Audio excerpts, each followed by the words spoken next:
Chapter 321.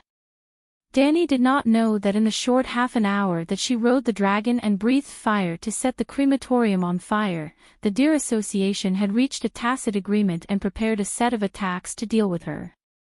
But she did not need to know. Without the three-eyed crow interfering with her thoughts, she planned to leave the Great Wall tomorrow morning. As for tonight, do you know why I rode the dragon and breathed fire for half an hour? Blackie returned to the top of the Great Wall, while Danny rode on Whitey and landed on the empty ground between the crowd and the flames. Without waiting for the people who looked at her and the white dragon in awe to reply, Danny said loudly, "Without a doubt, I was showing off. Because I wanted to intimidate some people. They hide in dark corners and stare at me and my dragon with envy and jealousy. They whisper like rats and plot a vicious scheme that cannot see the light of day." The people's expressions changed. The night watchers, Baristan, and some quick-witted barbarians all looked at the Deer Association members who were walking toward them. Erlu's square face was so long that it looked like a donkey's face. The muscles on his square chin bulged, and he gritted his teeth. The red-robed woman was bewildered. She guessed that the Dragon Queen, who knew magic, had predicted their scheme, and wondered why she could not keep her composure. Did she want to flip the table? Some of the Deer Association's knights and knights had gloomy expressions. Some of them looked at the Dragon Queen with angry eyes. Some of them had resolute expressions, and their right hands unconsciously pressed on the hilt of the long sword hanging on the left side of their waists. Some of them looked at the dragon that breathed out sparks of fire, and their hearts trembled. Danny did not seem to have noticed, and she continued to curse loudly. "Those people violate human ethics, are heartless, have broken etiquette, and violate tradition. They have no sense of honor." Enough. Stannis could not bear it anymore, and he shouted, "We are not even afraid of death. Why would we be intimidated by the Megalosaurus's fire?" "Ah." Danny was stunned for a moment, and she asked innocently, "What are you talking about? When did I intimidate you?" She pointed at the dark ghost forest behind her and said in an aggrieved tone, "I was intimidating the barbarians in the forest. When the crematorium was lit, many snakes, insects, rats, and ants were attracted to it. At this moment, a large group of shameless bastards were peeping from the tree branches. The reason why I rode the dragon and spit fire was to show them the might of the Megalosaurus. I wanted them to feel the fear of a true dragon so that they wouldn't dare to harm the heroes guarding the Great Wall.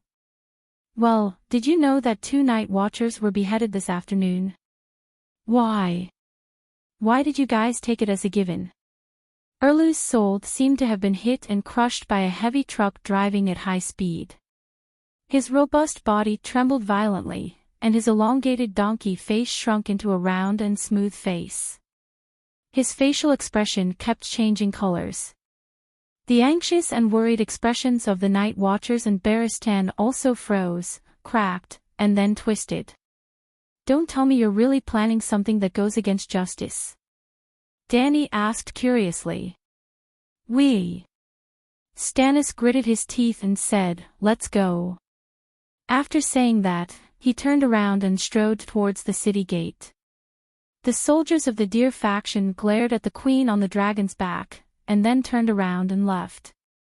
Baristan walked to Whitey's side and whispered, "Your Majesty, you shouldn't provoke Stannis like that. If you push him too far, he might really do something unjust. Do you think that if I don't provoke him, he won't do anything to me?" Danny looked at the leaving Deer faction knights and sneered, "When I was burning the corpses, I felt an almost tangible malice coming from Stannis." With the second soul ring, the dragon spirit's sense of danger had improved. It almost had the ability of the House of Stark Direwolf. It could sense the enemy's malice. Well, the previous dragon spirit could only sense danger, Danny's life and death crisis. As for the dire wolves, whether it was Rob's Grey Wind or John's Whitey, they could clearly smell out the identity of the traitor. Before the bloody wedding and John's assassination, Grey Wind and Whitey had already warned their master and barked and bit at the traitor. However, the two brothers had the same temperament. They thought that their wolves had gone mad and personally locked them up in cages. Then, they both died. Even Aria's Nymeria could sense other people's malice. Actually, Rickon's furry dog could also, but before the second soul ring appeared, the Megalosaurus was inferior to the wolves. Blackie and the other two could not do this. They could not sense other people's malice towards Danny before it turned into real danger.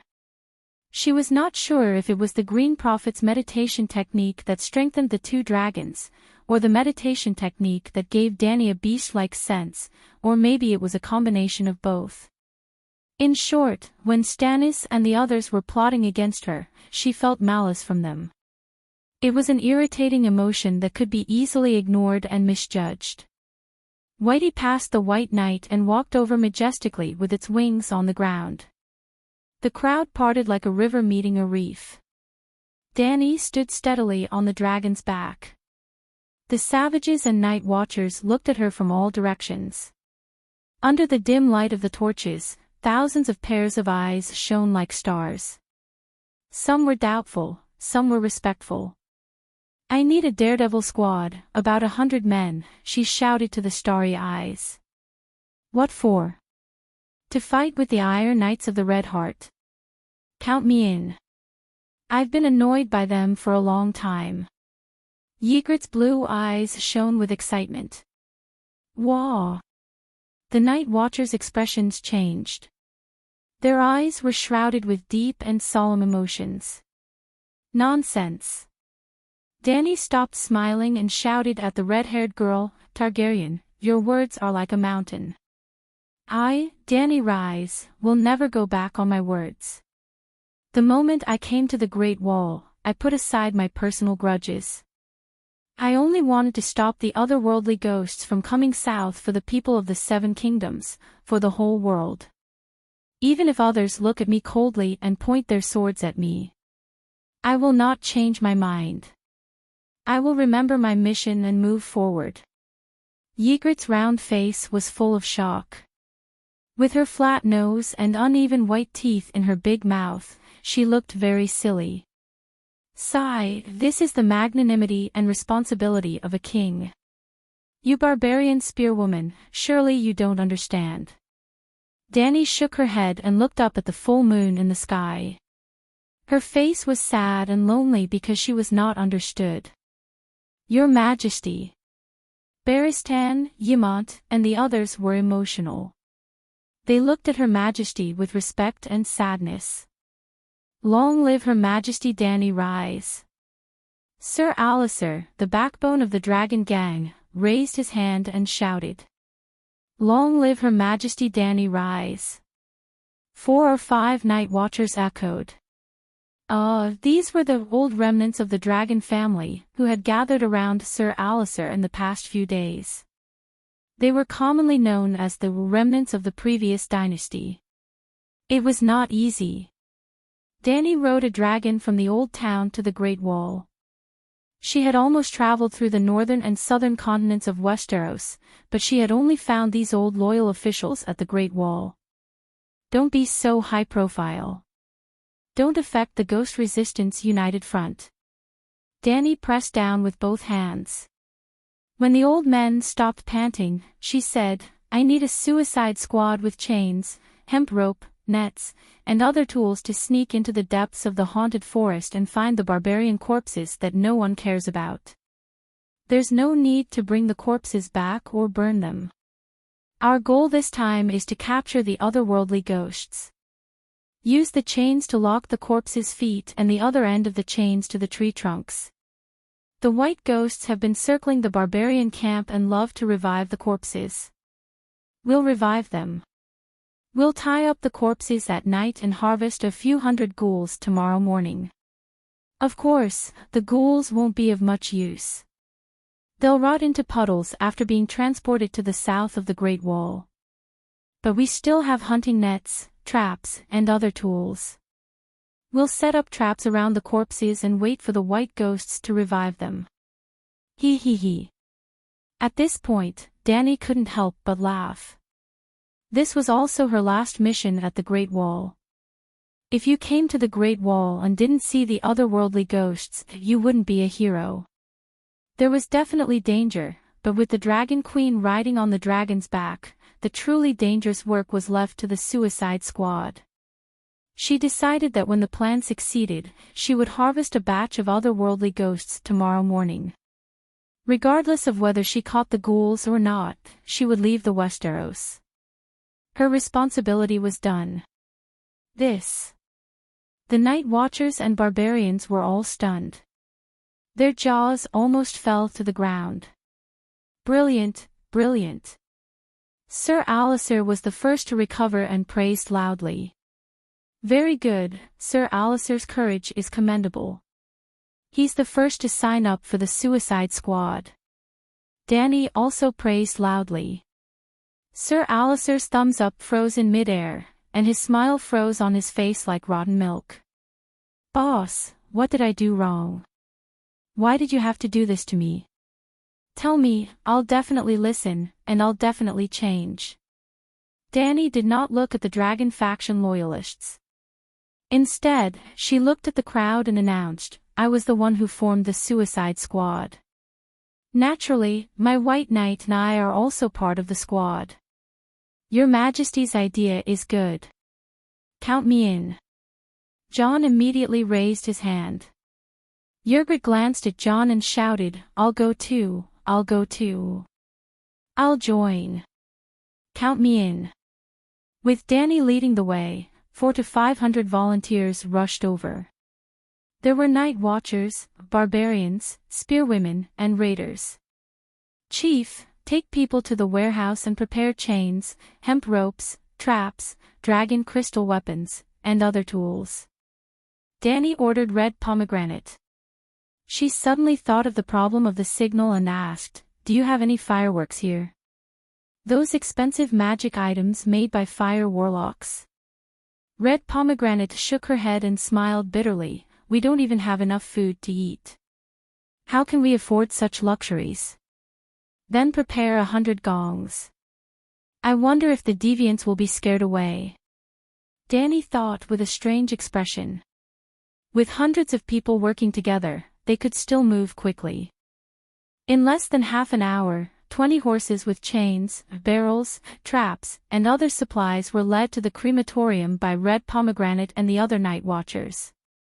At the same time, Sir Mallister and Barristan selected 50 rangers and 50 barbarians from the volunteers.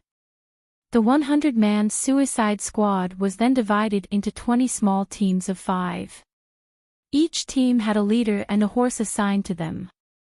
Beside the crematorium, the Night Watchers set up a wooden table. 3 wooden stakes were nailed to the ground side by side and a door was placed on top of it. The map of the haunted forest drawn by the Night Watchers was spread out on the table. Dany stood in front of the table and assigned tasks to the members of the Death Squad. We will enter the forest from here. She drew a line on the map. The giants fled into the forest from this position. Stannis chased them for 3 to 4 kilometers, so there must be some giant bodies nearby. The barbarian bodies can be ignored for the time being, but the giants' bodies must be destroyed immediately. Then follow this route. Well, when Stannis raided the barbarian camp in the morning, I saw most of the freemen running along this route. This was originally a forest path. Ygritte said. I know. Dany nodded, the deviants like to follow the migrating barbarians. The probability of the corpses appearing in this direction is the highest. What if we encounter the barbarians? Jon asked worriedly. So, we need an arrowhead. Dany smiled and tapped twice on her breastplate. Sir Barristan, Sir Alliser, Ygritte and I will be the vanguard. We will be in the position of the arrow. The other 19 teams will be distributed in a diamond shape and follow behind us. Of course, the teams in the rear may also encounter the barbarians. There are freemen in each team. Let them negotiate. And my 2 dragons are hovering in the sky. If there is an accident, they can help at any time. Chapter 322.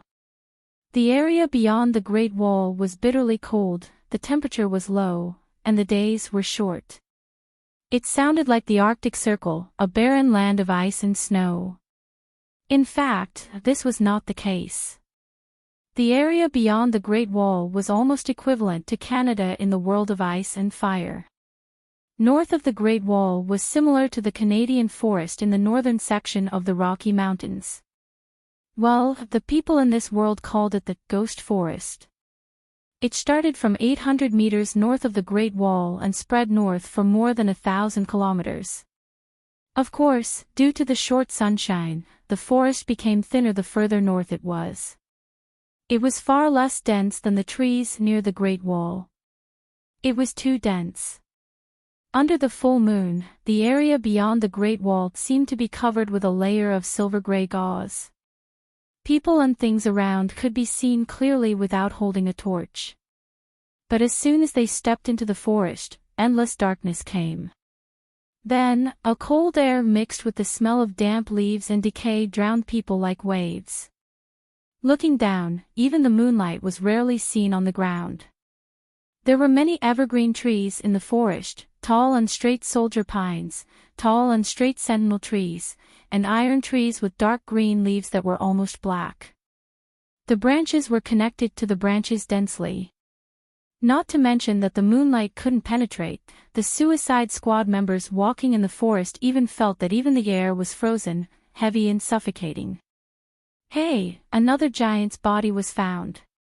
Like a dexterous little monkey, Yergrit turned over slippery wet stones, crossed a dark trunk that fell in a gurgling stream, and came to the side of a hairy giant. A female giant, Soa, I know her. Yergrit's voice was nasal, and she was so sad that she almost cried. 2 years ago, my horse slipped in the canyon, and I broke my leg. Soa carried me back. Danny floated to the red-haired woman like a ghost, carefully looked at the wound of the gray-haired giant, and said, the left waist was stabbed by a sword. The wound was not fatal, but the bleeding was not stopped in time, and it bled to death. John led the horse through the stream and whispered, Yergrit, don't be so reckless. If it has become a ghoul, it will be too unfair to rush over and be slapped to death by it. I don't have a dragon, but I can't lose to her in courage, the red-haired woman pointed at Danny and said. Barristan's mouth twitched. You found the wrong person to compare with. Her Majesty the Queen did not come at all. Yep, Danny was patrolling in the sky while riding on her dragon. On the ground, the Queen who fought bravely for first place was just a shadow, a mental projection. This should be the last giant's corpse. It's also the smallest, so it can be used as bait, Danny said. They had already gone 10 kilometers into the forest and found 7 giant corpses along the way. Most of them died because they lost too much blood and didn't have time to treat them. Dahe's sole injury had been healed. It had been following the Suicide Squad with Little White, hovering 300 meters above the forest. Whenever the giant's body was found, or Danny called, or other team members rang the gong, Dahe would come down to pick it up and fly away.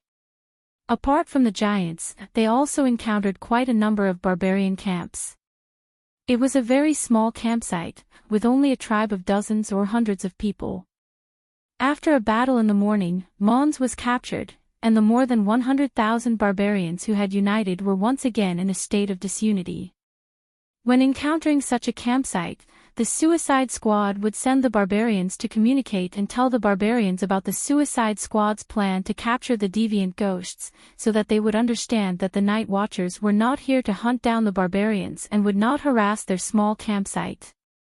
Most of the time, there was no conflict, because the 2 dragons would fly over the camp first, roaring as they did so. Well, 20 Suicide Squads formed a diamond-shaped formation and sneaked in the forest, covering an area of less than 2 square kilometers. It was too easy for 2 dragons to patrol 2 square kilometers. It was also because a dragon flew over their heads almost every 3 minutes that the Suicide Squad maintained high morale in such a dark and dangerous forest. Hiss hiss, when Danny decided on the position to be the bait, Dahe immediately let out 2 rapid dragon roars. 2 roars means that the arrow team has stopped. We should also look for a place to set up the trap. The team that heard the roars immediately stopped and began to set up the trap. In fact, they had encountered a lot of barbarian corpses along the way, most of which were concentrated within 5 kilometers of the edge of the forest. The Suicide Squad alone had encountered nearly 1,000 corpses. It could be guessed that there were more corpses in the forest that had not been discovered. However, the iron chains carried by the Suicide Squad were limited, and it was impossible to tie every corpse. They could only try their best to move forward and keep the deviant ghosts 5 kilometers away from the edge. Well, the reason why Danny went 10 kilometers deep into the ghost forest was because she wanted to keep the deviant ghosts 8 to 10 kilometers away from the edge of the forest. In short, if Danny encountered a deviant ghost 10 kilometers away and killed, caught, or drove it away, then the corpses in the forest behind her would be safe. The Suicide Squad's diamond-shaped formation was like a shield, protecting the thousands of barbarian corpses behind them until dawn. Of course, this was the most perfect ending. The story might not necessarily happen according to Danny's script. Cut off its hands and left foot, Danny said to Baristan. Why? Suwa is dead and still wants to be bait. She's already pitiful enough, and you still want to insult her body, Yrgrat shouted from the tree. Danny looked up. The branches blocked Yrgrat's small body, and it was easy to miss her. However, deviant ghosts did not rely on their eyes to find prey. They could sense the breath of the living. She sneered, if it comes back to life, with its full beard and tail, with the strength of a giant, the pitiful person will be you. Ah. The red-haired girl was stunned, and said, the branches are blocking my view, and I can't see the deviant ghost below. Since there's no way to hide, why not cut off the branches nearby and let the moonlight fall? 10 meters away, John, who was squatting beside a tree stump and tied a rope, turned his head and advised, maybe if you climb high enough, the deviant ghost can't smell the breath of the living on you. The branches will always make you safer. Also, there's a bell that can remind you of the deviant ghost's arrival.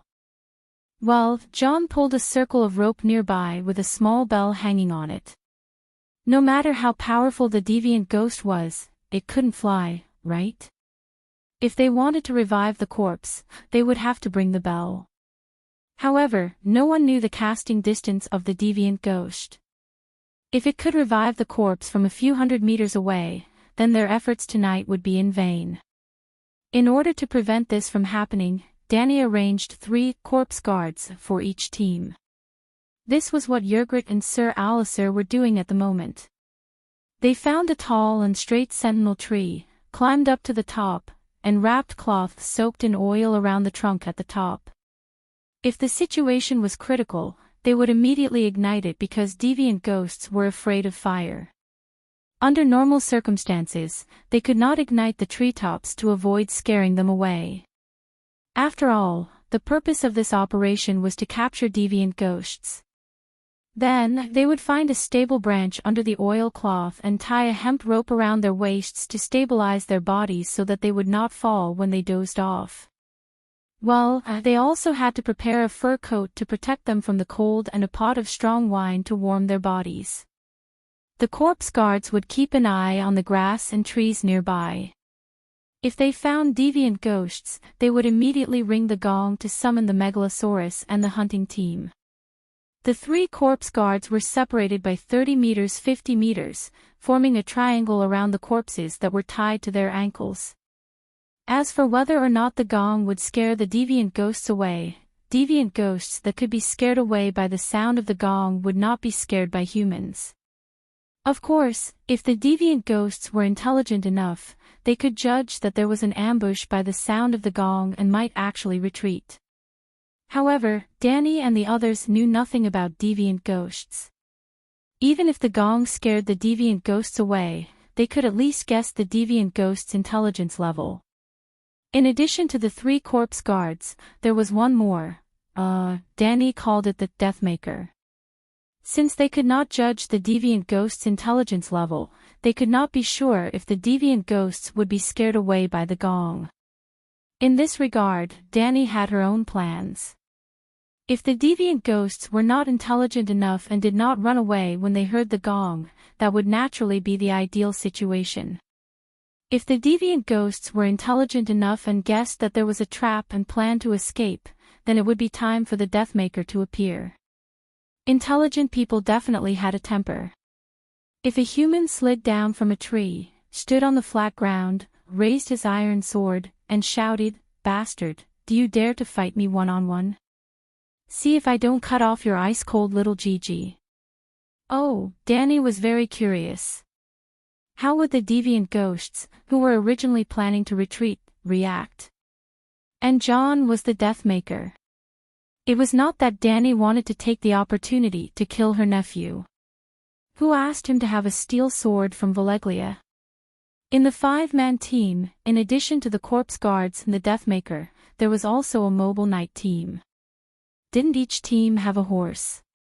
After removing the chains, oil pipes, traps, hunting nets, ropes, strong wine, sausages, and other items, the workhorse became a warhorse, and riding on a warhorse became a knight. There were many stones, roots, and puddles under the trees. Visibility was poor at night, and if one was not careful, the horse would fall down. Ordinary people did not have the ability to ride a horse in the ghost shadow forest. In the complicated forest terrain, it was difficult to not get lost in the day. However, the rangers of the night guards were not ordinary people. A small team of rangers, 3 men and 3 horses, could patrol the boundless ghost shadow forest for a few months. During this period, they could only rely on their survival skills, which were better than Bear Grylls, to find food and drink for themselves. They also had to deal with the wild beasts and savages in the forest. Riding a horse in the forest at night, not getting lost, not falling down, and avoiding the arrows of the savages were only basic skills. Without these skills, they would not survive their first patrol mission. Therefore, the rangers were the strongest and most honorable occupation of the night guards.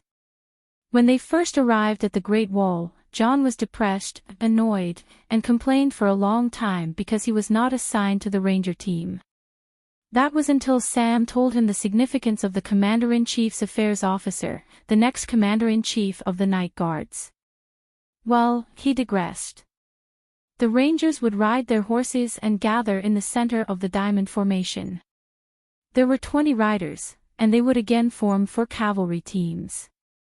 Each team would have 5 riders, and the 4 teams would guard the 4 corners of the diamond formation. Danny would not let the Deathmaker die without any preparation. If there was a deviant ghost at a hunting spot, the corresponding cavalry team would immediately rush over to help. Well, before the ranger team arrived at the battlefield, Danny would not send the Megalosaurus to the forest to breathe fire. What if a deviant ghost hit in the side and threw a javelin at her dragon? Wouldn't she cry? Of course, Danny also prepared a trump card. If the situation was urgent, she could only throw White Knight down to save the situation. White Knight's fighting skills were excellent. With Valeglia's iron armor and iron sword, she could definitely fight a deviant ghost alone.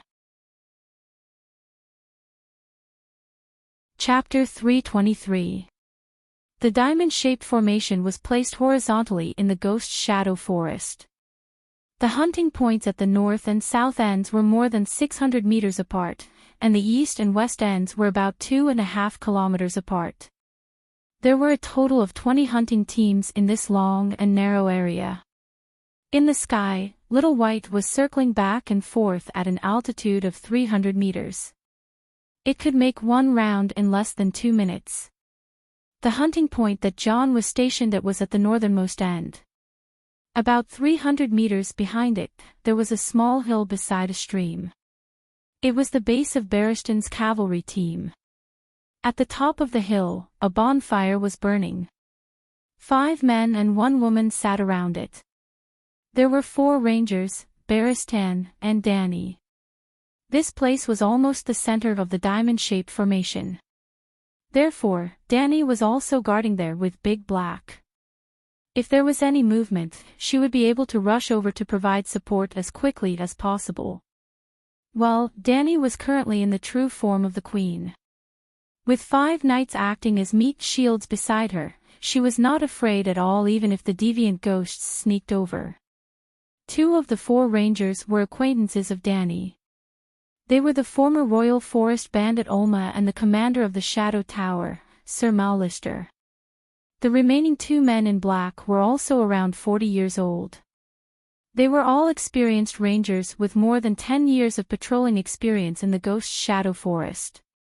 In the professional terms of modern novels, the 4 of them were all elite soldiers. I was born to belong to the forest. When I was young, I was a bandit in the Royal Forest who robbed the rich to help the poor. When I was middle-aged, I was sent to the Great Wall and spent the rest of my life in this forest. I dare say that I can find him before the other ghosts smell me. Olma picked up the leather pouch and took a sip of wine. He bared his teeth and bragged to the queen. Sir Mallister frowned and said with a heavy expression, "Be careful. This operation was a little rushed.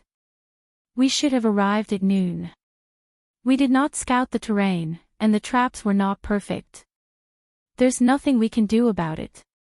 The deviant ghosts move at night. After tonight, the corpses will be revived. There's no time for us to make arrangements," Sir Baristan said. Olma chewed on half of the sausage, and the grey beard at the side of his mouth shook with the sound of chewing. He asked in a muffled voice, "Your Majesty, where did you go in the afternoon?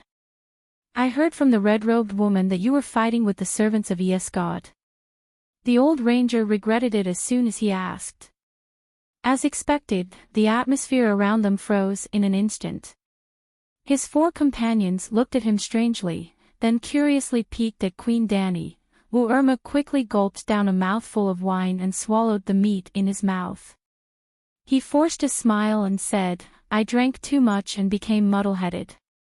How can I ask about your Majesty's secret?" Danny rolled her eyes at him. "It was supposed to be an honorable battle, but now that you've said it, it's become a shameful affair." "Ah." The old ranger's face reddened, and he didn't know what to do. "I met the 3-eyed crow." Danny didn't plan to hide it. The witch in Hijin County, the ghost of Noble Heart, knew about it, and so did Melisandre. If the red-robed woman knew, it meant that the higher-ups of the Deer Party knew as well. She did not believe that Erlu was not as curious as Irma. 3-eyed crow. The light of the fire illuminated everyone's bewildered faces. "You've never heard of it? Isn't there a 3-eyed crow in the legends of the Northern Territory?" Danny was also confused. "No, I'm from White Harbor, and I've never heard of the 3-eyed crow." A gray-blonde night watcher named Dustin Snow shook his head. "Then, have you heard of the Green Prophet?" Danny asked again. "I've heard of it. There are 100 legends in the Northern Territory, and 90 of them are related to the Green Prophet," Dustin said in surprise. "The characters in the fairy tales are the same as the eccentrics, children of the forest, and deviant ghosts. Rational people wouldn't believe in their existence. I didn't believe in them for decades, but now." A bitter smile appeared on Sir Mallister's determined face. Could it be that the 3-eyed crow is the Green Prophet? Did he find His Majesty? Baristan asked in concern. "Yes, deviant ghosts are real, and so is the Green Prophet. The 3-eyed crow is this generation's Green Prophet." Danny turned to the White Knight sternly and asked, "When we were having lunch in Young Halberd City, we saw a few crows in the tavern. Do you still remember? At that time, I had a slight feeling that I was being watched, but you didn't find anything even after you checked your surroundings. It was only when we left Young Halberd City and entered the Dorne Desert that the uncomfortable feeling of being watched disappeared." Could it be that the three-eyed crow found us at that time? Barristan's expression changed drastically. He found me, but it has nothing to do with you. Olma was entranced by her words, and he couldn't help but ask, the three-eyed crow has been watching you all this time. I know about shapeshifters, and I also know about Oriole, the first master of the goshawk, and the six forms man. The Green Prophet is a shapeshifter of a higher level. Could it be that he has a three-eyed crow as his companion, and he used the crow to follow you and monitor your every move? You know quite a lot. Danny looked at the old bandit in surprise. Olma grinned proudly before he said in disgust, I've dealt with the barbarians for decades, and I've been watched and tracked countless times by the shapeshifters' animal companions. They were very difficult to deal with, and I almost died several times.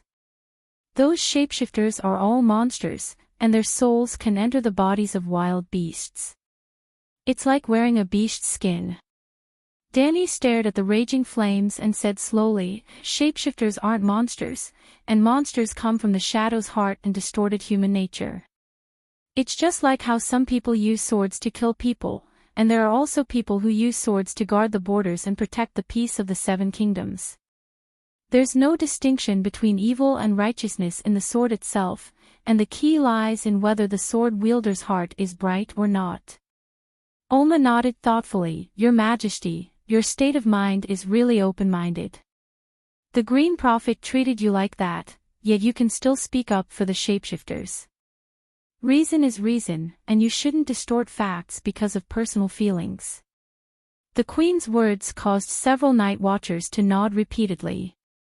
However, you guessed one thing wrong, and the Green Prophet's methods are far superior to those of the shapeshifters. Danny sighed and stretched out her right hand. The bonfire's flames danced and took the shape of a cow, a horse, a snake, a dragon, and so on. They had noses and eyes, and their fur and scales could be faintly seen. They roared and galloped around, and they were all very lifelike.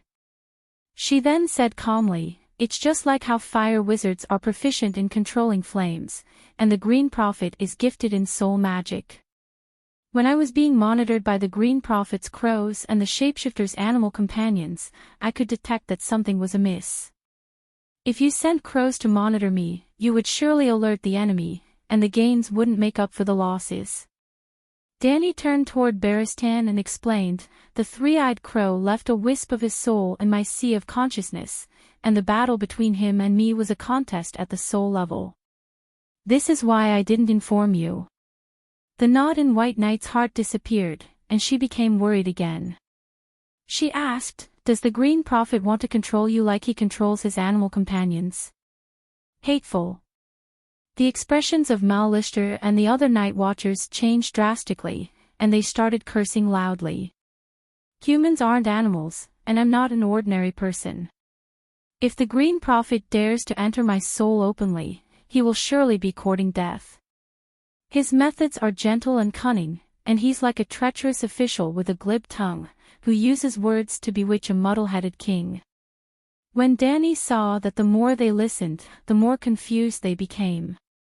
She told them about the evil god's whispers and the evil god's deeds in the underground palace of the Jade Sea Lightning Island. Is it so terrifying to just whisper in your ear? Olma was skeptical. If it were me, I would just ignore the evil god's whispers and see what he can do to me. The evil god and the Green Prophet didn't whisper in your ear, and you can't resist the whispers that come from your soul. The whispers on the soul level are like the cold wind on the body. If you stand naked in ice and snow, how can you resist the attack of the cold wind? I wear clothes and put on a fur coat, the old ranger said. That's the key. You're an ordinary person who doesn't know witchcraft or magic. When faced with a soul attack, your soul is as helpless as a plainclothed soldier on the battlefield who doesn't have leather or mail armor. As for me, I know magic, and I have a dragon as my companion. My soul is fully armed. Even so, I'm still affected. Just like you now, wearing a thick fur coat, you're still attacked by the cold wind, and you have to stay warm by the fire. I see. The 5 people by the fire were deep in thought, and they understood how terrifying the evil god's whispers were. If the green prophet has his eyes on me, won't I be doomed? Oma said worriedly. Ha ha ha. The men in black laughed. Oma, if the green prophet has his eyes on you, you can brag about it for the rest of your life. Your Majesty, are you still troubled by the green prophet's whispers? Baristan asked worriedly as he tightened the goatskin cloak around him. Hee, you also saw that damned crow. Now, no evil god can affect me through the soul whispers because my soul is covered with a layer of Veleglia's steel armor. Danny smiled proudly. Something's not right. Olma was about to ask about the War of the Gods when his expression suddenly froze. He stood up and walked 7 or 8 steps away from the fire. The cold wind blew through the gaps between the tree trunks, taking away a large amount of heat from the old ranger. Olma shivered and spat out a large cloud of thick white mist. Damn it, why is it so cold? Dustin, Dennis, do you guys feel anything unusual? The temperature is abnormally low now. It's never been this cold. It's late, maybe. Sir Mallister also stood up from the fire and walked to the old ranger's side. He looked up at the cold silver moon hanging in the western sky and said uncertainly, "It's almost 3 in the morning now. Maybe winter is coming, or maybe deviant ghosts. They should be here by now, but..." He turned to Danny and said with a serious expression, "Your Majesty, are you sure the Megalosaurus won't miss the sound of the gong in the cold wind? It's late at night in the old forest. I can hear it even if I'm 300 meters away, let alone a dragon," Danny said. Olma took a few deep breaths and exhaled heavily. He said hesitantly, "The smell is not right. Something's very wrong. Your Majesty, you'd better check it out yourself." Danny had been in the form of a dragon spirit all this time. Ever since she entered the ghastly forest, she had been feeling a faint sense of danger. Although she did not clearly sense the intense waves of danger, she trusted the old ranger's intuition. After all, she knew that the Megalosaurus was not as good as a dog, Stark's dire wolf, when it came to foreseeing danger. Danny climbed onto Blackie's back and rose into the sky in a moment. In order to avoid missing the sound of the gong, she lowered her altitude and whizzed past the treetops 100 meters away. Even the corpse guards on the branches below could hear the sound of the Megalosaurus flapping its wings above them. About 5 minutes later, Blackie landed on the hill, but Danny did not go down. She said on the dragon's back, "Everything's normal. There's no sound of the gong. But there's still a few hours before dawn. I won't chat with you anymore. It's better to have 2 dragons patrolling together than 1 dragon." After she finished speaking, she did not wait for their reply and rode the dragon into the sky again.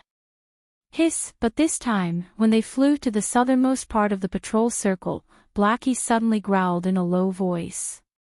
Then, without Danny's orders, it continued to fly south at high speed. "Blackie, why are you?" Danny had just called out in surprise when she suddenly stopped and listened carefully. Woo woo woo, the bone-chilling wind blew, mixed with the low sound of the horn.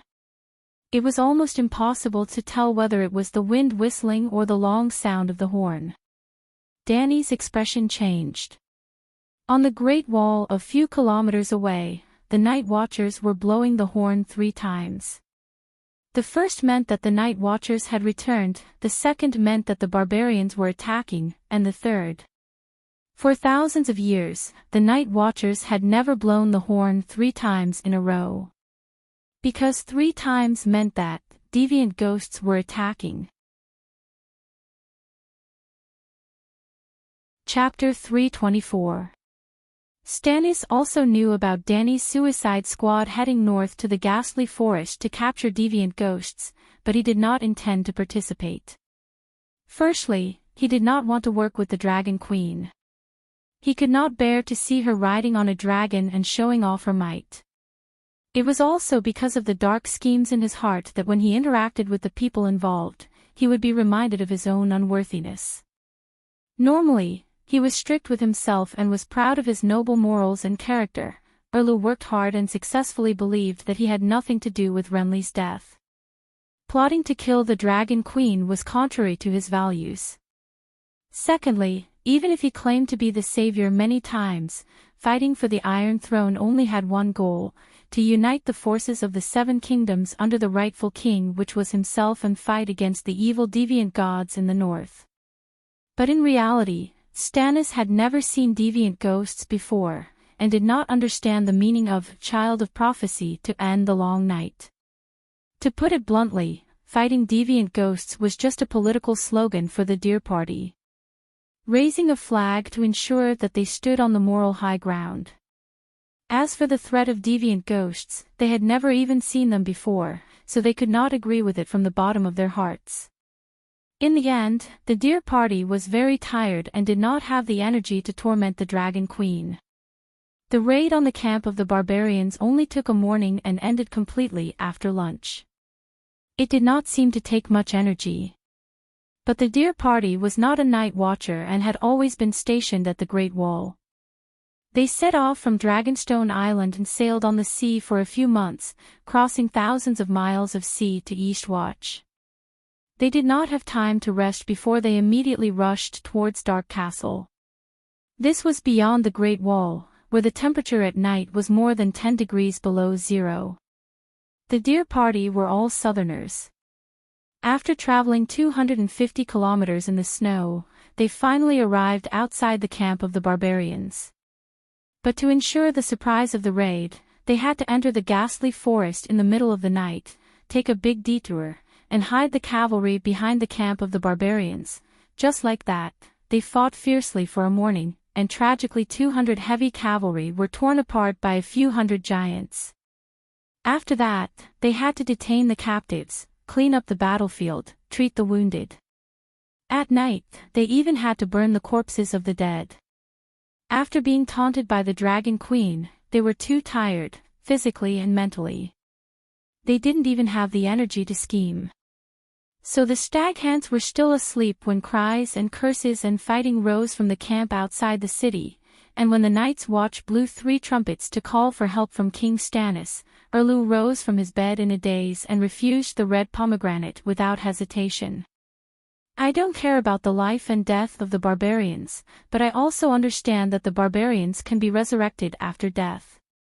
The more barbarians died, the more trouble they would face in the future. However, after yesterday's battle, the cavalry under my command exhausted all their strength. They won't be able to recover without 2 or 3 days. Furthermore, it is difficult to discern the enemy's situation at night. What if the other ghost army is lying in ambush? What should we do? Stannis gritted his teeth and said with an ugly expression. As one of the top 3 generals in the Westeros, Barristan's comment, Erlu understood the principle of, know your enemy and know yourself, and you will never be defeated. He and his knights had never fought with the other ghosts before, and he definitely didn't want to give up his first time in such a daze. If his 1,000 cavalry fell under the Great Wall in one fell swoop, like the Dothraki roaring warriors under Mother Dragon in the last season of A Game of Thrones, how would he have the capital to become the child of prophecy? Bo and Maxie helplessly left the command tower and climbed up the wall. He urged the trumpeters to blow the trumpets as hard as they could. I only hope that Her Majesty Dany Rise can hear the trumpets and bring dragons to help, he said to one-armed Tanner helplessly. Finally, he seemed to have an epiphany. A true dragon is a king of dragons. Dany's new savage camp had taken in more than 12,000 fleeing savages. They weren't considered savages in the Great Wall for the time being, and their future was uncertain. They could either continue to be savages, follow the Dragon Queen to the other side of the narrow sea to beg for food, or work for the Night Watchers and rent themselves out. But since Dany had saved them from Erlu, she wouldn't leave them to rot under the Great Wall. She had always despised the savages for their chaotic management, lack of social system, lack of organization and lawlessness. Baristan started taking in the savages in the morning and was busy until the sun set in the west. According to Danny's instructions, he organized the savages in the camp into temporary households according to their tribe, customs and region. The camp was divided into 12 areas, which were divided into 12,000-man brigades, 120 100-man squadrons, and 120 10-man squadrons. Be it Kiliarchs, Centurions or 10-man squadrons, they were all elected by the savages themselves. The Dragon Queen and Baristan didn't interfere. Other than the Kiliarchs, who had to report to Baristan and the Dragon Queen to recognize their faces, the other captains didn't even need to be informed of Danny's appointment or dismissal. Hence, when the ghouls attacked, the camp didn't collapse. Huff, huff, huff, as the first group of ghouls with blue eyes appeared at the edge of the forest, a strong wind rose from the ground and wrapped around the bodies of the people like poisonous snakes, taking away their warmth. Then, the silver-gray sky darkened, as if a layer of gauze covered the full moon in the sky. The north wind rose, bringing a milky white fog to the camp. "Be careful, those damned things are coming." Morona, who was guarding the crematorium, woke up from her sleep. She picked up the spear beside her and shouted to the savages around her. "What?" On the other side, First Father Eugen didn't react at first, but when he looked up into the forest, he immediately shuddered at the sight of the dense, icy blue eyes of the dead people. Clang, clang, clang, clang, he frantically hit the gong beside him, shouting as he ran toward the camp, "Ghouls are attacking, the ghouls are attacking. Wake up, stop sleeping, there are hundreds and thousands of dead people. Burn wood, tents, oil barrels, quick." Soon, Whale rode a horse and started running around the camp. "Children and elders, go to the base of the wall. Men and spearwomen, follow me to the crematorium." The savages were far more experienced in dealing with ghouls than the night watchers. They had been dealing with deviant ghosts for many years. At least their mental fortitude was good enough, and the team didn't collapse.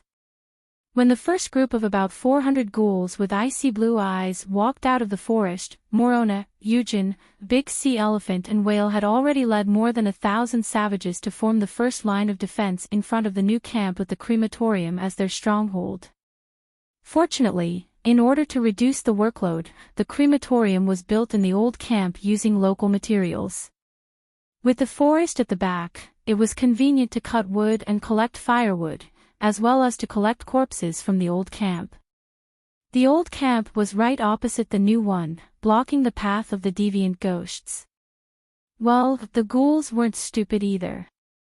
They went around the crematorium that was still burning with residual heat and charcoal. "What's going on?" First Father Eugen held a torch in his left hand and a bronze machete in his right.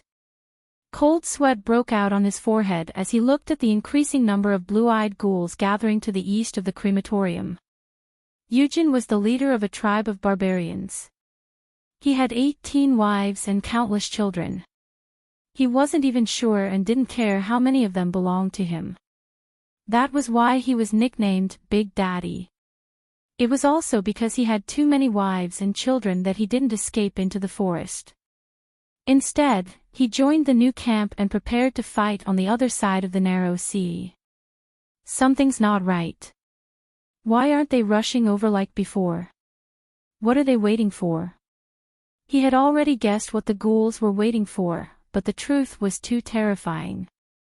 He desperately wanted to get a different answer from his companions. Whale immediately shattered First Father Eugen's fantasy. There are white ghouls. The white ghouls are controlling them. They're waiting for all the ghouls in the forest to come out and attack us together. Damn it. Didn't Dragon Queen go to capture the white ghouls? Why are the white ghouls coming here instead? Sea Elephant shouted. Sea Elephant was the leader of the sea folk tribe of the frozen coast. He was a big guy with a big beard who looked like Hagrid from Harry Potter. He was already impressed by Dragon Queen during the tripartite conference. If Mans Red hadn't mentioned the third clause of the tripartite lease agreement, there was no need to sign the agreement immediately, and the savages were allowed to observe.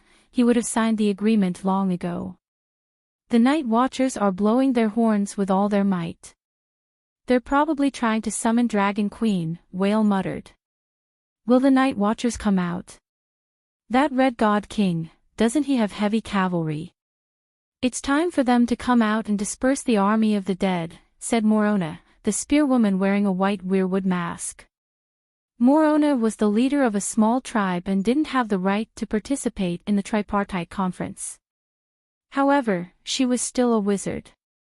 She was smart and knew how to respect others. She was one of the first people to sign the lease agreement with Dragon Queen. Don't think about it. The city gates are tightly shut. No one is coming out. The King of Red Heart doesn't care about the lives of his people, Whale shook his head. Be careful, they're coming. A savage shouted sharply. The ghouls didn't shout.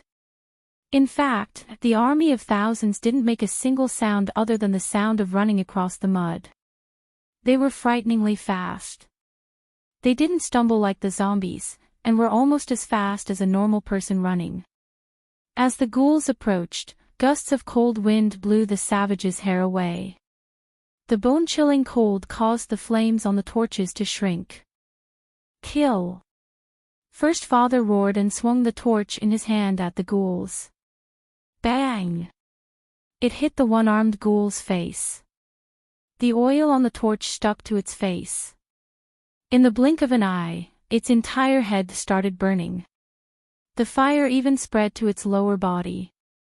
The ghouls were extremely easy to burn. It was as if their skin was cloth soaked in oil.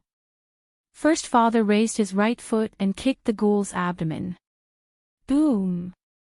While flying in the air, the burning corpse ghost exploded into two pieces, landing on the bodies of two other corpse ghosts that were running over.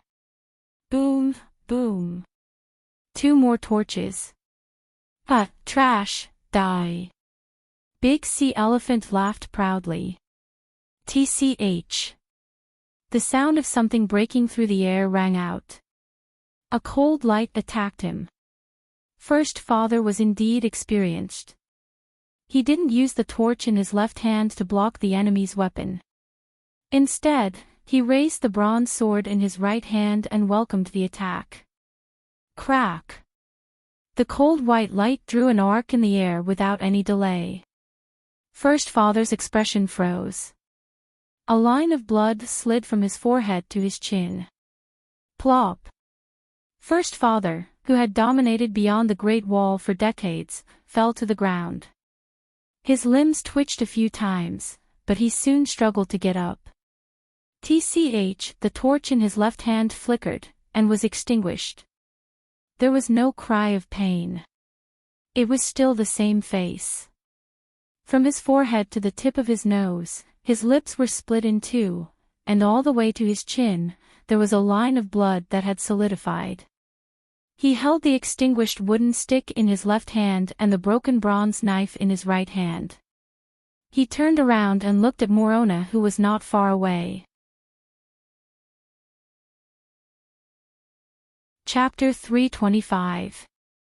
The ghouls came so suddenly that the barbarians did not have time to build a ring-shaped bonfire to stop them. The 5 Kiliarchs each led 200 spear-wielding women and raiders to form a defensive line at the southeast of the crematorium. Meanwhile, the ghouls avoided the embers of the crematorium and gathered in the east. Before today, the barbarians had never been attacked by an army of ghouls. Usually, there would be 100 or 200 ghouls mixed with 2 or 3 white ghouls. Usually, the barbarians would deal with them with more than 10 times that number. 2 or 3 barbarians holding torches would surround a ghoul and burn it. This was their tactic. Since ghouls were not zombies, they would not be infected by the virus if they were bitten or scratched. Their strengthened physique and the weapons in their hands were the greatest threat to the defenders. If someone could block the ghoul's attack, his companions would be able to set him on fire without any worries. But now, the ghouls outnumbered the barbarians at the defensive line. In fact, they outnumbered the barbarians by several times. The moment the two armies clashed, the situation developed in the direction of the barbarian army's collapse. In the eyes of the night watchers on the city wall, the 1,000 barbarian warriors holding torches were like a small island in the dark sea. The flames of their torches connected to form a narrow island of flames. The endless wave of icy ghouls could be seen eating away at the fiery red land bit by bit. On one side, the battle cries were drowned out bit by bit as the number of torches decreased. On the other side, the barbarians were silent, cold, and merciless as they attacked the shore of flames. In the new camp, the barbarian women and children hiding behind the simple fence felt a chill in their hearts. The hope in their hearts was extinguished bit by bit like the number of barbarians' torches. The fear and despair in their hearts were spreading like the tide of ghouls. Fuck! The witch warrior cursed with an ugly expression. She raised the weirwood spear in her hand and pierced it with the speed of a shooting star. It went straight for the eye that was flickering with a faint blue light. Chee! Without any obstruction, it hit First Old Man's left eye. The spear pierced a foot deep into his eye socket, and a small section of the white weirwood spear emerged from the back of his head. Chee! As if it was not his own eye that was stabbed, First Old Man Eugen did not care. He stepped forward and slashed at Morona. At the same time, the sound of something tearing through the air came from Morona's right. A pale white light drew a crescent arc and landed on her right shoulder. Ding dang! Fortunately, Morona wasn't fighting alone. Behind her, a bearded barbarian raised his axe and blocked the long sword that killed First Old Man Eugen.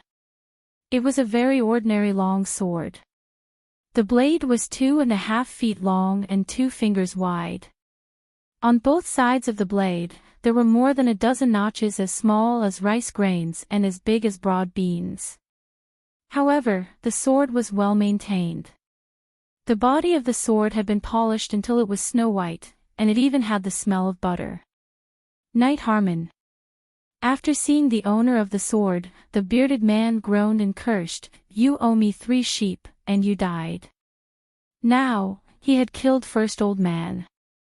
You really deserve to die. Let the deviant ghosts take this guy away. Taking a step back to avoid First Old Man's broken sword, Morona quickly stepped forward and pulled out her spear. She scolded, "He's already been taken away by the deviant ghosts. If you don't want to join them, immediately cut off this dog's head." Knight Harmon, like Morona, was the leader of a small tribe. He had once killed a black-clothed man who used to be a knight and obtained his iron sword and Black Panther fur coat. Because he often imitated the roaming cavalry, hanging a long sword at his waist and wearing a black cape, he was given the nickname Knight. In the battle with Harmon, First Old Man Eugen had only made one mistake, being poor. Because he was poor, his equipment wasn't as good as others. Using a bronze scimitar against a steel longsword, and the one wielding the sword was a corpse ghost that had its strength increased, he didn't die in vain. Thump, thump, thump. For large creatures dragged tree trunks out of the darkness. They avoided the remaining half of the defenders and walked towards the barbarians' camp. Damn it, the giants are heading towards the camp. Whale cursed as he threw away the extinguished torch in his hand and held his sword with both hands. Seeing that the barbarians were panting and that the torches were almost all extinguished, she couldn't help but cry out in despair, "Let's retreat back to the camp. There are corpse ghosts heading towards the camp. We've lost the defense line." No. Morona used her spear to push First Old Man Eugen into the cremation pile as she screamed in a distorted voice, "The rest of you, retreat into the forest. There's no hope. There are white ghosts in the corpse ghost horde. If we die, there'll be one more of those bastards. We've been fighting for so long and they're still increasing. Let's run. Let's save as many as we can. Big Beard Solon, who had saved Morona's life, roared, "No, my son is also in the new camp." Morona looked at First Old Man who was struggling in the fire and smiled bitterly. "We can't stop them. The camp's fences are simple and the area is large. If the corpse ghosts break through from one direction, we'll be finished." "What about the night watchers?" Solon asked unwillingly. "They've never seen the corpse ghosts before. They're probably hiding on the Great Wall and peeing their pants." The few of them spoke as they approached each other, forming an offensive and defensive formation. For example, Bearded Man raised his axe to block the corpse ghost's attacks while Morona kicked or stabbed with her spear, sending the corpse ghosts into the cremation pile. The line of defense that had stopped the ghouls from charging into the camp had completely collapsed. The remaining savages, like their leader, threw away their extinguished torches and stood by the cremation pile. Some even threw a shield into the fire and stepped on it themselves. "The night watchers are blowing the horn. I can even smell the urine in the horn." "It's the smell of fear," said Whittier Keller, who was leaning on Whale's back. "We can't run. The Dragon Queen will come back as soon as she hears the horn," Whale said solemnly. Morona shook her head in despair. "I'm afraid she won't hear it." "Also, so what if she hears the horn? She'll take the risk to save." Hiss, a loud dragon's roar suddenly exploded in the sky. The savages looked up in surprise and saw a bright red dragon flame like a sword of divine punishment. It started from the edge of the cremation platform and went all the way to the east gate of the new camp. In just 2 breaths, the Megalosaurus rose again and disappeared into the dark sky. Only dozens of burning corpse ghosts were left on the ground that was swept by the dragon flame. Morona was stunned. 2 streams of tears suddenly flowed down her face. She raised her spear and shouted excitedly, "Long live the Dragon Queen! Long live the Dragon Queen! Long live the Dragon Queen! Long live Her Majesty Danny Lees! Long live Her Majesty Danny Lees!" The cheers spread like wildfire in the forest. In just a moment, from the savages' camp below the Great Wall to the night watchers who were watching in fear at the top of the Great Wall, everyone was shouting, "Long live the Queen!" Hiss! Blackie roared in the sky in response to everyone's cheers. Then, the black dragon drew an arc in the night sky and landed on the Great Wall. Under the confused gazes of the night watchers, Danny shouted on the dragon's back, "This is a battle that belongs to all humans. You, me, and the savages below the Great Wall. Now, all night watchers, open the gate, bring your shields and swords, and fight the deviant ghosts." Hiss! Without waiting for the night watchers to respond, Blackie landed on the savages' camp like a Mangzotzi. "Ah, the Megalosaurus is here.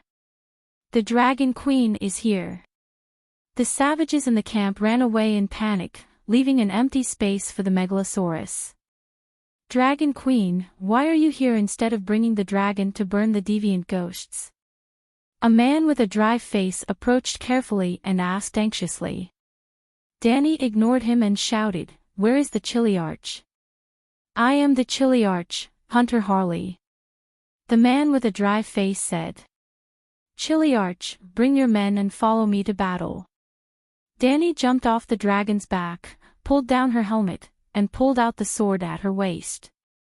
The savages were stunned. You are not riding the dragon, spitting fire."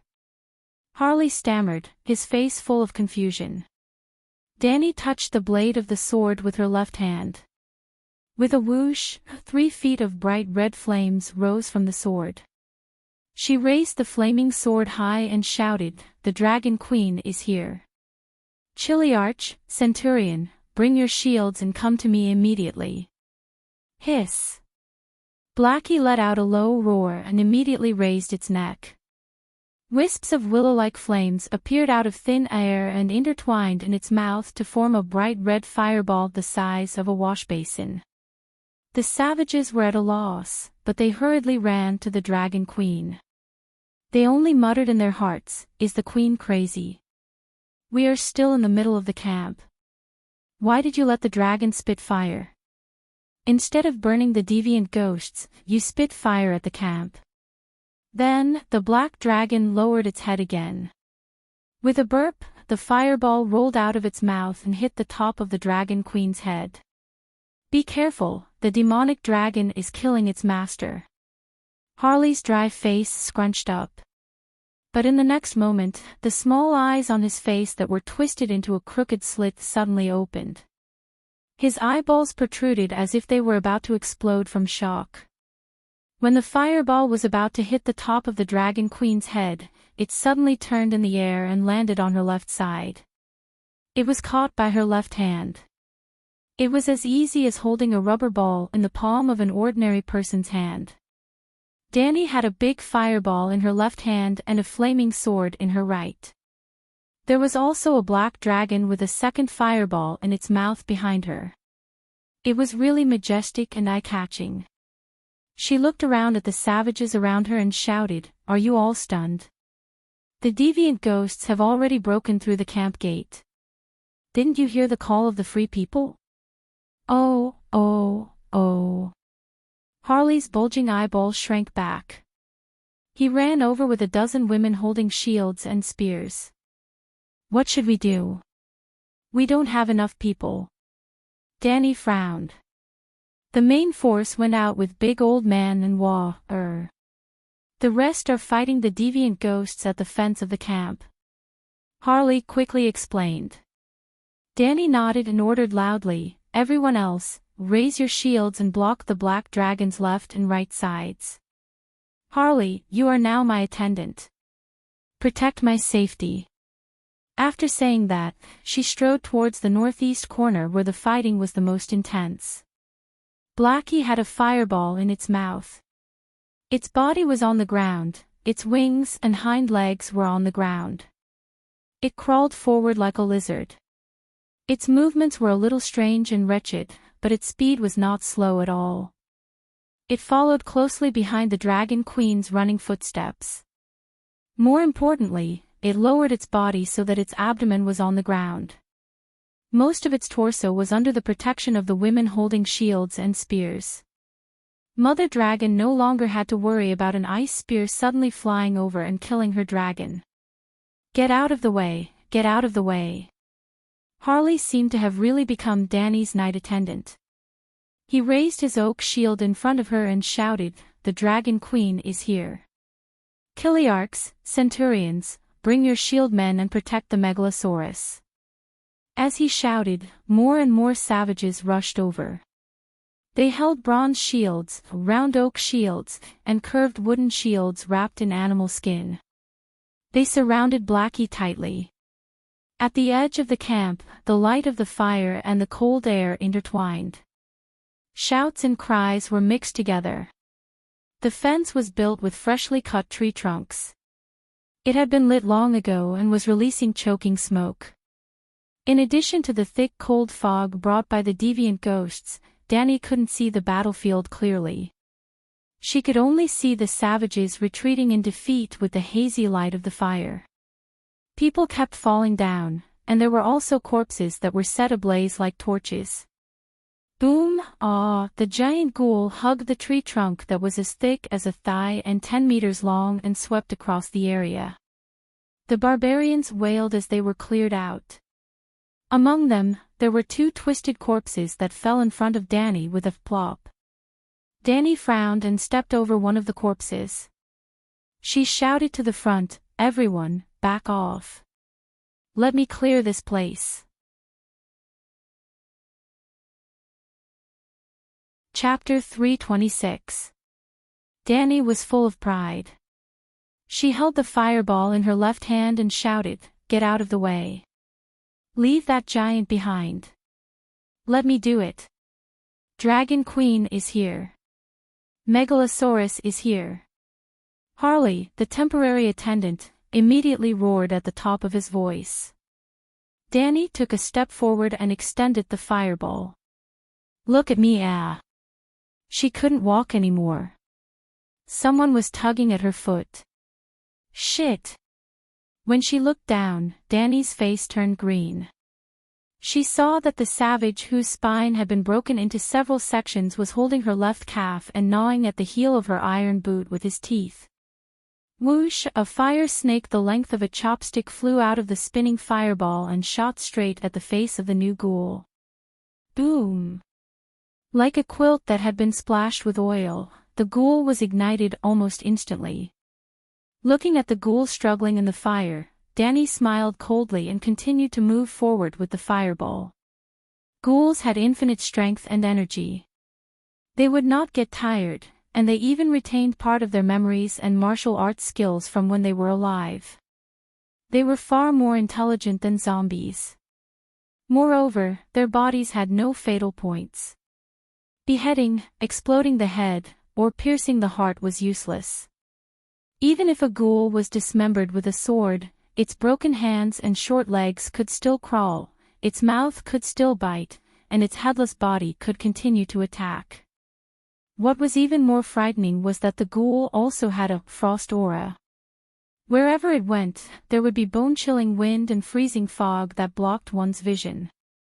However, such crazy ghouls were not invincible. They also had a weakness: they could be easily ignited. Their skin was like flammable, oily cloth. As long as one part of their body was ignited, soon, their entire body would be covered in flames. Hearing the sound of the horn, Danny hurried to the battlefield. She let Dahe dive close to the ground and spit fire once. That was an adventure and also a test to test the destructive effect of dragon flames on ghouls. After all, it was the first time she and Dahe had seen a ghoul. At that time, Dahe swooped down at an extremely fast speed, almost reaching 350 kilometers per hour. In other words, it only took him 2 seconds to fly 200 meters close to the ground. This was not to avoid the ice spears of the deviant ghosts. The first wave of draconic flame attack came too suddenly. Even if there were deviant ghosts hiding in the group of ghouls, they did not have time to adjust their movements and launch a sneak attack on the megalosaurus that swept across the sky. Danny's main purpose was to test the effects of the dragon flame. For example, if you quickly put your finger into a bonfire and then retract it, your finger will heat up, but you won't feel any burning pain. Because the time was short, the heat transmitted by the flame to the finger was not enough to damage the skin cells, so it would not stimulate the pain nerves. If you slowly put your finger on the flame and then slowly retracted it, there was an 80% chance that your skin would split open and your flesh would be charred black. If the temperature of the flame was high enough, such as a metal welding torch, even if you stretched your finger as fast as you could, you would probably scream in pain. At the end of the day, igniting a substance was actually a process of heat transfer, which then caused a chemical reaction. It was the same for fire deviant ghosts. It was either a normal flame that was heated for a long time or a special flame that was hot enough to ignite them instantly. Danny rode Dahe and quickly passed over the heads of the deviant ghosts. She was burning her finger. This was because the dragon flame was not much stronger than ordinary flames. It was not as exaggerated as the difference between a stove fire and a cutting gun. Ordinary flames could burn deviant ghosts for a few seconds, but what about the dragon flame? The dragon flame swept over the corpses at a speed of more than 90 meters per second. This process of stretching and retracting fingers was not slow, but the burning effect was surprisingly good. All the corpses that were swept by the dragon flame were ignited. In this way, Danny knew that the dragon flame could subdue the corpses, so she could try to challenge the white ghosts. Otherwise, she would have stayed in the camp and become a flamethrower, not daring to go out at all. She couldn't be blamed for doing this. In the last season of the Game of Thrones, the scene of the Night King fighting in the dragon flame and taking a bath with a smile was too exciting. Danny had always been worried that her megalosaurus would not work. Now, after discovering that the Megalosaurus could perfectly subdue the corpses, she climbed down from the dragon's back. With the flame sword in her right hand and the fireball in her left hand, she walked step by step toward the opening of the camp. Thump, thump, thump. The ground rumbled slightly. The giant seemed to have noticed her. Dragging the tree trunk, it ran toward the skinny tin man with heavy steps. Ah! The surrounding savages who had scattered around screamed in unison. Ah, be careful. Old Yamant at the top of the Great Wall also shouted. Well, the old scholar had been watching Savages vs. Otherworld Zombies with his star observation mirror. In the northeast corner of the savages' camp, the fence had collapsed, and the broken wood was emitting thick smoke. One or two small flames burst out with difficulty in the thick cold fog, and the world was dim red. Danny walked on the battlefield of blood and fire, ice and smoke. She smiled faintly as she looked at the giant corpses charging toward her, ignoring the exclamations around her. The giant was dead and could no longer roar, but he dragged the giant wood more vigorously and quickly than when he was alive. 20 meters, 18 meters, 15 meters. Suddenly, Danny also ran at high speed. She did not see the giant running toward her. Holding the fireball, she came to 10 meters in front of the giant and blew out the fireball leisurely. Whoosh! A fire snake as thick as a thumb and as long as an arm shot out from the fireball and stuck to the giant corpse's face before it could react. Boom! The wooden stake in the giant's hand fell off and hit the ground heavily. It hugged its burning face and howled silently. Boom! In a few breaths, the giant fell to the ground. The fire spread quickly on its body. A pool of fire appeared on the battlefield at the opening of the camp, and the sky was much brighter. Ah! The savages and Yamant and the others who were watching from the top of the Great Wall were surprised and delighted. The giant corpse's fall did not scare the other corpses. They were not afraid of death. Groups of corpses with flashing blue eyes rushed toward Danny, who was holding the fireball high. Looking at the corpses of the Waves gang charging at him, Harley's face turned pale. His left arm that was holding the round oak shield kept trembling.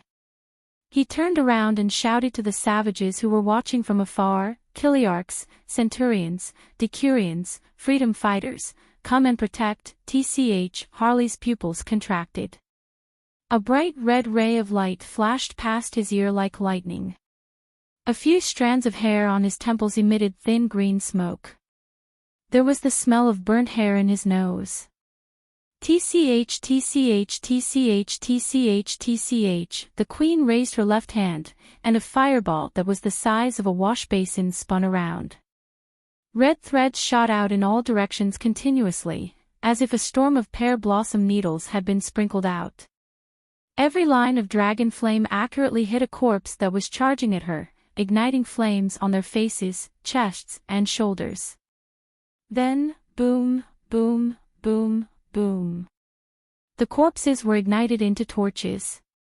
On the Great Wall, the night watchers were dumbfounded. They could not believe what was happening in front of them. With the queen as the center, the earth seemed to have bloomed into a fiery red lotus. What kind of witchcraft is this? It's too scary, Bowen and Maxie muttered with a dry throat. Scholar Yamant also widened his eyes. He was stunned for a while before he took a deep breath and said, "It's the fire control spell of a fire mage." However, Her Majesty did not turn the flames into rare beasts. Instead, she extracted the flames from the dragon flame and shot them out like arrows. The fireball is getting smaller. Ah, it's extinguished, Galen exclaimed. In less than 10 seconds, the fireball in Danny's left hand had shrunk from a wash basin to a ping-pong ball. She flicked her finger and threw it out. Then, she waved her hand at Big Black behind her. The dragon flame fireball that was condensed in her mouth slowly floated over. Big Black had become an oil tank. After mastering the incomplete green prophet meditation, Danny had 2 souls in one body. She could multitask.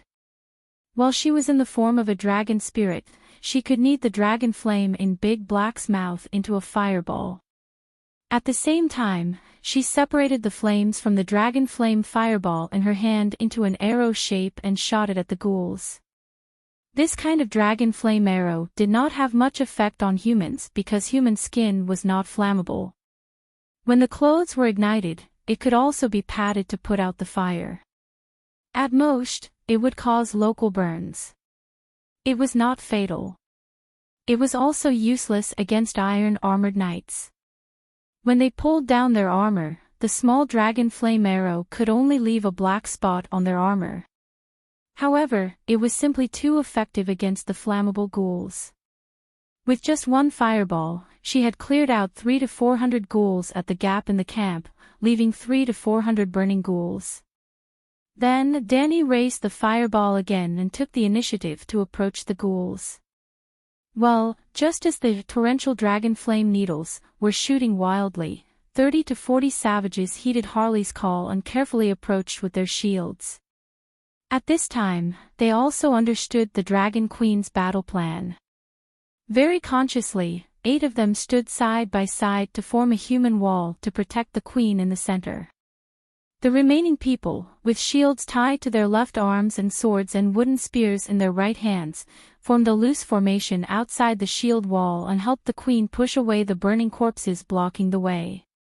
In any case, the Dragon Queen's attack range was more than 10 meters. They were all within the protection of the Dragon Queen's rocket rain. In this way, Danny held the fireball and went back and forth among the ghouls. The dead were ignited and fell in large numbers. She was not running around randomly. At this time, Little White had already returned from the ghost forest. However, he did not land. Instead, he hovered in a safe area 500 meters above Danny's head and transmitted the situation on the battlefield to her in real time. Well, Danny had entered the 2nd level of the dragon spirit state. 1 person and 2 dragons shared vision and senses. Through Little White's vision, she could clearly see her position on the entire battlefield. She could determine where the ghouls were the most and where she needed help. At the same time, she could avoid being trapped in a group of ghouls and being unable to escape. To put it simply, in this fantasy world of cold weapons, Danny not only had a submachine gun with unlimited bullets, but she also cheated by using the full map. Of course, the full map was far less effective against ghouls than against humans. What accompanied ghouls was often cold wind and ice fog, and the visibility in the sky was extremely poor. Ha ha ha, who else? After using more than 10 dragon flame fireballs and burning nearly 2,000 dead people, Danny looked at the battlefield that was starting to become sparse. She could not help but become arrogant. Victory, victory. Dragon Queen is mighty, Dragon Queen is powerful, Dragon Queen is ferocious. The savages beside her were the first to shout loudly, followed by the hundreds of dragon warriors behind them. In just a moment, the entire savages' camp was also echoing with the slogan, Dragon Queen is ferocious. They did not force it, nor did they have any intention of belittling Dragon Queen. In fact, after witnessing Dragon Queen easily destroy hordes of ghouls, the savages were really in awe of her. Even such evil and terrifying ghouls were casually killed. More importantly, she did not use a sword, nor a dragon, nor was she scheming. In public, everyone saw how Dragon Queen burned thousands of ghouls to death with her powerful fire sorcery. Was it too much to say that her magic was powerful and ferocious? After all, in the eyes of the savages, Dragon Queen who used sorcery to burn ghouls was already the most terrifying existence in the world. Yes, she surpassed ghouls. Chapter 327. Even the night watchers on the Great Wall couldn't help but cheer for the Dragon Queen when they saw such a shocking scene, not to mention the barbarians who were inexperienced and cowardly. Long live Her Majesty Dany Rise. Queen Dany Rise is brave and unparalleled. The Night Watchers seemed to be worried that the barbarians would take away the queen's rights, so they cheered especially hard until, crunch, crunch. Stannis's eyes were burning as he gritted his teeth, as if he was chewing on a detestable dragon witch. The Night Watchers who were cheering excitedly shuddered, shrunk their necks and kept quiet. Red Pomegranate carefully glanced at Stannis, who was clenching his fists and gritting his teeth, and asked Scholar Yamont softly, "Can the Rangers fight now?" "This, you decide." Facing Erlu, who was emitting a gloomy aura, even old Yamont, who had lived for more than 100 years, was a little scared. Dany, who was below, seemed to have gotten carried away and started to look for trouble. She stopped the barbarians who were cheering around her and ordered, "There are not enough ghouls for me to kill, now help me invite the white ghouls to fight." How? Harley's little face was full of confusion. "Shout, inferior and cowardly white ghouls, Grandpa is here, do you dare to come out and fight me one-on-one?" Dany said softly. This. Harley's little face turned white and green. "I don't dare." The barbarian Chiliarch stammered, "The white ghouls can understand human language." "It's because they can understand human language that I asked you to shout, otherwise it would be a waste of time." Dany said impatiently. "But I can't beat the white ghouls. I don't even have a metal sword or armor, how can I fight them one-on-one? Help me shout, if the white ghouls really appear, you don't have to fight." "Oh." Harley swallowed his saliva and shouted at the top of his lungs, "Everyone listen up, Dragon Queen wants to fight with the deviant ghouls, we will help her. Lowly cowardly white ghoul, I'm here. Do you dare to come out and fight me one-on-one?" Dozens of barbarians shouted together, their voices shaking the wilderness. The barbarians hiding in the camp and the Night Watchers on the Great Wall all heard them and were stunned. "Savages, true warriors." Toad muttered. "The barbarians are so brave, we can't lose to them. Rangers can move out now." Marcy seemed to be talking to Scholar Yamont, but he was secretly observing Stannis from the corner of his eye. Seeing that Stannis only had a dark expression and didn't raise any objections, Marcy let out a sigh of relief and began to inform Commander Carter Pike below.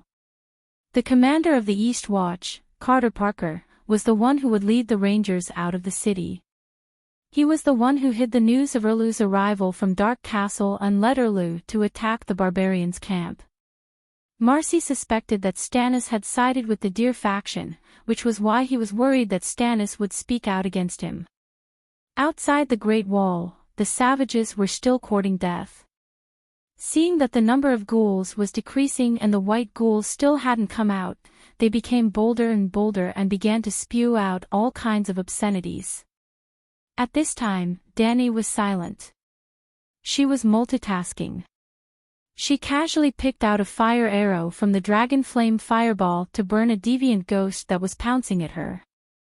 At the same time, she was observing the spiritual rain in her soul dimension. Yes, she was absorbing the spiritual rain that was released after the ghouls were burned. As soon as she entered the battlefield, she saw the spiritual rain that was dissipating in nature in her dragon spirit form the ghouls that were burned by the barbarian warriors. She only hesitated for a moment before she secretly gritted her teeth. There would definitely be a large number of ghouls in the future, and the dead also have spiritual rain in their bodies. It would be a waste to give it up. Why not try to absorb it first? With this thought, she began to use her spiritual bestowment skill and a part of her mind sank into her soul dimension to observe the spiritual rain.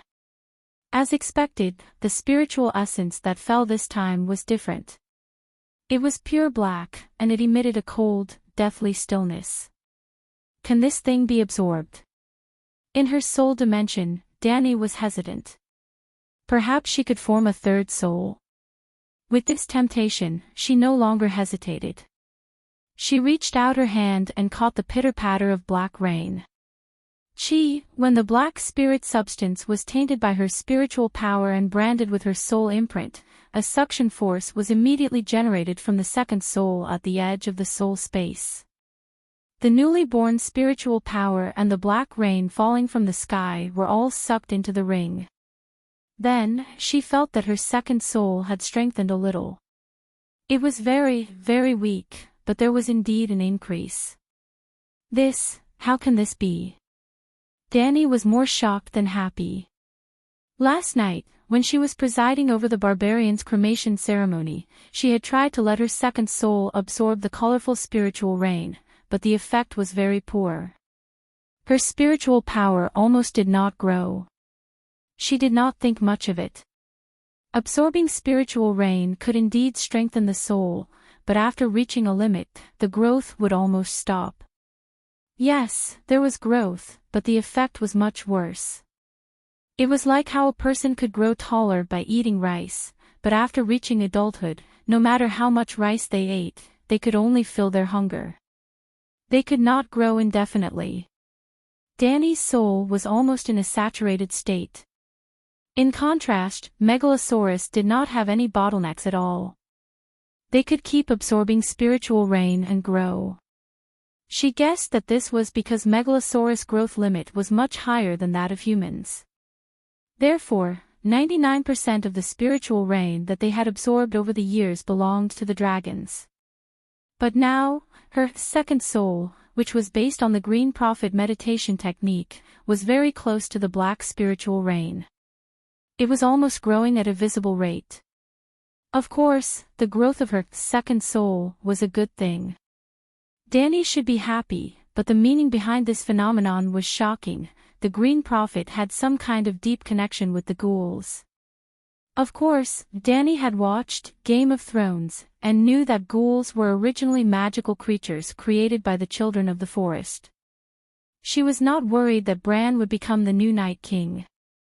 More importantly, her second soul also specialized in the incomplete Green Prophet meditation technique.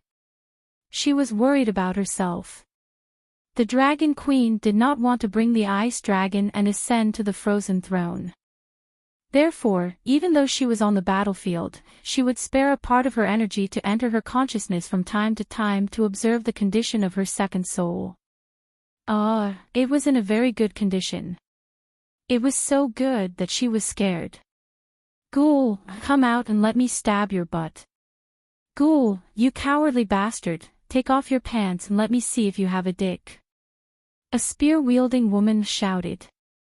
"Ha ha ha, even if there is, it's just a popsicle. Can you bite it to pieces?" The raiders at the side laughed. The savages were so unrestrained that Danny started to worry. She frowned and reminded them, "Be careful, raise your shields, howl, howl, howl, howl." Before she finished speaking, a sharp whistling sound came from the darkness. 4 crystal-clear ice swords flew out of the thick fog almost at the same time as the sound. Under the illumination of the torches and dragon flame fireballs, Danny only saw 4 cold flashes of light. TSS, TSS, TSS, TSS, ding.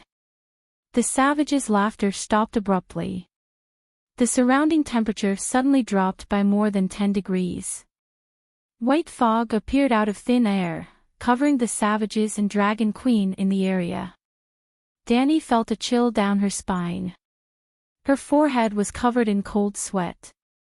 If she lifted her helmet, she would definitely see a pale, twisted face and frightened purple eyes. In front of her, there was an ice sword that was 2 fingers wide and as thin as paper. The blade was too long, more than 2 meters. It looked like a spear. The tip of the sword pierced through the bodies of 3 savages in front of her. Finally, without slowing down, it reached her heart, the spine of the clear sky sword. Close to her body, there were 3 more ice swords that pierced through more than 10 savages on her left and right. In an instant, half of the savages were wiped out. The savages who were still alive were scared out of their wits. If Danny had not been in the dragon spirit state, the sudden sense of crisis made her subconsciously hold the clear sky sword in front of her chest. At this moment, she would have ended up like the chilly arch Harley. Well, Harley was not completely dead. The ice sword pierced through the round oak shield, pierced through the right side of his chest, and came out from his back. Blood wrapped around the edge of the ice sword, forming a layer of hot steam. But just as the hot heart's blood dripped onto the transparent blade of the ice sword, it solidified into dark red spots in the cold air. So cold. Dog, son of a bitch, I called for a long time, but no one came. But when they came. A thin layer of frost slowly condensed on savage Shao Gan's face. But he still forced himself to turn his head. When he saw that the ice sword was blocked by the smoky black spine of the sword, he breathed out a mouthful of white air heavily.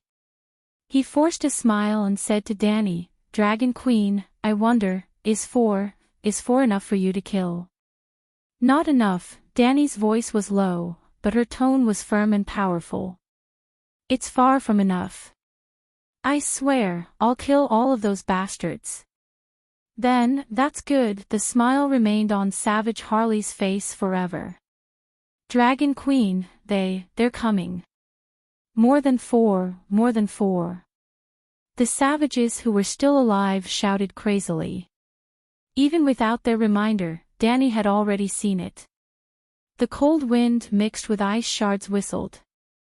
The torches flickered, and the dragon flame fireball twisted irregularly, as if it could not maintain its form. With the help of the flickering firelight, 6 tall monsters could be seen walking on the wind. Like floating, like sliding, for deviant ghosts walked over step by step without making a sound. There were only 2 deviant ghosts riding on horseback. The warhorses under them made soft, chee-chee sounds as they stepped on the muddy ground. Well, dead horses. But dead horses also had a pair of eyes that emitted a faint blue light. Corpse ghost horse. Finally, I see you. Danny sighed. They were 1.9 meters tall, close to 2 meters tall, and had a huge body, like Dwayne Johnson.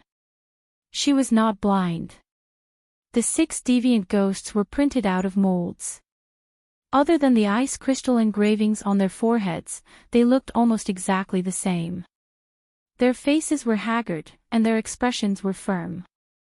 Their cheeks were wrinkled like dehydrated apples. They had cold blue eyes, like blue stars, and their skin was as pale as expired milk. Their pale white hair was light as if it was weightless. It floated with the cold air around them like seaweed. It also looked like they had a burning mysterious ice fire on their heads. The deviant ghosts were also wearing invisible armor. The armor would change color as they moved. For a moment, it was as dark as the sunset, dotted with yellow and red light like the dragon flame and the torches. For a moment, it was as dark as a shadow, blending into the cold fog. With every step they took, the pattern on the armor would change constantly like the sparkling moonlight on the water surface. From time to time, Danny had the illusion that she had lost track of them.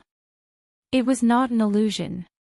When they blended into the environment, they immediately disappeared from her sight. However, the light was wavering, sometimes bright and sometimes dark. The environment was not stable. When there was a fluctuation, they would reveal themselves from their invisibility. When they blended into the environment again, they would disappear again. Just like that, as the fire changed, the figures of the deviant ghosts were faintly discernible. The dead horse was covered in a layer of white frost, like frozen sweat. Its black and dead intestines were falling from its split abdomen. On its back, a rider as pale as mysterious ice was sitting. The 6 deviant ghosts stood still 10 meters in front of Danny, faintly surrounding her in an arc. Just as the barbarians were bewildered, one of the deviant ghosts spoke. That's right, he used an extremely solemn tone and a very strange emphasis to say a few words to the Dragon Queen. The sound was like the shattering of a frozen lake. It was as cold and impactful as a liquid nitrogen bomb exploding right next to one's ears.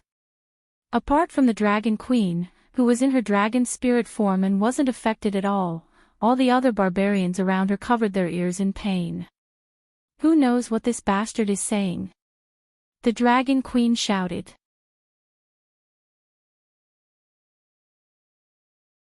Chapter 328. Deviant Ghosts Can Talk. Danny was so shocked that her heart almost stopped beating. They can talk, communicate, and have language. What does this mean? Deviant ghosts have the foundation to develop their own civilization. Then, the long night is not a just war of humans to destroy monsters, but a conflict between two civilizations. However, when the deviant ghosts walked over, she had already regrouped and placed 3 layers of shield-wielding barbarians in front of her. Dragon Queen's courage was directly proportional to the thickness of the meat shields. And there were hundreds and thousands of barbarian warriors behind her, all waiting to die for Her Majesty. With courage came a temper. "Do any of you know what this bastard is saying?" Dragon Queen turned her head and asked the barbarians behind her. Deviant ghosts could understand human language, and the word bastard made their deep blue eyes flash with anger. This made Danny feel surprised. How could he have so many emotions? After a while, Morona, who was wearing a weirwood mask, came to her side and whispered, "They seem to be speaking the ancient language." "What is the ancient language?" Danny asked in confusion. "The language of the ancestors." "Then why did you say seem? And there are so many free people around us who can't understand it." Danny looked at her strangely. "Sigh, the common language we speak now is actually the Undul language. The ancient language of the ancestors has been lost. Only the giants and a few free people in the extreme north still use it," Morona said. "Then do you understand it?" "A little, but I'm not proficient." Morona said hesitantly, "You should call Mance over. He can even sing in the ancient language." Danny rolled her eyes at the witch warrior and said in annoyance, "Don't you know what the situation is now?" "All right." Morona stood at the front with her spear and communicated with the deviant ghosts loudly. Every word the deviant ghost uttered was like a liquid nitrogen bomb.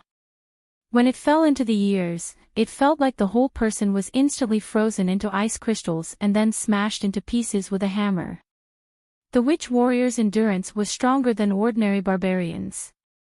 From her stuttering voice, he could tell that she was enduring some kind of pain and fear, but the communication was still completed normally. Yes, the pronunciation of the ancient language was rough, sonorous, and rigid.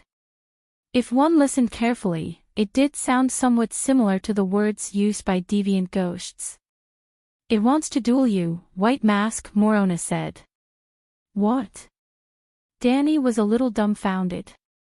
Morona glanced at Harley, who was skewered like a stick of candied hawthorn, and quickly explained, "The other ghosts heard Hunter Harley's challenge and knew that you were the one who made them shout. Now, they have agreed to your request to have a fair battle with you." "Are you kidding me? You saw it too." Danny couldn't help but point at her chest and shout, "Just now, that ice sword was only half an inch away from my heart. If not for my quick reaction, I would have become an ice lich." "You call that a duel?" "It was obviously a sneak attack. You're a huge threat to the deviant ghosts. Of course, they want to kill you. Now that the assassination failed, perhaps they're planning to kill you openly in a duel. Even if they fail, they can still test the limits of your power." Morona was very calm. She judged the deviant ghost's abnormality from the previous conversation. It's been more than 10 years, and the deviant ghosts have never challenged the free people. They only surrounded and hunted us like wild beasts. Some people cursed loudly, but they didn't respond. Their attitude was as cold and arrogant as the ice sword in their hands. Now, they've condescended and patiently repeated their challenge 3 times. Danny glanced at the city gate from the corner of her eyes. There were already hundreds of rangers holding torches gathered there. They also saw the sudden appearance of the white ghost and hesitated. "I'll duel with the deviant ghosts." Danny lowered her voice. "Go find 2 Kiliarchs. While I'm dueling, lead 200 free warriors and sneak behind the deviant ghosts. Today, we're going to kill all 6 of these bastards." Morona looked at the Dragon Queen in surprise. She didn't expect her to be so flexible. "Go inform Whale and Solon," she whispered to a spearwoman behind her. The spearwoman was right next to them. She heard their crafty scheme very clearly. She understood everything. After Blackie held it in for 10 seconds, a bright red fireball the size of a dustpan appeared. Danny held the fireball in her left hand and unsheathed Valeglia's steel sword in her right hand. She stepped out from behind the shield wall and shouted at the deviant ghosts, "Who dares to fight with me?" As the fireball rose, it was as if a small sun had risen from the vast earth. The scorching and bright light radiated in all directions, and the thick ice fog in the vicinity dissipated at a visible rate. Even the howling cold wind gradually stopped, and light and heat once again enveloped the space. Long live the Dragon Queen! Long live the Dragon Queen! From the light and heat, the barbarians regained the ability to speak and move. From the Dragon Queen pointing her sword at the group of deviant ghosts and loudly inviting them to fight, they regained their courage and hot-blooded fighting spirit. She's really going to duel with the deviant ghosts. On the Great Wall, Bo and Maxie was shocked. Hearing the barbarians' shouts and seeing the Dragon Queen and the deviant ghosts drawing their swords, the Night Watchers guessed what was going on. 7 gods above, the Night Queen is going to duel with the deviant Ghost King. This is a story that only exists in ancient legends. Galen couldn't control his emotions. His voice trembled as he shouted. "I can't believe we're witnessing history." The Dark Castle's chef, Three-Finger Habu, murmured. "She's a warrior. She's a girl."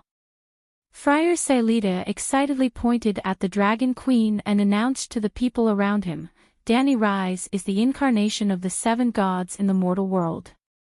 She's the child of prophecy who will save mankind from the deviant ghosts." Melisandre turned her head. Her indifferent red eyes exerted an invisible pressure on the drunkard friar. "Ugh!" The old friar shivered and turned his head away. He muttered in a low voice, "If the deviant ghosts are real, then the Church of the 7 gods can't fall behind. We should have our own savior." Crunch, crunch, crunch.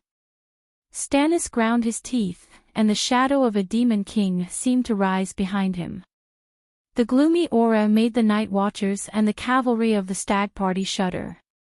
Like the Knights of the Deer Gang, Giant Killer Gordifalon was not happy. At this moment, the person who should be fighting against the deviant Ghost King should be Stannis, the messenger of light. However, he couldn't bear to see the Dragon Queen's divinity in front of the masses. He forced a smile and said in a calm tone, "What deviant Ghost King? It's just an ordinary deviant ghost minion. Why are you making such a fuss?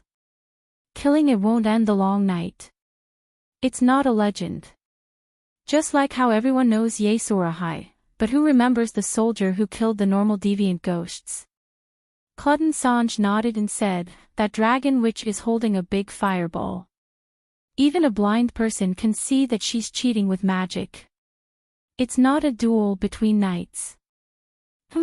At least she's the first human to challenge the deviant ghosts. She's 10,000 times braver than you people who are chatting on the Great Wall." Professor Peristand glared. To be honest, the old professor was in great pain. It was even more painful than being stabbed in the heart.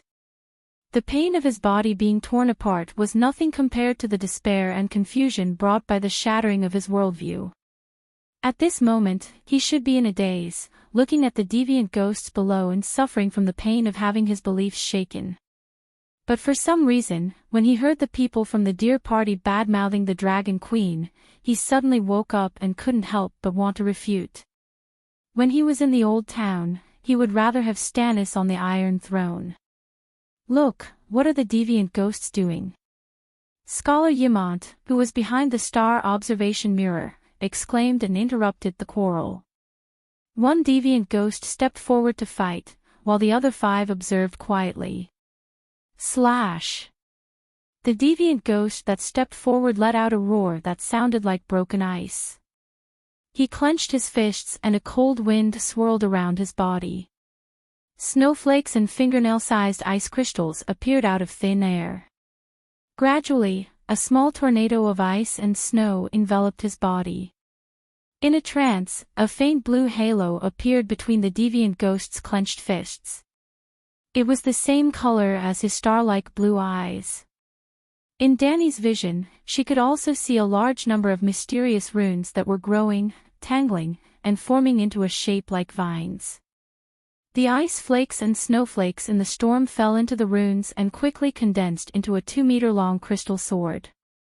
The sword was thinner than paper and emitted a faint blue light. When placed flat, its blade was almost invisible. Under the watchful eyes of everyone, the deviant ghost used ice magic to create an ice sword. Dany and the savages below the Great Wall were in disbelief. The night watchers on the Great Wall were also stunned. Gah! The deviant ghost imitated Dany's actions and pointed his sword at the opponent, making a short but powerful sound of provocation. Kill! Without any hesitation, Dany spun a blazing fireball in her left hand. Bright red fire arrows poured down on the deviant ghost's head like a heavy rain. Swoosh! The tall figure of the white ghost disappeared in an instant. There was no sound of running. As if he had teleported, he moved 2 meters to the left and dodged dozens of fire arrows. However, his final move was not teleportation. Although his speed was amazingly fast, he still could not avoid being captured by the dynamic vision of the Megalosaurus. The blazing fireball was like a Gatling gun, spurting out a red torrent in the air. At the beginning, the white ghost dodged left and right, back and forth, with his speed of more than 30 meters per second and his keen senses. His movements were erratic, and he even moved in front of Dany in a coquettish way. However, gradually, as he tried to approach the opposite side, Dany began to get familiar with his steps. The fire arrows that flew out no longer shot forward fiercely. They were either as fast as shuttles or slowly floating in the air like willow catkins. The combination of speed and slowness seemed to bloom around Dany's body like a beautiful red flower. Sizzle! Tiny fire snakes hit the white ghost one after another, leaving holes on his chest armor, arms, and cheeks. Light blue blood gushed out with white mist. Yes, it was a hole. The deviant ghost's body and armor seemed to be made of ice. A fire arrow burned a hole the size of a bean. However, as the flashing blue blood flowed and filled the hole, the wound healed. What was more terrifying was that the deviant ghost's swordsmanship was swift and fierce. Many of the fire arrows that could not be dodged were shattered by his sword, or blocked with a palm-sized blade. The blade shone with a faint blue light, and there was not even a scratch on it. Hiss! The savages and night watchers gasped. Previously, a flame could easily ignite the ghoul, but this deviant ghost suffered at least 20 attacks and was unharmed. Bo and Maxie said with a pale face. How can it be unharmed? Melisandre's red eyes shone with a strange light. The deviant ghost consumed a lot of magic power.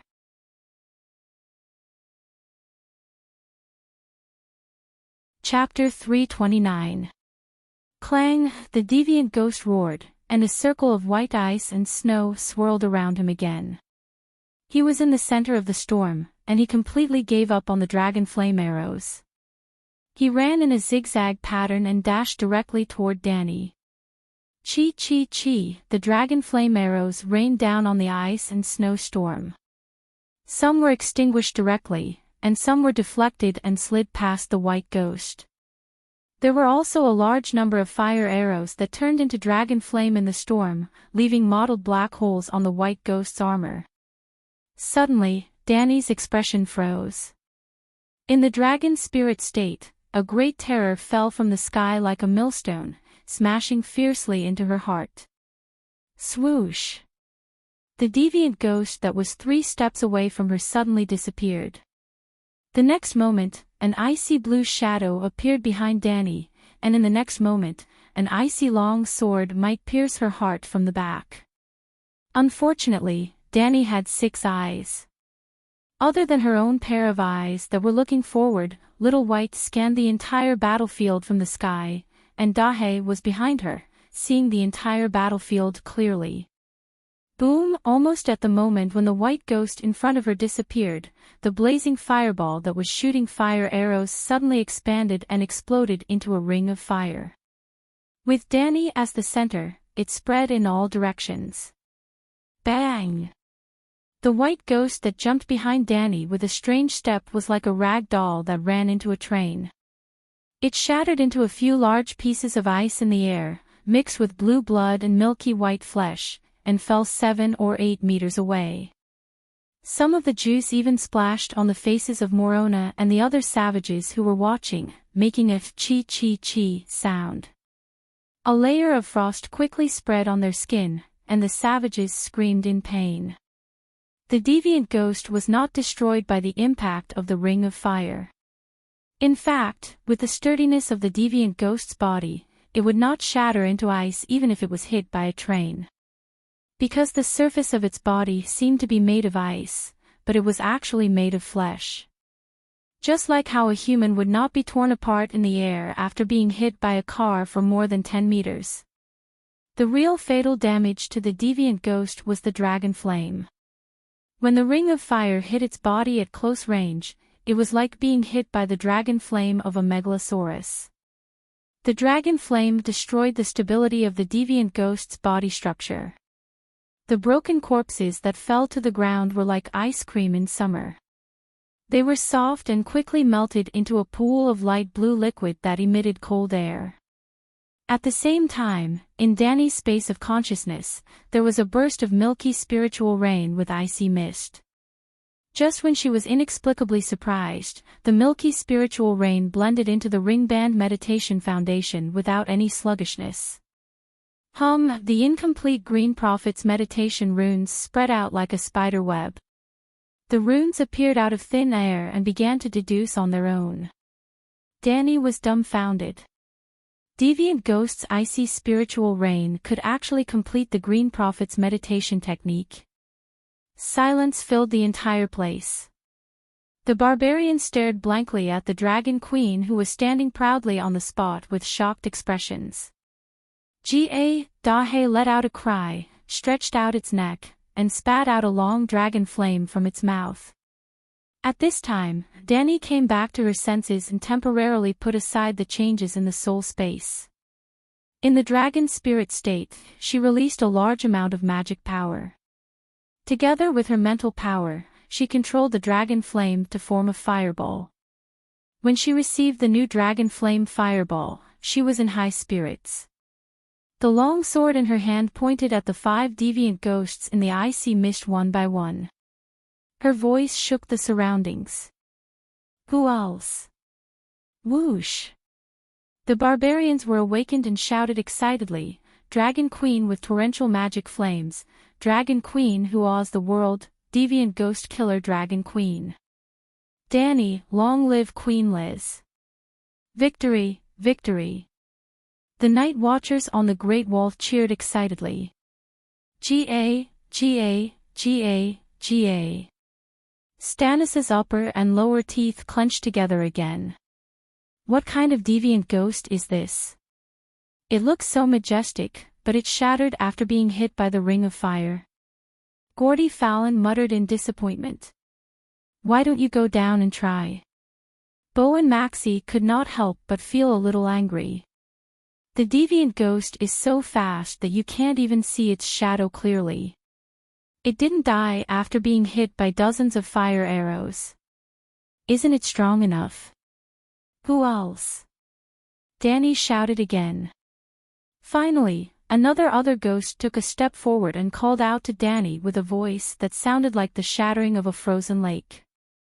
Milky white skin, an invisible armor that changed color according to the environment, blue eyes that shone like stars, and pale white hair that floated on top of his head like flames.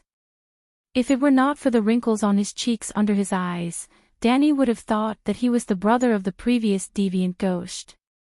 Ga, clang. That deviant ghost turned around and shouted at his remaining four companions. The deviant ghost on horseback showed obvious hesitation. Then, the deviant ghost who accepted the challenge pointed at Blackie, who was surrounded by shield men, then pointed at his own chest and said a few words with a voice as cold as ice. Be careful, he wants them to help him. Morona's expression changed as she reminded Danny loudly. What? They want to attack me together. Danny was shocked. She could not care less about acting cool anymore. She quickly turned around and ran back to hide in the shield formation. No, not attacking, the deviant ghost suddenly spoke in human language. Westeros common language. His tone was difficult, as if his vocal cords could not support such pronunciation. Duel, fair, duel. The deviant ghost's neck muscles tensed up as he spoke slowly and loudly. At this time, two deviant ghosts on horseback also climbed down and surrounded the challengers with the other two. Under the shocked gaze of Danny and the others, the four deviant ghosts each extended a palm and placed it on their companions' chests and backs. In an instant, a circle of ice and snow rose from the ground. It was misty, and the snow danced in the air, enveloping the five deviant ghosts. Faint blue runes could be seen spreading on the ice crystal armor of the challengers like a spider web. Up, it spread across their chests, shoulders, necks, and heads. Down, the runes spread across their abdomens, thighs, calves, and ankles. Kacha. Visible to the naked eye, an ice helmet as thin as a cicada's wing gradually condensed on the head of the challengers. Their invisible armor also absorbed the ice and snow in the storm, covering them with a layer of sparkling ice armor. It seemed to be made of the same material as the ice sword that blocked the dragon flames. With the combined strength of the four deviant ghosts, they created a magical ice armor for the challengers. This ice armor lost its invisibility feature, and the deviant ghost's body was no longer faintly discernible. It stood proudly in front of Danny. The fireball of dragon flames reflected waves of red light on the deviant ghost's body, as if there was a mirror in front of it. The surrounding savages were almost dazzled. Duel. The Gundam version of the deviant ghost pointed its sword at the dragon queen. This deviant ghost was covered with a layer of sparkling and translucent ice from head to toe. Not only was its body size larger, its ice crystal armor was also very geometrically beautiful, a little like a well-defined Iron Man suit. To be fair, it was more beautiful than Tony's Mark battle suit. It was shiny, and had a faint blue glow. When external light shone on it, it could even reflect a colorful halo. It was as if it was wearing a rainbow-colored robe. The deviant ghost is too cunning. It actually cheated and created an armor. Morona swallowed her saliva and looked at Danny. What do we do now? Whale and Solon have already brought people back to the crematorium. The night watchers have also secretly circled around and blocked the northeast side. It seems like it's time to launch an attack. Danny hesitated. The deviant ghost using a Gundam sounded terrifying. However, this was only a deviant ghost, and it was still many levels away from the Night King.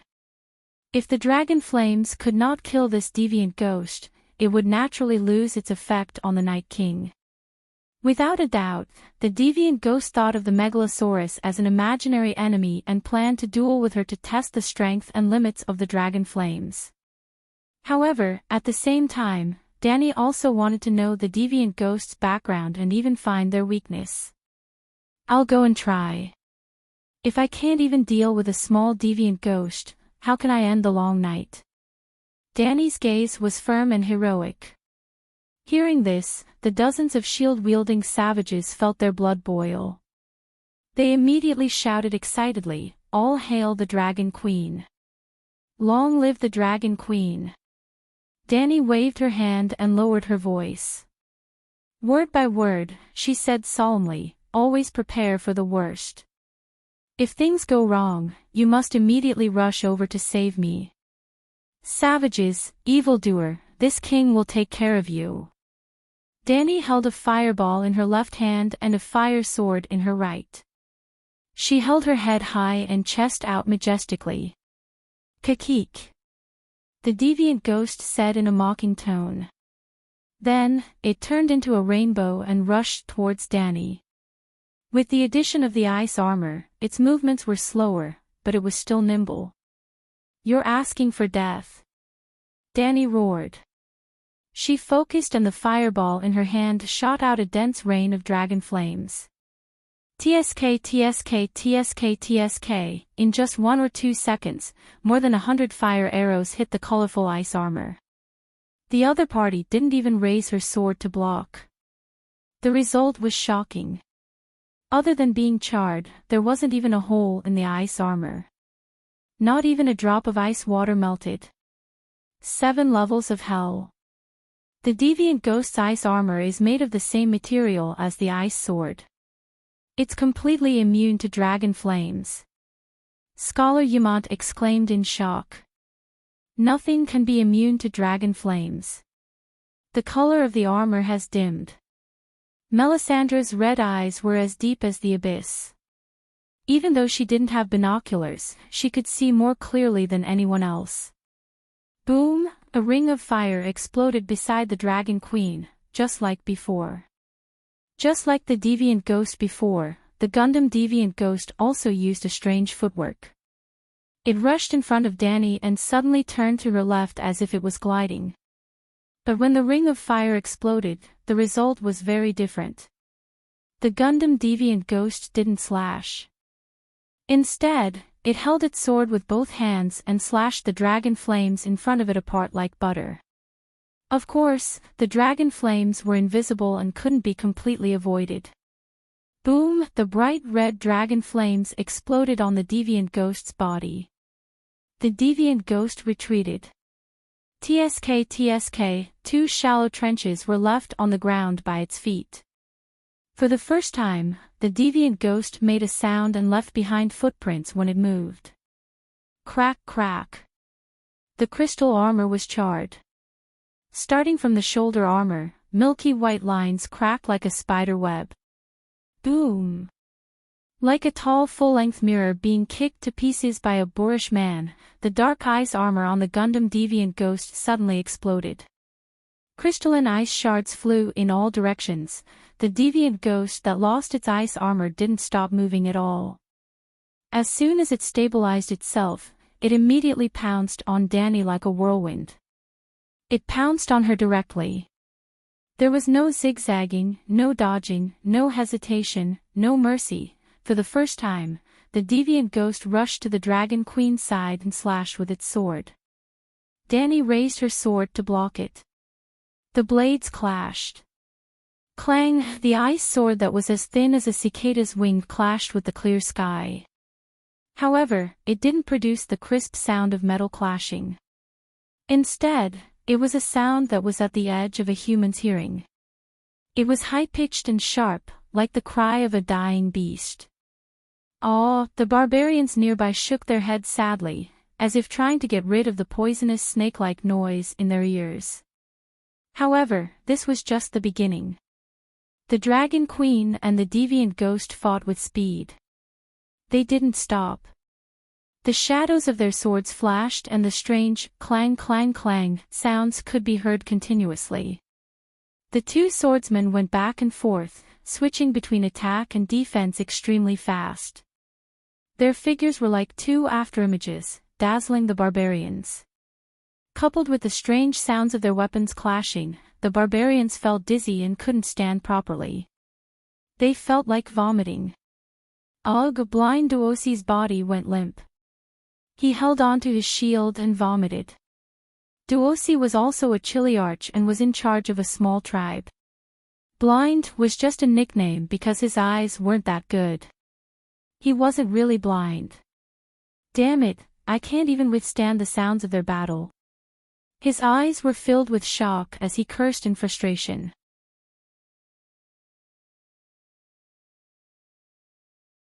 Chapter 330. The sword flashed, and the figure moved. Roar! Suddenly, Danny let out an angry roar at the deviant ghost when the two swords clashed. It was a soul attack from a level 2 dragon spirit. Buzz, the deviant ghost, shook his body as if he was drunk. But in this moment of distraction, Danny's sword had already pierced into his neck. Pished, blue blood flowed down the blade, like ice water falling on red-hot steel, and evaporated into a cloud of mist. Sword, your sword.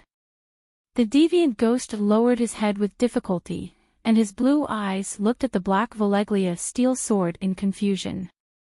His body tilted, and he fell to the ground, dead. Starting from the wound on his neck, his flesh and bones quickly melted, leaving behind milky white glass-like bones, shining with a pale white light. Slowly, even the bones began to melt. Dwayne Johnson's strong body disappeared, and only a pool of cold liquid was left on the ground. This. Danny held the sword in front of her chest, and observed it carefully. Other than some frost, there was not even a trace of blood, and there was not even a scratch. Valeglia steel was indeed the bane of deviant ghosts. Long live the Dragon Queen! Dragon Queen is brave, Dragon Queen is skilled in both magic and martial arts. Seeing the deviant ghost suddenly killed, and seeing his body melt and disappear, the savages were shocked. After a moment of shock, they cheered wildly to express their excitement. Her Majesty won, Her Majesty defeated the deviant ghost. Yimon's heart dropped, and he shouted to the night watchers beside him with tears streaming down his face. The others did not care about his loss of composure, and they were even more excited than the old scholar. They all raised their hands and shouted, "Long live the Queen Danny Lilith, Her Majesty Danny Lilith is the champion of thousands." Even the deviant ghost was no match for her in swordsmanship, if it was me. Gordy Fallon had seen the fight between a deviant ghost and a human with his own eyes, and just as he tried to put himself in the situation, his forehead was covered with sweat, and his body was trembling in fear. Just as I expected, Paristan did not know martial arts, so he did not feel much. She defeated a few strong knights in the Honey River tournament. The crown of love and beauty is not an exaggeration, and defeating the deviant ghost is nothing. One-armed Tanner stared at him, as if he was looking at an idiot. You really understood. Robert was no match for the deviant ghost when he was young, and you said it was nothing. That's impossible, right? The red-nosed old professor said in disbelief. You must not have seen their sword moves, right? It's too far. Old Eamon turned back and smiled bitterly. I didn't see it clearly even with the star observation mirror. It's okay, you barbarians, you must have seen the savages, right? Why are they covering their ears and avoiding the duel? Why? Old Tanner was confused. You can ask the savages later. One-armed Tanner shrugged. Normal people can't even get close to the battlefield, which means there are dangers we don't know about, and Robert definitely can't resist that kind of magic damage. Look, what are the 4 deviant ghosts doing? Bo and Marcy suddenly exclaimed. Ah, old Yimont also exclaimed, how is this possible? The deviant ghosts are actually bowing to Her Majesty Danny Rise. What? The night watchers were shocked. Not to mention the night watchers, even Danny under the Great Wall was a little surprised. After defeating the second deviant ghost, Danny did not have time to show off. She immediately rolled the dragon flame in Blackie's mouth into a fireball and held it in her hand, then looked at the 4 deviant ghosts in front of her vigilantly. They were passing through the thick frozen fog, and were collectively approaching her.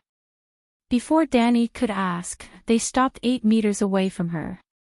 2 deviant ghosts on horseback dismounted, and the 4 deviant ghosts side by side knelt to her on one knee, and said a few words in a solemn tone.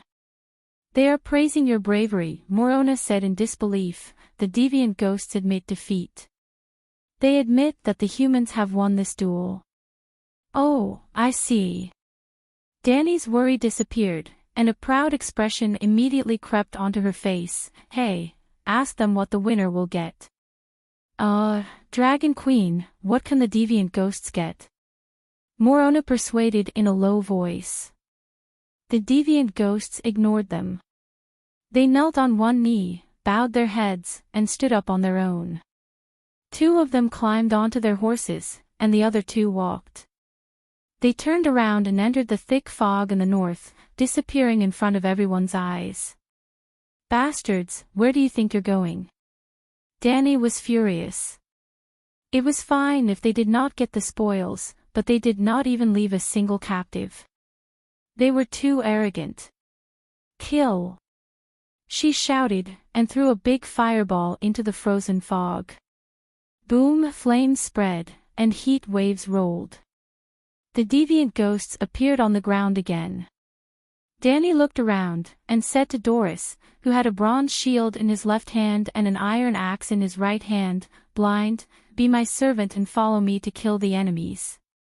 Yes, Blind Doris was a Chiliarch, and had the best shield and weapon. He became her second servant tonight. Dang dang dang dang, beep beep beep beep, kill, kill, kill the deviant ghosts. In the next moment, the sound of gongs and horns could be heard from all directions. The barbarians and rangers who were lying in ambush in the north and east started to light up their torches, and rushed towards the deviant ghosts with the wildfire led by Dragon Queen. The whole battlefield was filled with torches, and the sounds of warriors shouting could be heard everywhere. The deviant ghosts who were surrounded by the crowd seemed to have no way to escape. Howl, howl, howl. Suddenly, but it was within Danny's expectations. From the north came the sharp whistling sound of dozens of ice swords flying towards them. TSK, TSK, TSK. In an instant, dozens of barbarians were skewered into frozen candied haws. The northern front line was emptied. The battle cries on the battlefield also stopped for a moment. The barbarians and night watchers were all stunned by the change. However, Danny had already guessed that the deviant ghosts would have reinforcements, and they also had the resolve to exchange their lives for theirs. A leader must be benevolent, and cherish every one of his people. However, when necessary, he should not be afraid of sacrificing his subordinates. To put it bluntly, even if an ice sword could kill 3 warriors, 10 of them would only kill 30 people. However, as long as one deviant ghost was left behind, at least 1,000 people would be saved in the future. It was worth it.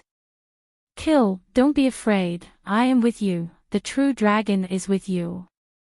Dragon Queen raised a big fireball, and led the charge under the protection of a group of shield soldiers. "Charge with me. Kill the bastard deviant ghosts." Her shouts shook the sky. "Hiss!" Blackie roared, dispelling the last bit of fear in the barbarians and night watchers. "Kill!" A group of barbarians passed by Dragon Queen, and charged straight at the deviant ghosts. The deviant ghosts seemed to be a little confused.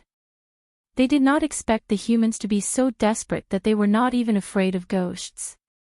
When the barbarians rushed over with torches, the ice swords in the hands of the 2 infantry deviant ghosts had not formed yet.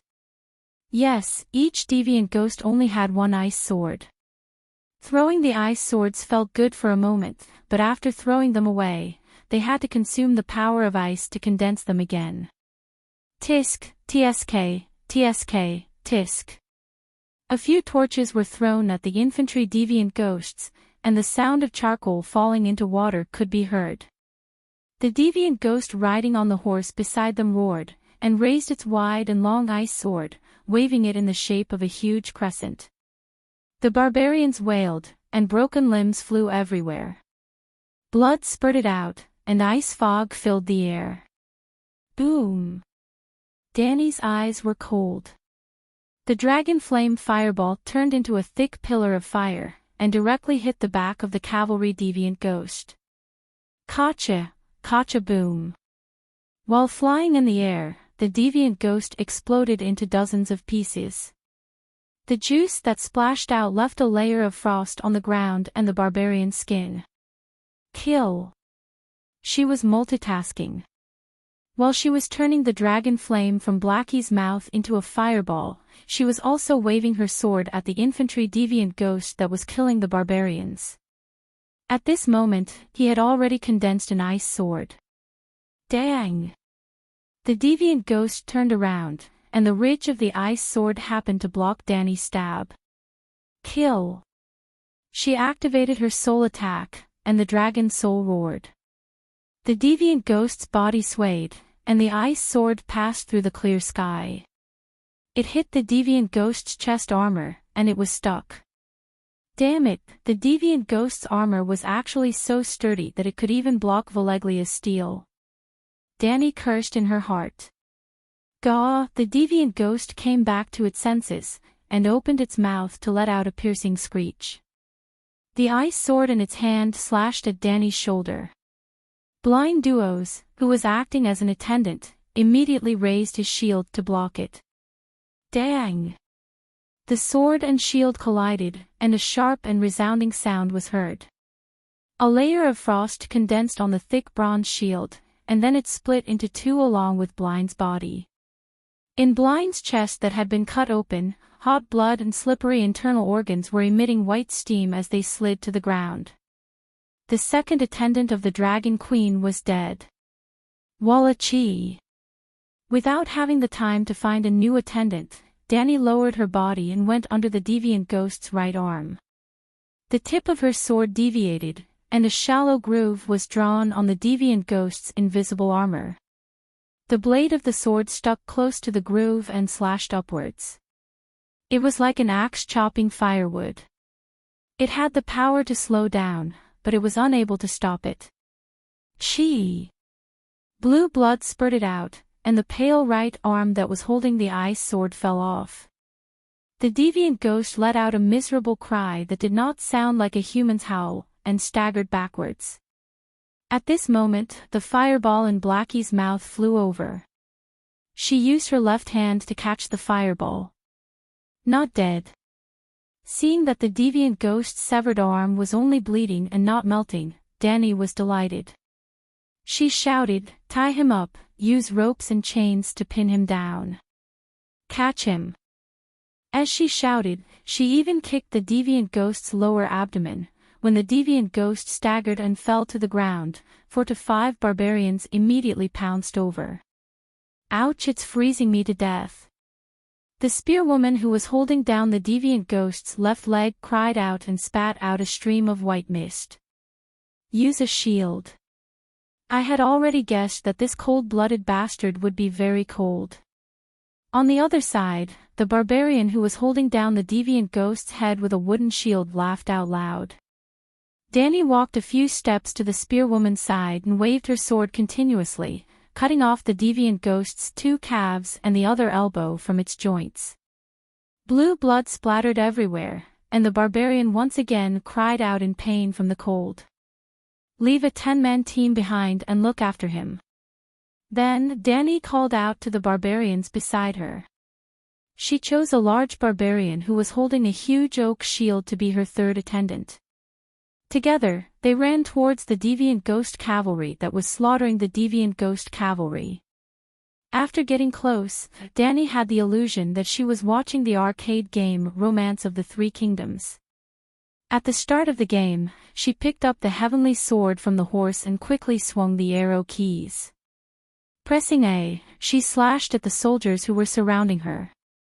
The light of the sword flashed, and the barbarians howled as they were cut into two. The wooden shields and bronze swords were all unable to block it. When they met the ice sword, they were immediately cut into two or frosted and suddenly exploded into dozens of metal shards. The barbarians were also very brave. They advanced dauntlessly, wave after wave. Some of them squatted down to cut off the horse's legs, some of them held torches and greeted the deviant ghost. Then, they were all cut into two by the deviant ghost. In fact, there were a few times when the deviant ghost's warhorse was ignited. Deviant ghosts were not easily flammable, but the resurrected deviant ghosts were very flammable. But every time the warhorse was on fire, the deviant ghost would emit a cold air from its body and extinguish the flames. Fire snake. Danny ran quickly. When she was 5 meters away from the deviant ghost cavalry, she shouted in a low voice. A bright red fire snake that was as thick as a wrist and 7 to 8 meters long shot out from the fireball in her hand. It slithered through the gaps between the barbarians' heads, causing their hair to be burnt. Finally, it arrived in front of the deviant ghost and wrapped around its waist like an immortal rope.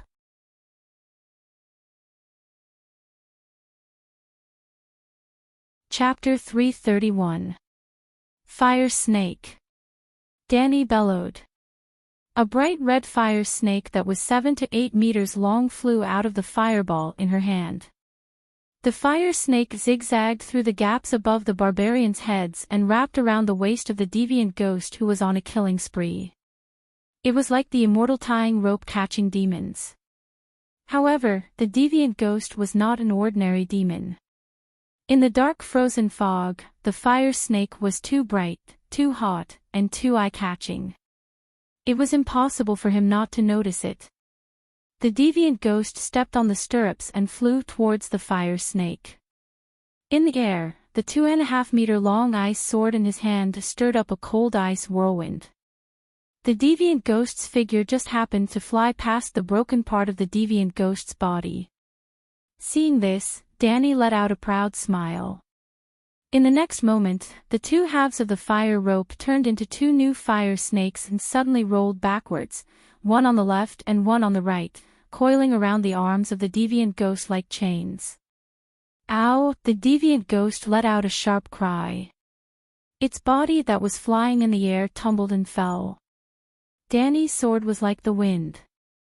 The smoky black blade stirred up two sword flowers at the deviant ghost's legs at a speed that ordinary people could not see clearly. Chee!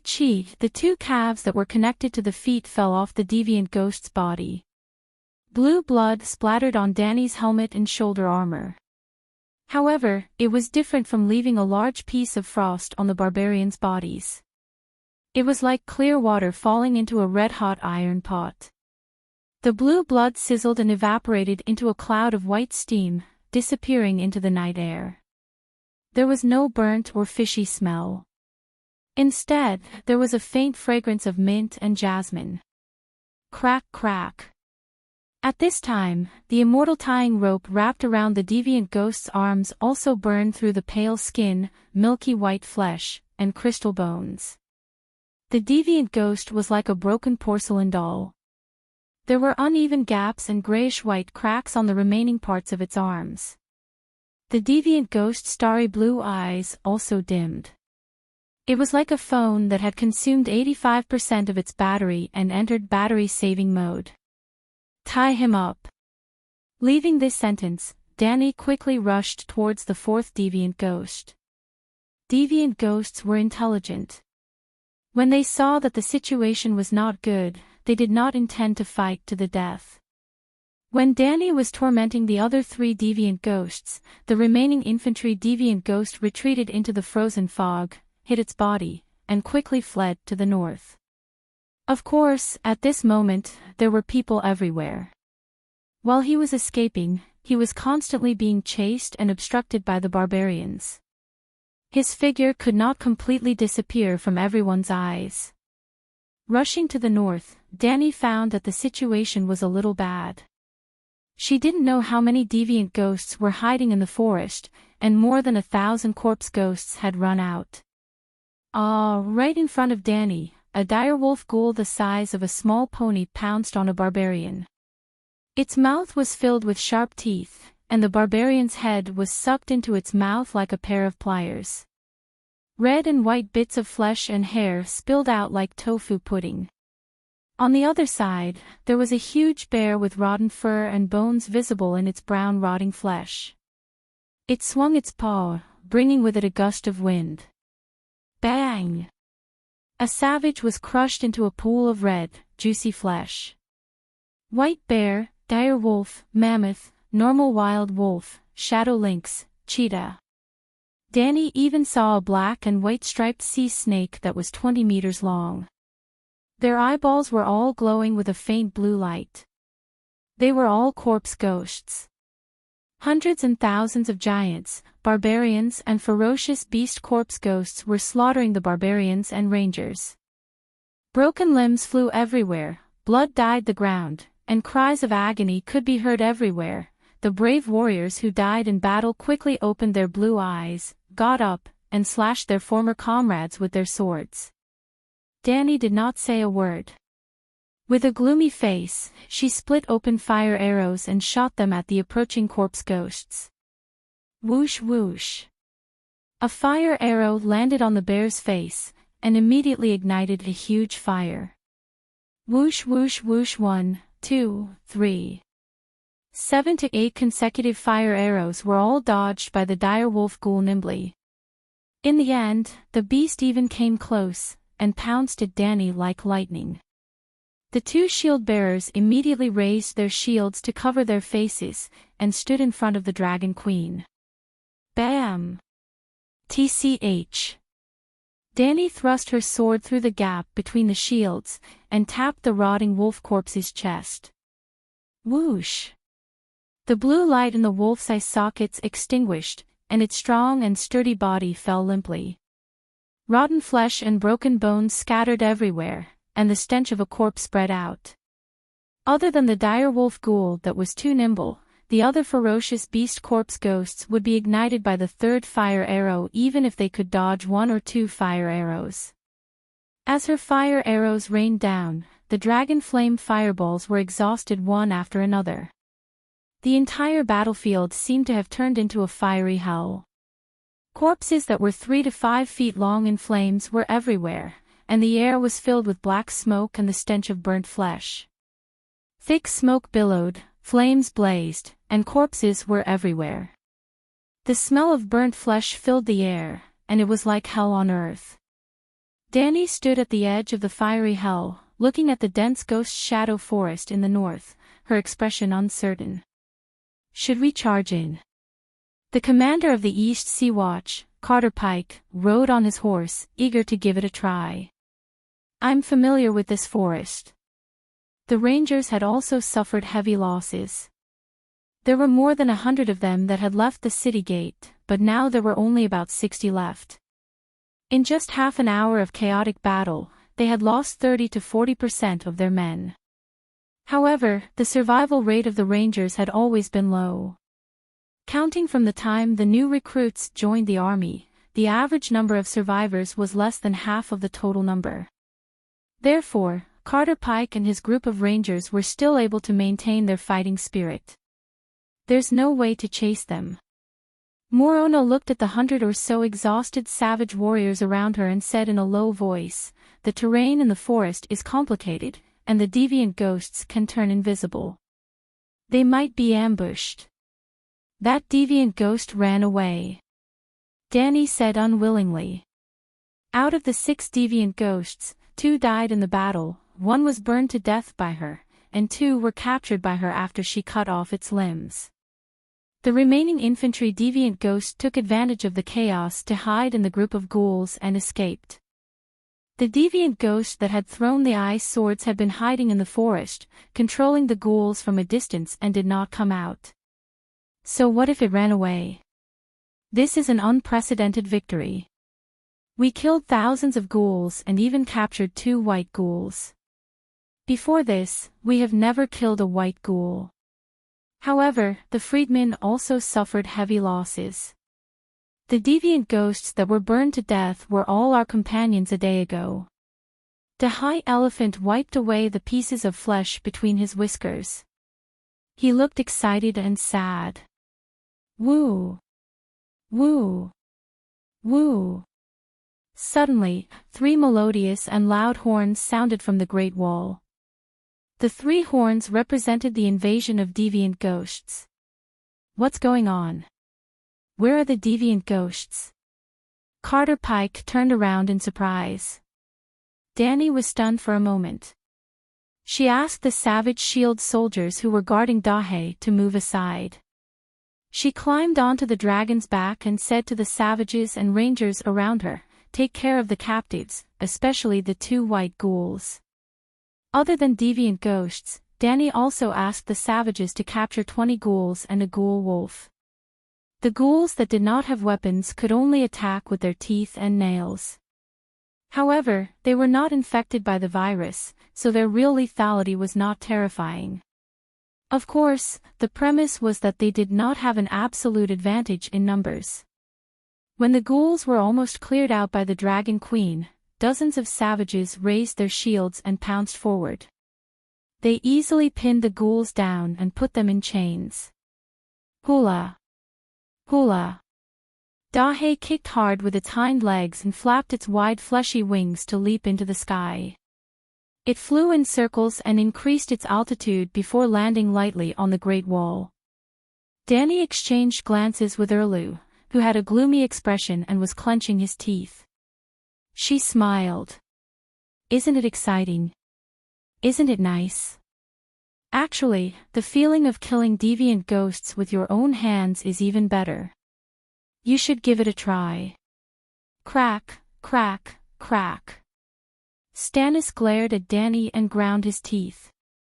"Your Majesty, something happened to the Suicide Squad." Old Yamant hurried over and interrupted the awkward confrontation between the 2 kings. Suicide Squad. Danny quickly turned her head and looked towards the north. It was completely dark. She could not see anything. The next moment, she entered Dragon Spirit mode. Dahe stretched its neck and looked towards the north. Sparks of fire rose in the forest. Adjusting its dragon eyes, the lens gradually zoomed in. More than a dozen raging flames were burning 8 kilometers away from the haunted forest. The treetops were set ablaze. Thick smoke billowed as the flames soared into the sky. I saw a red light in the distance through the star observation mirror. It seems to be at the place where the Suicide Squad set up their hunting spots. Actually, there were flames an hour ago. But you were dueling with deviant ghosts at that time, so we did not dare to disturb you, old Yamant said. What a vicious deviant ghost. Not only did it ambush the savages' camp, it also wants to eat the Suicide Squad.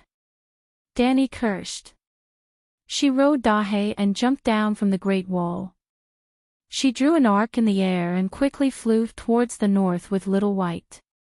Well, although Little White did not directly participate in tonight's battle, it had been playing the role of the global eagle. In the foggy night, Danny ran around the battlefield. Wherever the ghouls gathered, she would go to provide support. But she was never surrounded. It was all thanks to Little White's help to open up the map. There were more deviant ghosts than expected. While Danny sat by the fire and chatted with Barristan, Olma, and the others, the deviant ghosts had quietly crossed the Suicide Squad's diamond-shaped defense line. Along the way, they revived the savages' corpses in the forest and headed south to attack the new savages' camp. At that time, the 2 dragons were within the range of the Suicide Squad's hunting spots. Danny knew nothing about the deviant ghost's movements. Fortunately, Dahe's ears were sharp. It heard the sound of the horn 7 or 8 miles away. But when Danny rode her dragon to support the savages at the Great Wall, another wave of deviant ghosts attacked the Suicide Squad. With the help of the concealment armor that blended perfectly with the environment, the deviant ghosts silently approached the 5-man ranger squad and killed them. Of course, Danny did not make a low-level mistake. When she rode Dahe to the Great Wall, Little White was still hovering above the Suicide Squad's hunting spot. At that time, Danny was still unsure of what had happened at the Great Wall. She did not immediately recall Little White. When she discovered that the deviant ghosts were attacking the camp and she decided to support the Great Wall, she asked Little White to send a signal to the Suicide Squad, a dragon's roar. Just like how the Night Watchers used the sound of the horn to transmit information, before the Suicide Squad set off, Danny had also created a message code for the dragon's roar. One dragon's roar meant that a hunting spot had encountered a deviant ghost and everyone had to be careful. Two dragons' roars meant that two or more hunting spots had encountered a deviant ghost and the queen was unable to support the rest of the hunting spots. If the deviant ghost wanted to leave the hunting spot, it would jump down and do something crazy to attract the deviant ghost's attention. Three dragons' roars meant that the battle line had collapsed. The Dragon Queen and the 4 Ranger squads could no longer take care of them. Suicide Squad members, good luck. For dragons' roars meant that something unexpected had happened. The hunting plan had been abandoned, and everyone had entered emergency combat, life-saving mode. Danny did not expect deviant ghosts to attack the Great Wall. The unexpected situation was not specified. But preparedness meant success, and unpreparedness meant failure. Danny finally prepared for the worst. After all, the name of this squad explained everything, the Suicide Squad. Then, Little White roared 4 times. The other 3 Ranger squads immediately abandoned their posts and rushed to Barristan's location. Barristan's location was at the center of the diamond-shaped formation and was the closest to the Great Wall.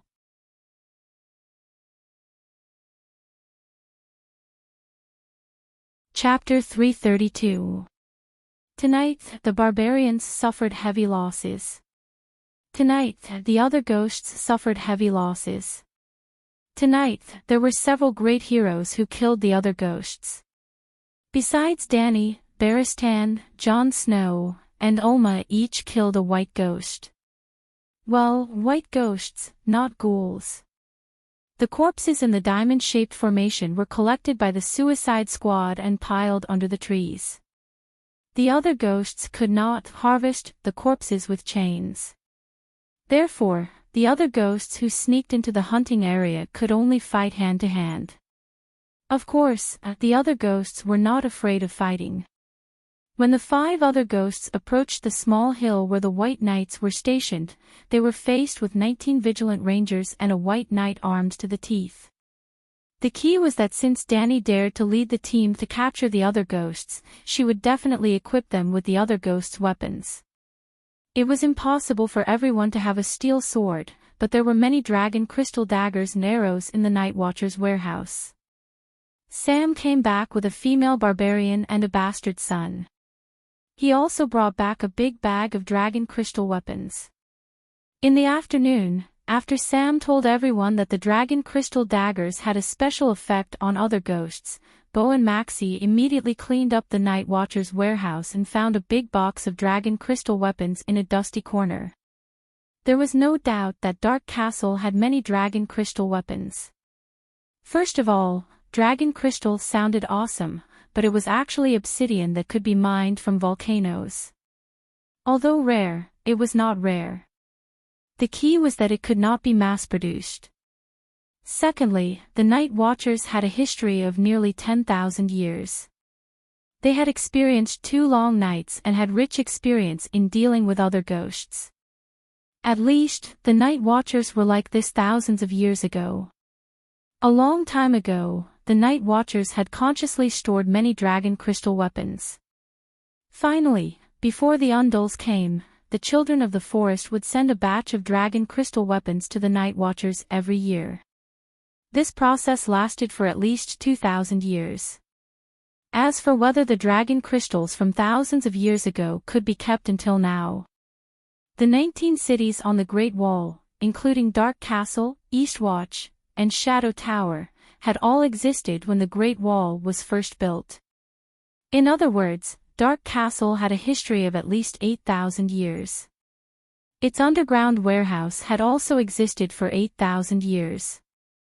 There were even many materials from 8,000 years ago. Well, if you look carefully, you might find an 8,000-year-old ham. The warehouse was under the Great Wall, and it was colder than an ice cellar. If they went to the Dark Castle, they would find countless relics that were 8,000 years old, including the Commander's Tower where Ulu lived and the King's Tower where Danny lived.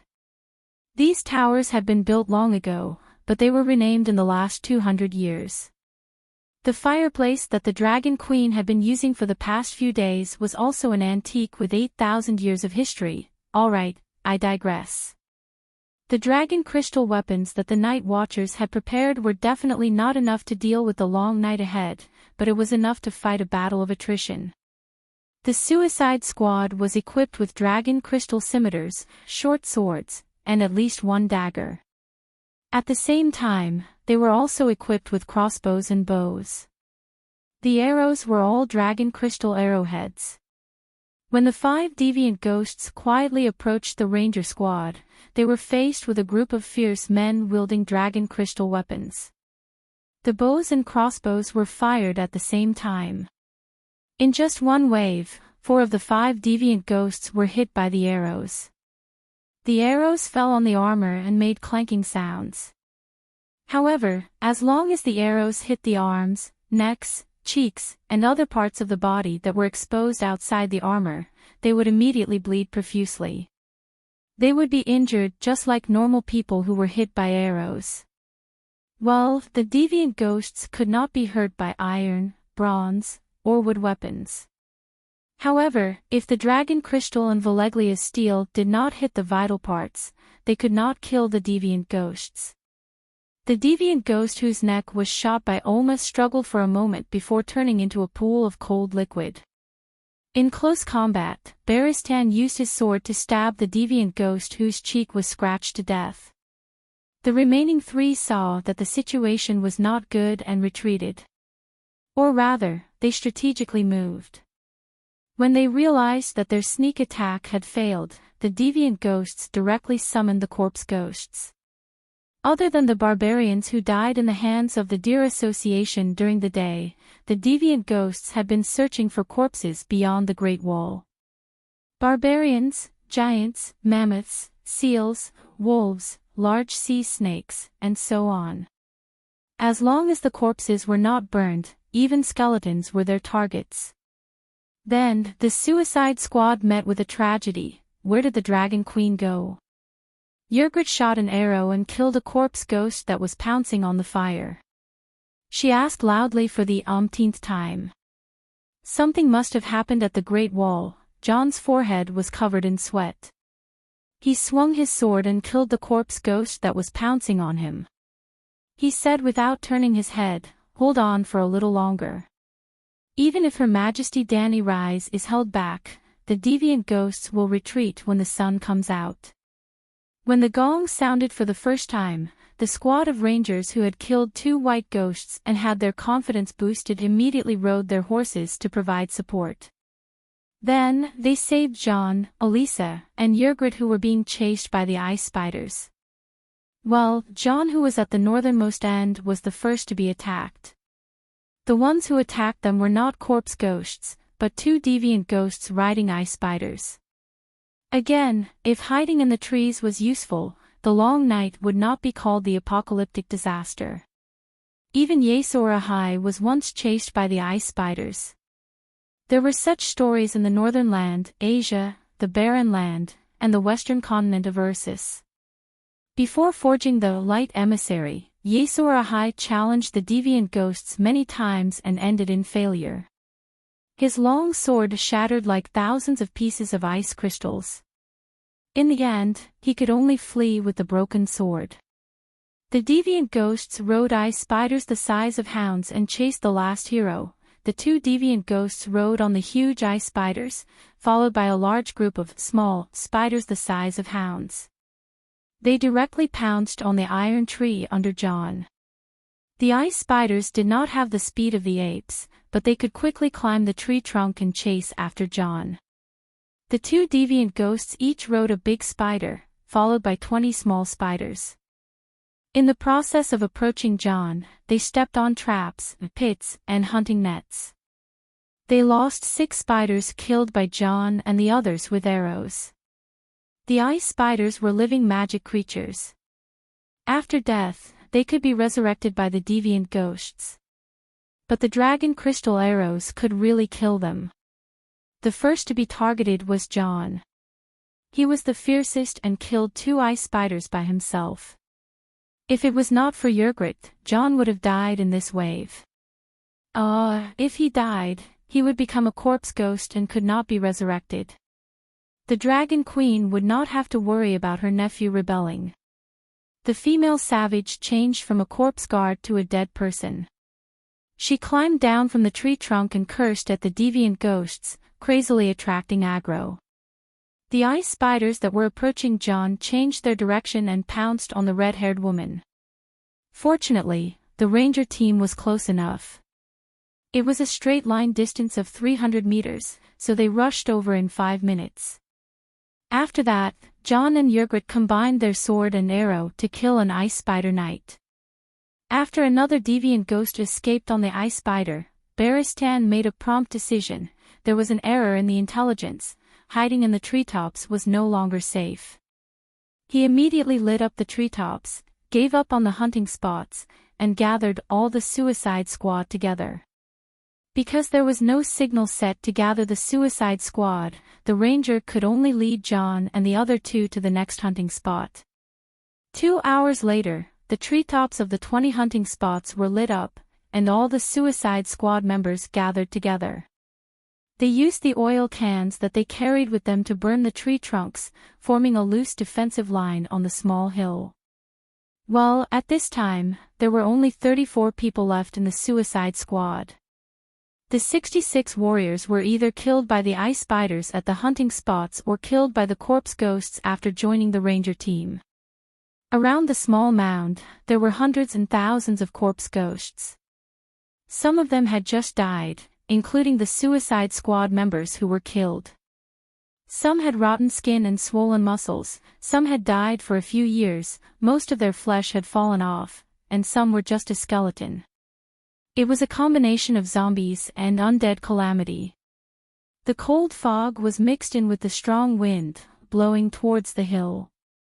The hope in the hearts of the Suicide Squad was like the flames in the bonfire in front of them, extinguishing bit by bit.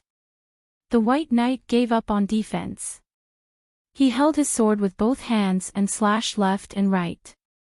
Like a high-horsepower cutting machine, he brought about a rain of blood among the corpse ghosts.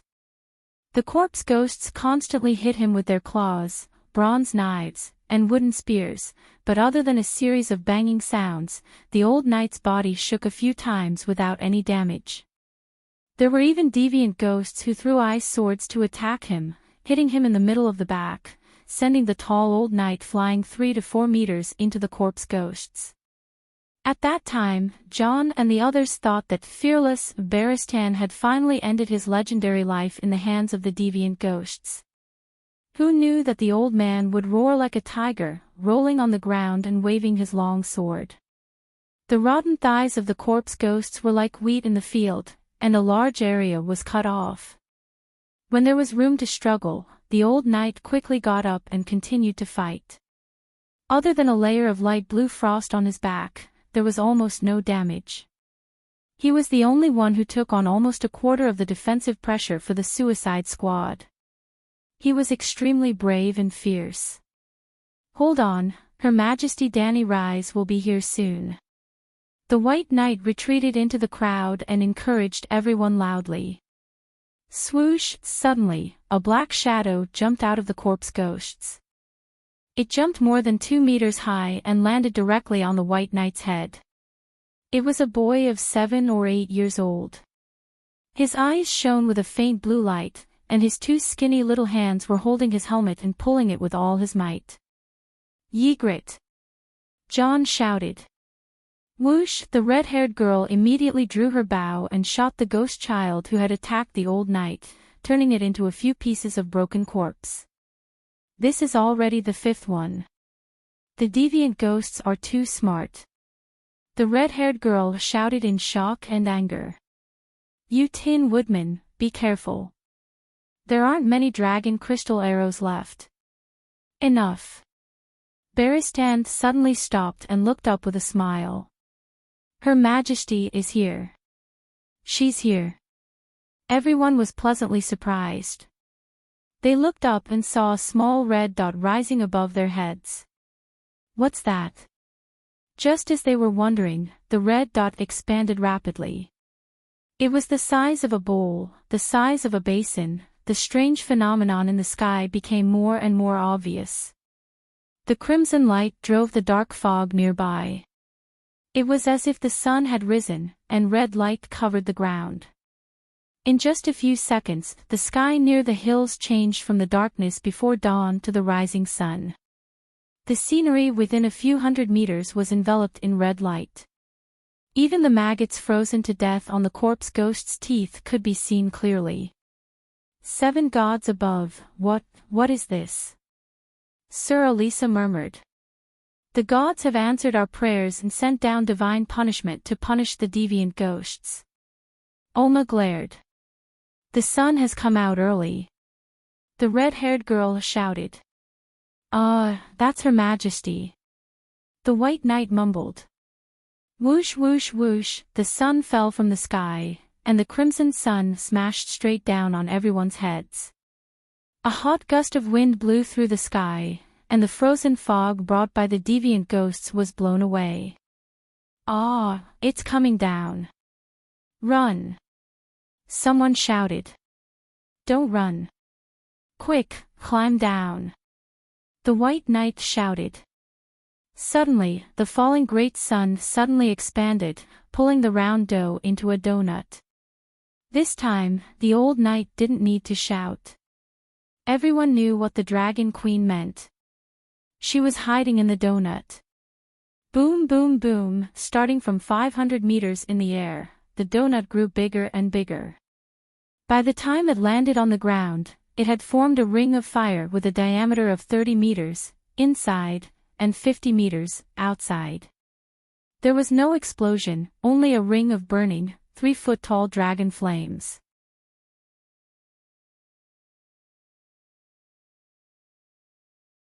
Chapter 333. Gulp. Looking at the ghouls burning in the dragon flames, John swallowed hard. This is fire control, gods. He had become a shadow-binding knight and could learn shadow, blood, and fire magic. John had read the Tam's notes that the Dragon Queen had given him, but he did not learn any blood witchcraft. He did not dare to learn. That ghost storybook really scared him. The person involved, Demigod Tam, even replaced all the weird spirits, deviant ghosts, and demons in old Nan's story, and became John's most terrifying nightmare. After becoming a shadow-binding knight, he gradually familiarized himself with his wolf spirit talent and found Bai Ling. He also activated the Valeglia Steel Inheritance Plate, Lisbon's, and learned the same fire control magic as Danny. So, he understood where this red circle that protected them came from. The deviant ghosts have retreated. Look, the dead people outside have all retreated into the forest. Yrgrid got up from the ground and pointed at the ghouls outside the fire circle and shouted excitedly. The deviant ghosts have retreated. We have survived. We have won. Long live the Dragon Queen, long live the true dragon. The others saw this and cheered excitedly. Danny did not land. She only left the white dragon here to monitor the suicide squad and rode the black dragon back to the Great Wall. It was still dark. She did not dare to land the dragon in the ghost forest. There were only 30 suicide squads left, and none of them had shields. If there were deviant ghosts hiding in the forest and shooting flying swords at Big Black, she would be an idiot. Back at the Dark Castle, Big Black found a place to land on the Great Wall and monitor the savage camp below. She leaned against the warm wings and dozed off, entering the dragon dream. She let Big Black work while she checked the meditation foundation of the belt in the dragon dream. After absorbing the souls of the 3 deviant ghosts, the belt's area had expanded by 1/5. Other than her multitasking skills becoming stronger, she did not feel any obvious benefits. However, the strange connection between the deviant ghosts and the Green Prophet made her surprised. Why did the deviant ghosts' souls have the same origin as the Green Prophet and could even complete the meditation runes? It seemed that she had to find a chance to talk to Melisandre again. The deviant ghosts seemed to have retreated. Danny slept on Dahé's back for more than 3 hours. When the sun rose, there were no more deviant ghosts outside the city. After instructing Bowen and Marcy to keep an eye on the captured deviant ghosts, Danny, who had just woken up, rode her dragon to the haunted forest once again. Early in the morning, the golden sunlight shone on their faces. The 34 members of the Suicide Squad snuggled together and slept soundly. Well, when they saw the white dragon hovering above their heads, they knew that their safety was under the protection of the Megalosaurus. Everyone was at ease and didn't even arrange for someone to be on night duty.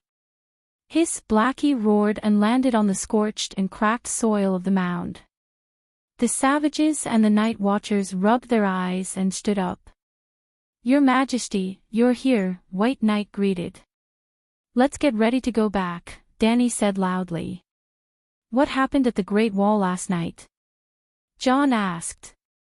A dozen deviant ghosts led thousands of ghouls to attack the camp of the barbarians outside the Great Wall. "What?" the savages exclaimed. They quickly gathered around and asked, "What's the situation? How many died?" "It's a bit bad," Danny said with a sour expression. Before she came, Whale had already reported the losses of the camp to her. 5 of the 12 Kiliarchs had died in battle. Nearly 1,000 raiders and spearwomen had died. These were the true elites of the barbarians. Other than the warriors, 400 to 500 ordinary people had died. Before Danny arrived, the camp had already fallen. They had all died then. About 1,500 people. More than 30 night watchers died as well, she said. Only 30.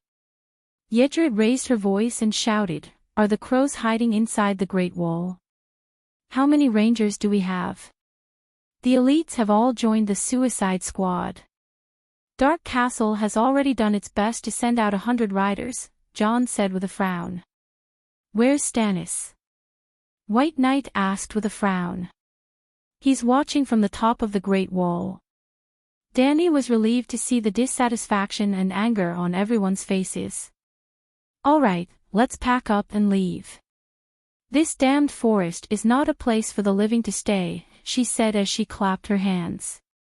"What about the ghouls? Are we not going to capture them?" "We can at least go to the hunting grounds and escort the chained ghouls back," Sir Mallister suggested. "I captured 2 deviant ghosts and dozens of ghouls last night."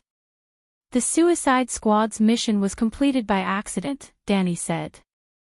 "There are also ice spiders." "I caught 2 ice spiders over there," a night watcher said with a frightened expression. "The 7 hells. I didn't expect the stories to be true. Deviant ghosts are really riding ice spiders in the forest to capture the living." Sigh, even the white ghosts have come out.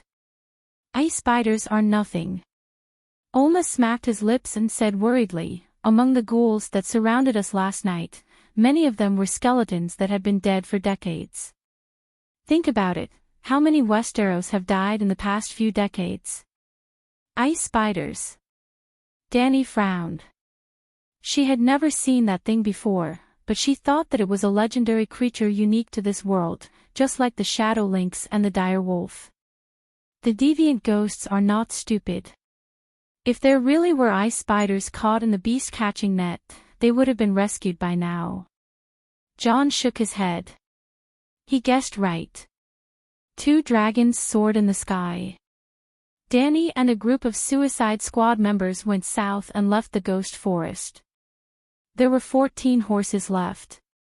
Other than the seriously injured, Her Majesty the Queen was also given a horse. Not long after the group of 35 people went south, they came across a hunting ground. Not to mention the ice spiders in the net, even the ghouls that were chained up were gone. The treetops were burned, and the trunk at the top was charred black with faint green smoke lingering around. The beast-catching net hanging on the branches was torn into pieces. The net was woven with iron wire, and even an iron sword could not cut it.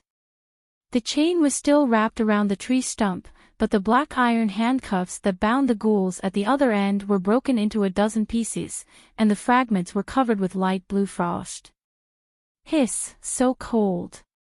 Sir Olisette squatted by the tree trunk, picked up a piece, and shivered, then threw it away. Danny walked over and picked up a piece. Feeling the abnormal chill, she sighed. The deviant ghost's ice sword can cut through bronze and ordinary iron swords. Dragon crystals are too brittle, and Valeglia steel is too rare. In the future, when facing the deviant ghost army, it's best to take advantage of the terrain and use dragon crystal arrows to shoot down from above. Yes, I killed one deviant ghost with one arrow. One dragon crystal arrow for one deviant ghost, it's too worth it. Oma said proudly. I also killed one. Ygritte smiled, revealing a mouthful of uneven white teeth. With John, he blocked the deviant ghost's ice sword, and I used a bow to sneak attack. Your Majesty, don't you think that the deviant ghost last night was a little strange? John asked with a frown. Danny thought for a moment, then said, deviant ghosts have intelligence and can speak. They're very smart. Even if they're as smart as humans, our hunting plan was perfect. It shouldn't have failed completely, John said. Danny's expression was serious. What are you trying to say? Our plan was leaked, and there's a traitor in the suicide squad. John, are you suspecting us freedmen? Ygritte's flat nose was crooked from anger. No. John hurriedly shook his head. There's definitely no problem with the suicide squad, but we passed by many barbarian camps last night.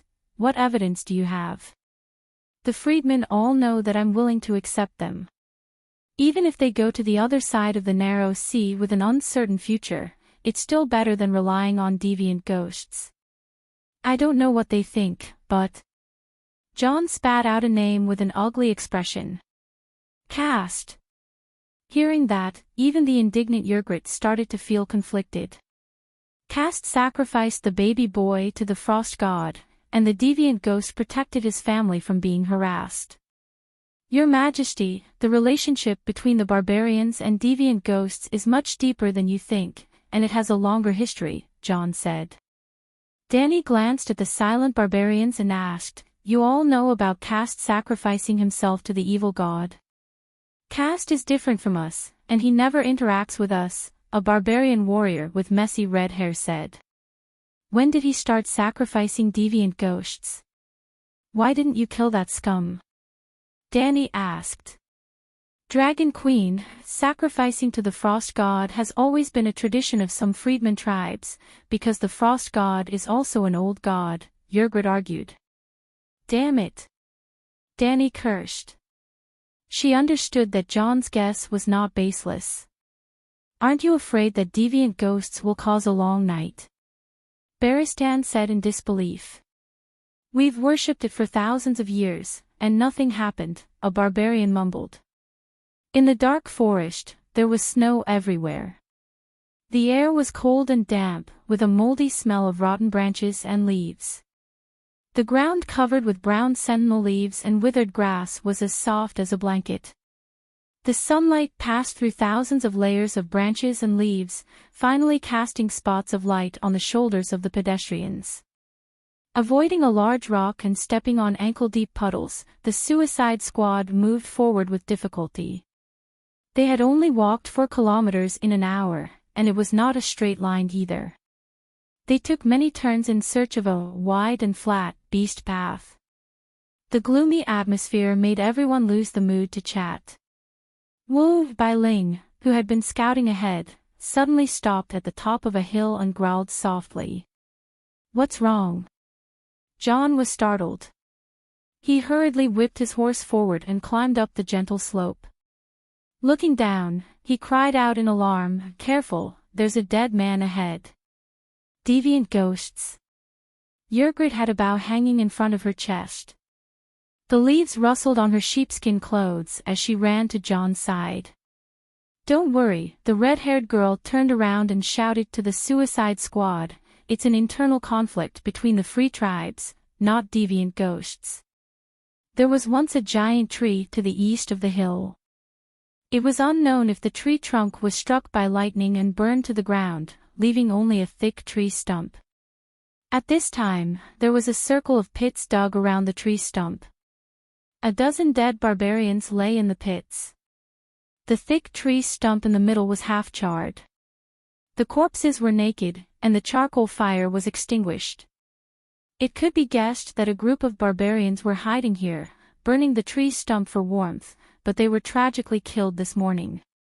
They were wounded by swords, but they did not turn into zombies.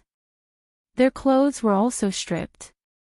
Yrgrid said angrily, "Someone stole their clothes and food." "Ha, so these are the barbarians." Elisa's sarcasm attracted a dozen pairs of burning eyes. John squatted down in front of a pale female barbarian. He gently squeezed her swollen breasts with his right hand, and 2 white balls of milk flowed out. Before Yrgrid could question him, he quickly said, "This is a spearwoman who just gave birth, but there are no baby corpses here." "Let your direwolf search for the murderer's scent," Danny said with a frown. John whispered into Bai Ling's ear. The direwolf with white hair and red eyes began to howl towards the east and south. "Are we going?" John looked up and asked. "Let's go and take a look. We have to figure out what the free people are planning. 100,000 people escaped. If we leave them alone." Danny shook her head and did not continue. The others immediately understood her concern. Adults turned into zombies, and babies turned into deviant ghosts. Hiss, Little White obeyed her call and descended from the sky, landing beside the pit. Dragon flames raged and quickly burned the corpses into torches.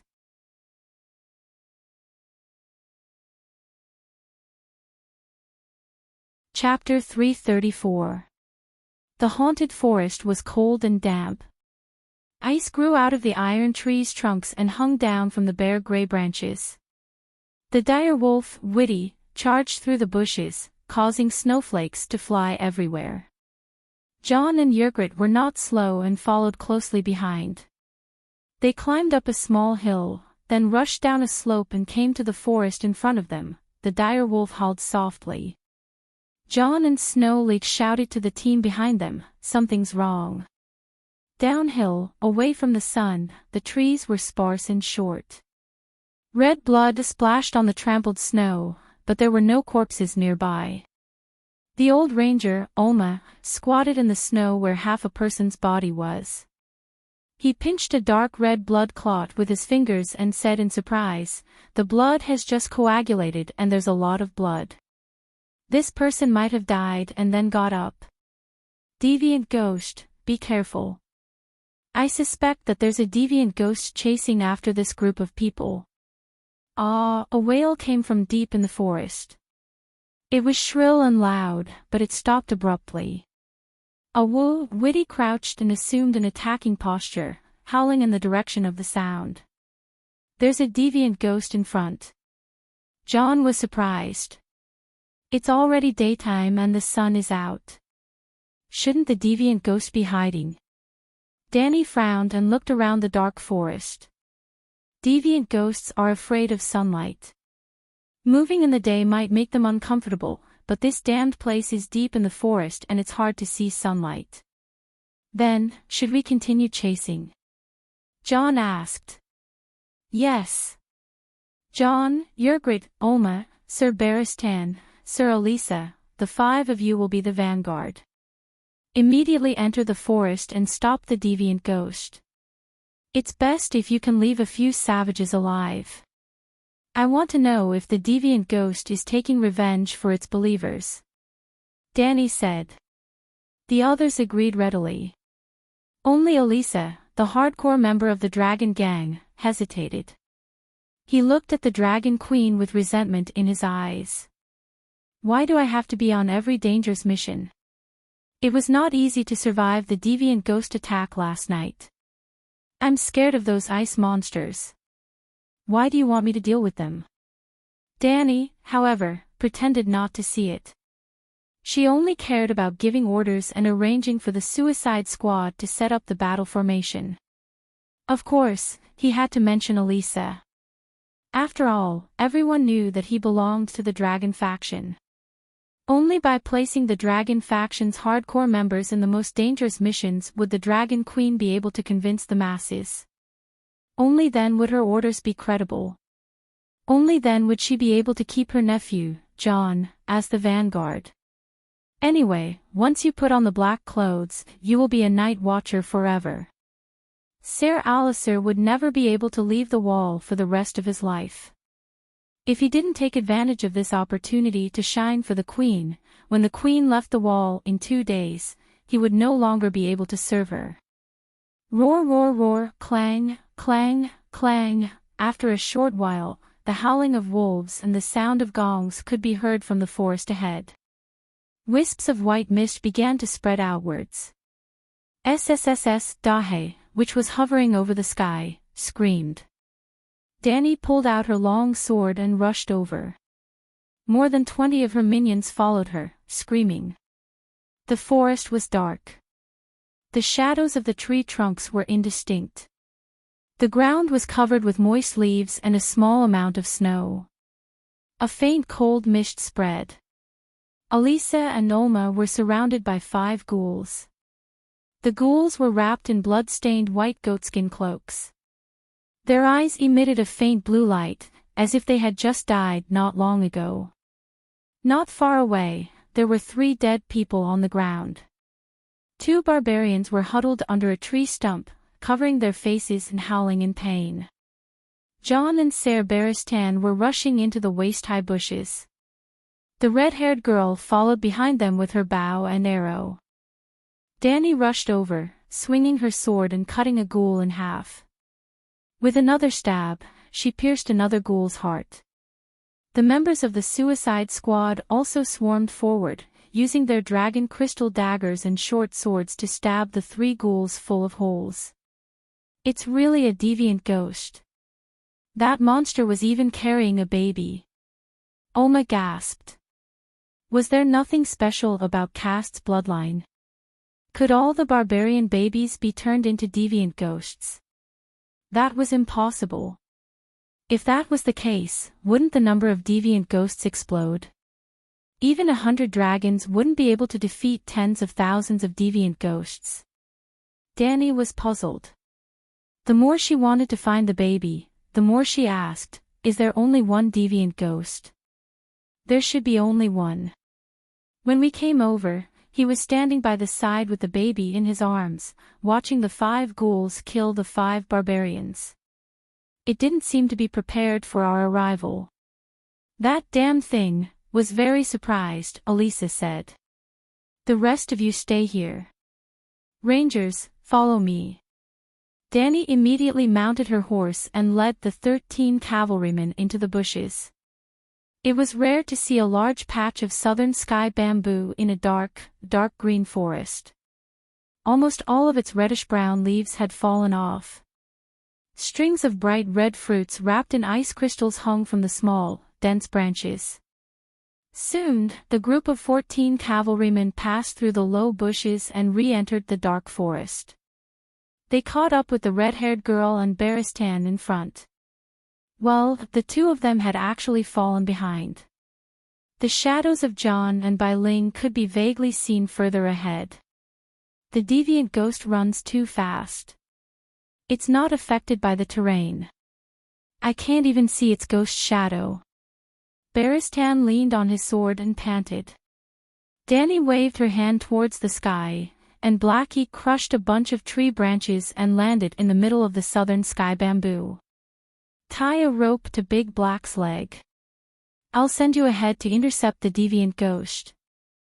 Danny took a roll of hemp rope from the saddle and threw it on the ground. Danny and White Knight had discussed this tactic a long time ago. Because there were many times and places where Danny didn't dare to let the Megalosaurus take off and land casually. In the Battle of Kaiwan, Danny had used this method to save the little assassin Danny C at the top of the Great Pyramid. "I'll go too. I have a bow and arrow," Yrgrat shouted. "Okay, each of you tie a leg." She tied it to one of Big Black's hind legs with a slipknot and tied it in a few seconds. Big Black flapped its wings and flew into the sky again, then drew an arc across the ground at a low speed. Baristan and Yrgrat immediately grabbed the hemp rope hanging below the hind legs of the Megalosaurus.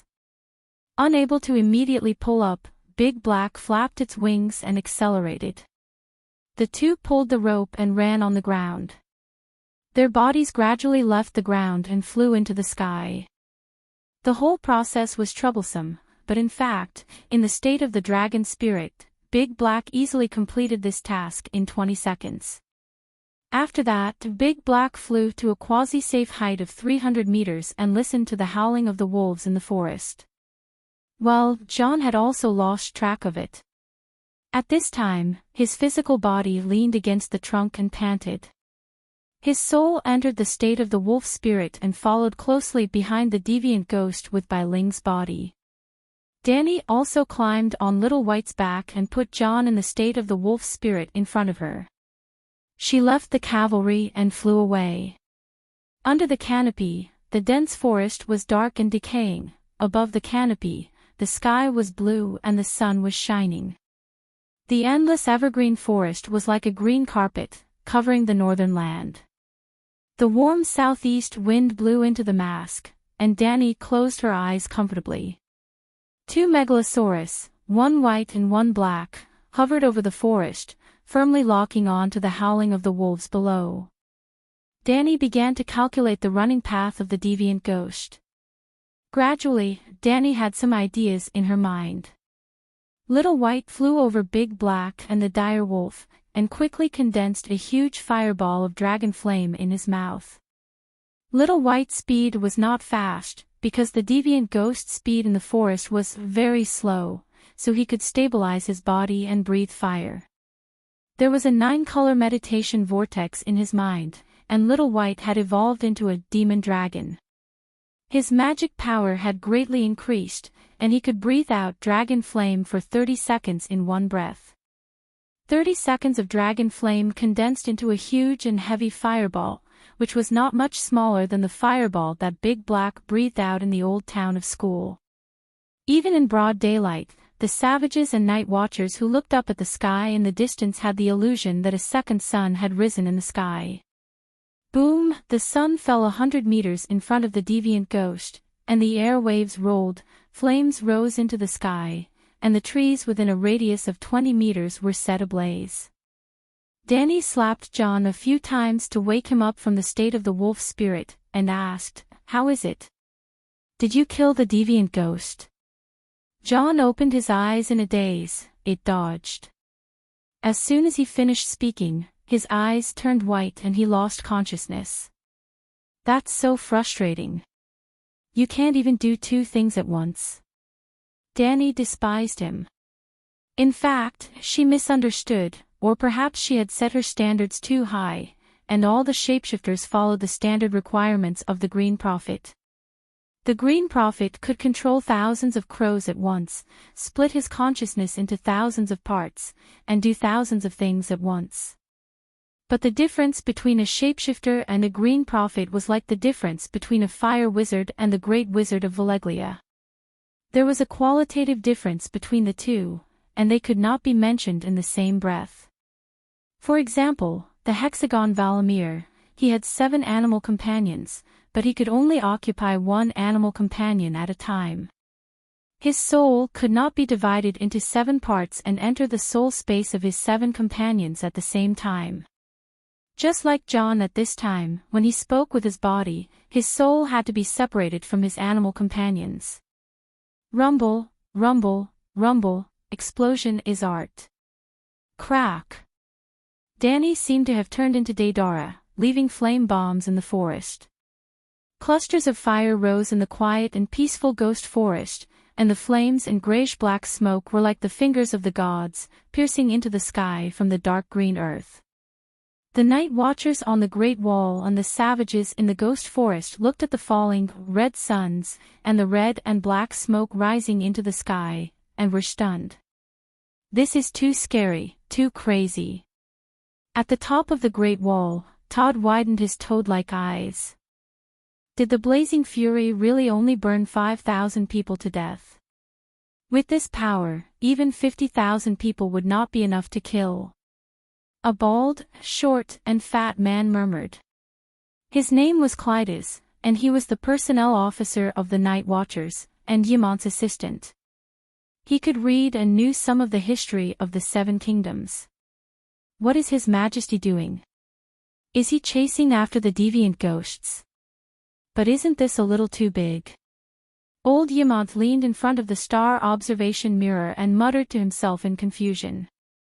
The old scholar stayed up until dawn last night, and only rested for 4 hours before climbing the Great Wall again.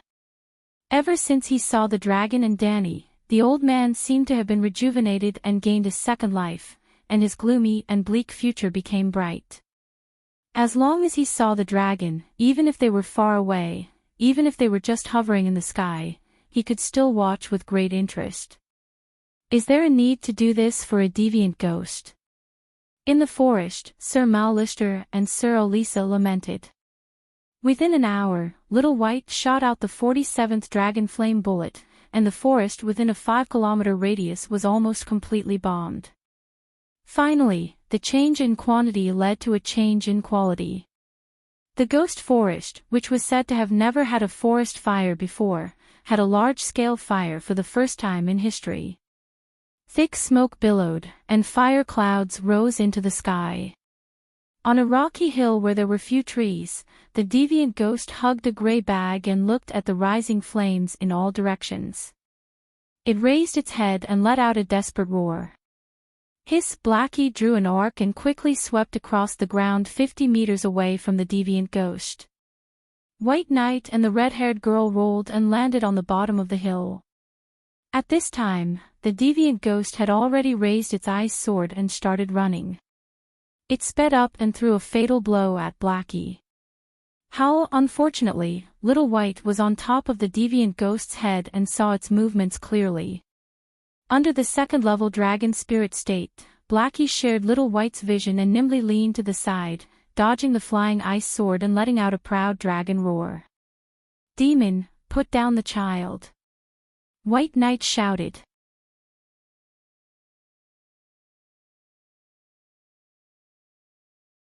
Chapter 335. Throwing the ice sword felt good for a moment. But without the sword, how could the deviant ghost be a match for the fully armed White Knight? Moreover, the red-haired girl and the dire wolf were helping her. The old knight raised his sword to slash and stab, the red-haired girl shot an arrow, and the dire wolf controlled by John bit the deviant ghost's leg. In just 2 rounds, the deviant ghost at the end of its road had its limbs broken and fell to the ground. The white dragon flapped its wings and landed on the hill. Before Danny climbed down from the dragon's back, the White Knight came over with the baby in her arms and said, "There's something wrong with this child." Danny curiously took the fur package and looked down at it. She was shocked. The baby's white skin was dyed with a layer of grayish-blue, and its sparse hair was in the shape of pale ice whiskers. There was also a pair of blinking eyes, like stars, emitting a faint blue light, with a calmness and coldness that did not belong to a child. Did the transformation really succeed? It shouldn't be. Wasn't only the Night King able to transform into a corpse ghost? Danny had more and more doubts in her heart. John came over to take a look and groaned, 7 levels of hell, deviant ghost baby. Kill it, it's a monster. Yrgrid pulled out the dragon crystal dagger and was about to stab it. Danny took a step back and dodged the attack. She still lowered her head and stared at the deviant ghost baby's eyes. Almost without any obstruction, she saw countless ice blue and milky white runes in the depths of its eyes. They were combining and building a flower of ice flame, a strange reverse spiral vortex. It was somewhat similar to her dragon-shaped meditation foundation, except that it was ice blue and pale white, and it was a reverse spiral. "John, look after your wife," she said. "She's not." John quickly denied, but when he met the angry red-haired girl's eyes, he swallowed the rest of his words. "We can't stay here for long. Let's leave quickly." Danny carried the deviant ghost baby and rode on Little White's back, immediately getting up and leaving. She saw the deviant ghost's basic meditation form from the little deviant ghost, and this little thing's consciousness seemed to be connected to an inexplicable existence. Night King? Danny wasn't sure. However, she knew that the deviant ghosts might have found out that she knew the secret of the deviant ghost's meditation technique. It's a bit of a mouthful. The ringed meditation foundation from the Green Prophet perfectly complemented the spirituality from the deviant ghosts. This made Danny suspect that the Green Prophet and the deviant ghosts had the same source of magic. The old gods did not have priests or churches, but in ancient times, shapeshifters were considered to be God's chosen. They were equivalent to God's priests among the ancestors, and the Green Prophet was even a high priest in name only. Both the savages and the red-robed Melisandre had said that deviant ghosts were the servants of the frost god. But the frost god was also an old god. The old god was not a specific god, but a general name for the ancient god of nature. The Inami worshipped by Taimin and the storm god worshipped by the three sisters were both old gods. In theory, the king of light Lalo was also considered an old god. Danny guessed that the Green Prophet to the old gods was like the deviant ghosts to the frost god. Just like the Green Prophet could control thousands of crows, observe the world through the crows, and communicate with thousands of people thousands of miles away at the same time. The corpses were the deviant ghosts' crows, and the deviant ghosts were the Night King crows. The Night King could also communicate with the outside world through the deviant ghosts.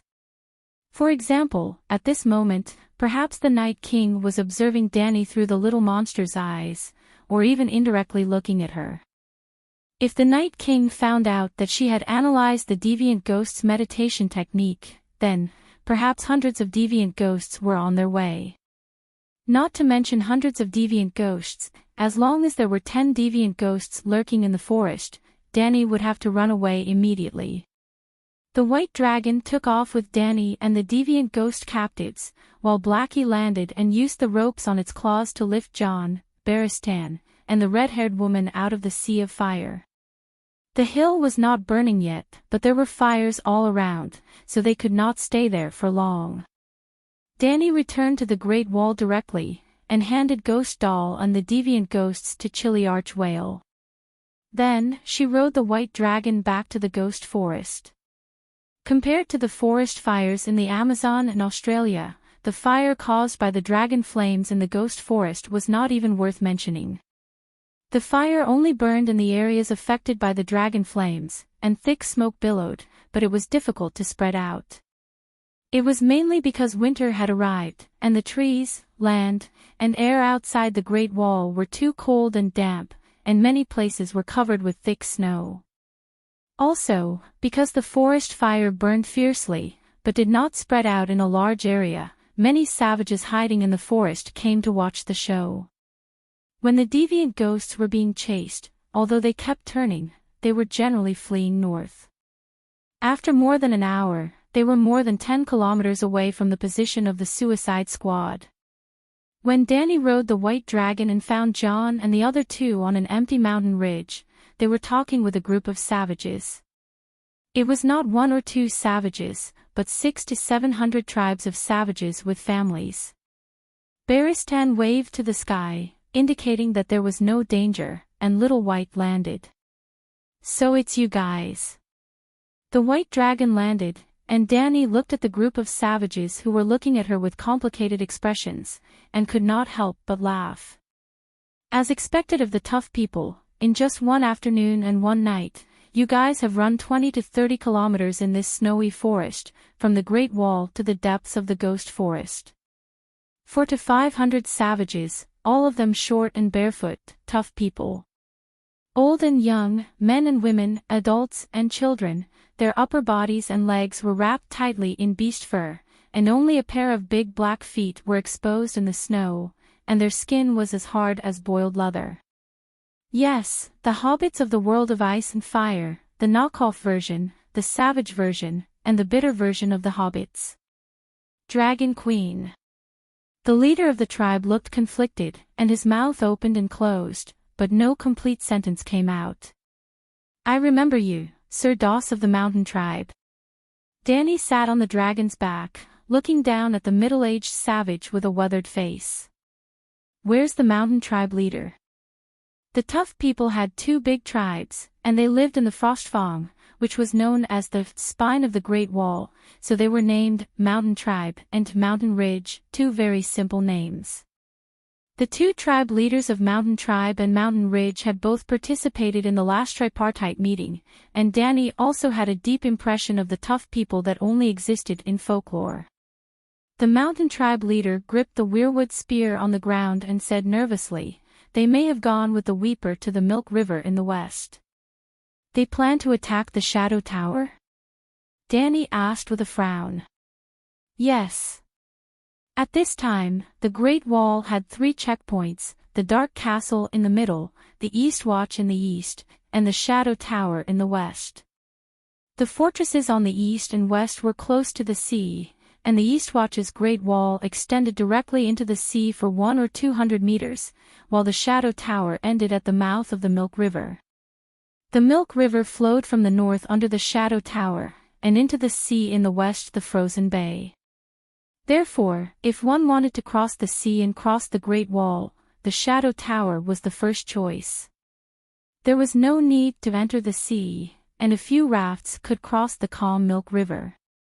In fact, this was also an extravagant hope for the barbarians, because the Night Watchers controlled the sea, and the Shadow Tower had a regular fleet.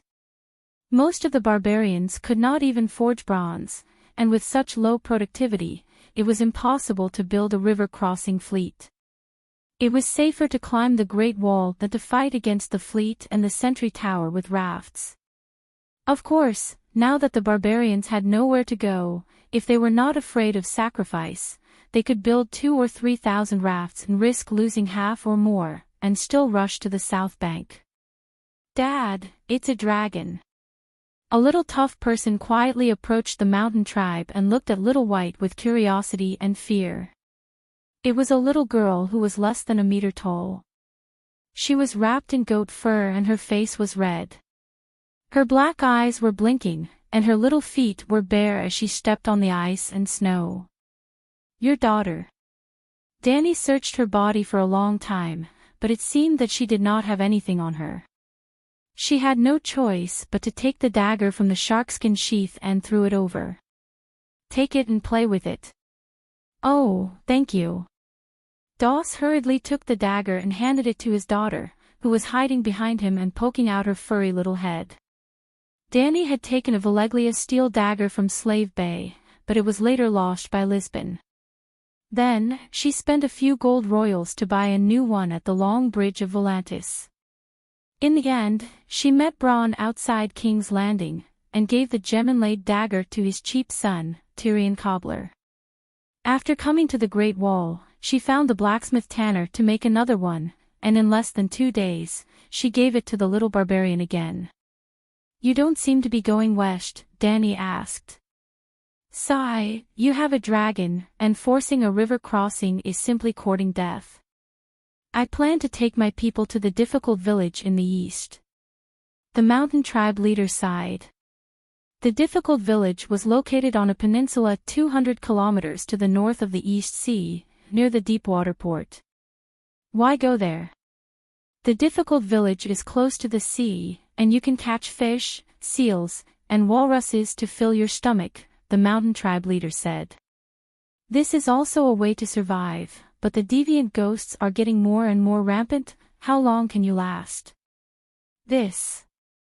The Heartfoot people hesitated for a moment, and probed, is the three-way lease agreement still in effect? Haha, Danny laughed, Targaryen, your words are like a mountain. As long as I'm alive, my promise will always be in effect.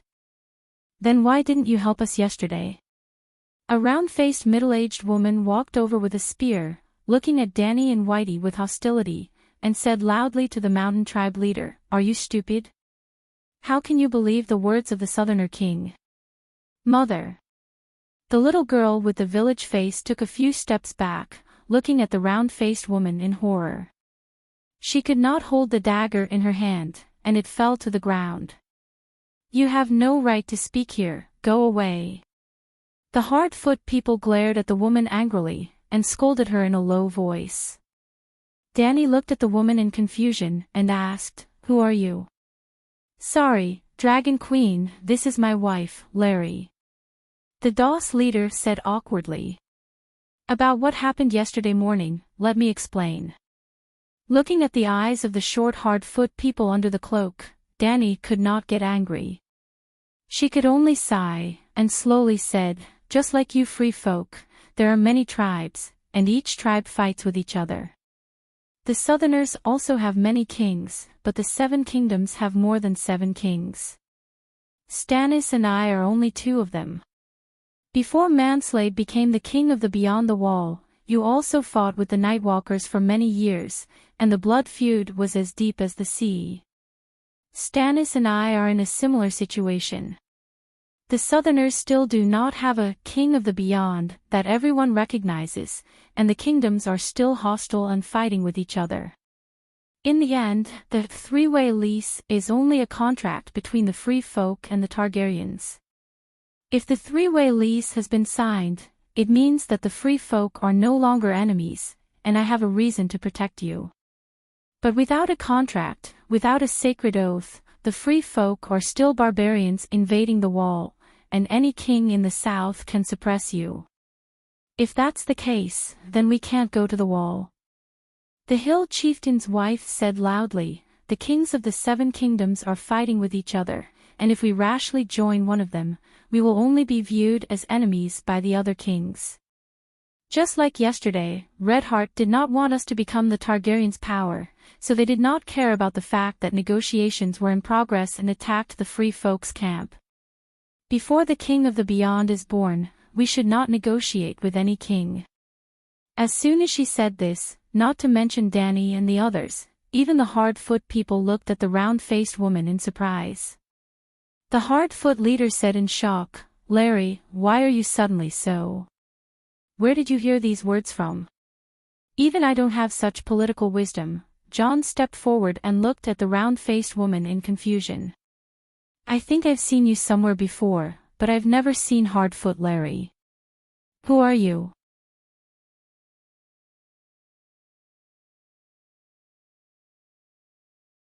Chapter 336. Who are you? Jon stared at the round-faced woman and asked. Stinky Crow, of course you've seen me before. In the free camp, Larry pointed at White Knight and glared at Jon.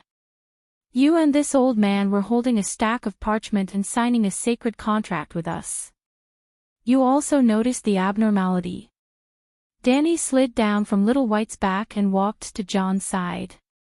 She stared at the woman in confusion. You also. Jon was shocked. He leaned close to Danny and whispered, Bai Ling doesn't like her scent. Hey, what are you two whispering about? I am me, who doesn't know me here? The round-faced woman did not look guilty at all. Instead, she was full of vigor and shouted loudly. What's going on? The leader looked at his wife, then looked at the Dragon Queen and Jon. He was confused. Go and rub her face. I suspect that she is faceless. Danny said to Jon. Faceless? Jon was horrified. Not only did he not listen to the Queen's suggestion to rub the leader's wife's face, but he also took a few steps back carefully. He retreated behind the Queen. Danny stiffened and looked back. There are so many people here. What are you afraid of? Let me do it. White Knight had been following beside Danny the whole time. She heard the conversation between the two of them. She immediately pulled down her mask and strode to Larry's side under the stunned and angry gazes of the hardcore citizens. She held the petite chief's wife's arm in her right hand as if she was pinching a chick. Her left hand, which was as big as a fan, rubbed her small round face back and forth. She rubbed until red marks appeared on his skin. Tears were flowing out of her eyes. What are you doing? The leader of the Doss clan was furious. He raised his weirwood spear and stabbed it at White Knight's waist. Clang! John stepped forward. He did not draw his sword. Instead, he used the sheathed longsword to knock the spear away. He said awkwardly, "Commander, we suspect that your wife has been replaced by Faceless. Do you know the Faceless of Bravos?" "Nonsense, how can I not know my own wife? Last night, you even..." Commander Hardfoot was furious, but he kept his spear with a cold expression. In fact, even the barbarians outside the Great Wall had heard of the name of Faceless One.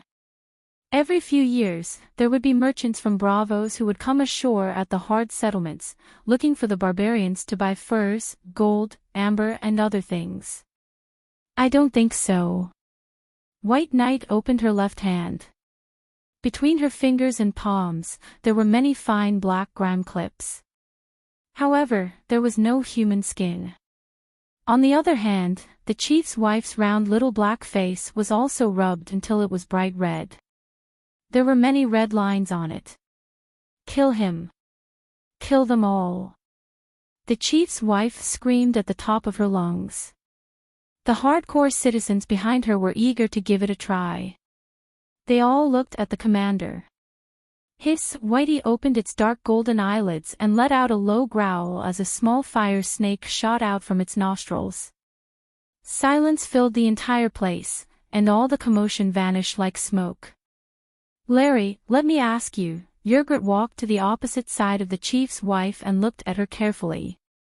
"A year ago, when we were bathing in the hot spring of the Windy Gorge, what did we talk about?" "In the end," she added, "I also think you have a problem. You are not like the Larry I know. She is not as eloquent as you. She has always used her knife instead of her mouth." The chief's wife sneered and said without hesitation, "What else can two spear women talk about when they are bathing and chatting together?" "The second son of Bidos and Jig." "Bidos, second son." Danny's eyes almost popped out. John's face was ugly.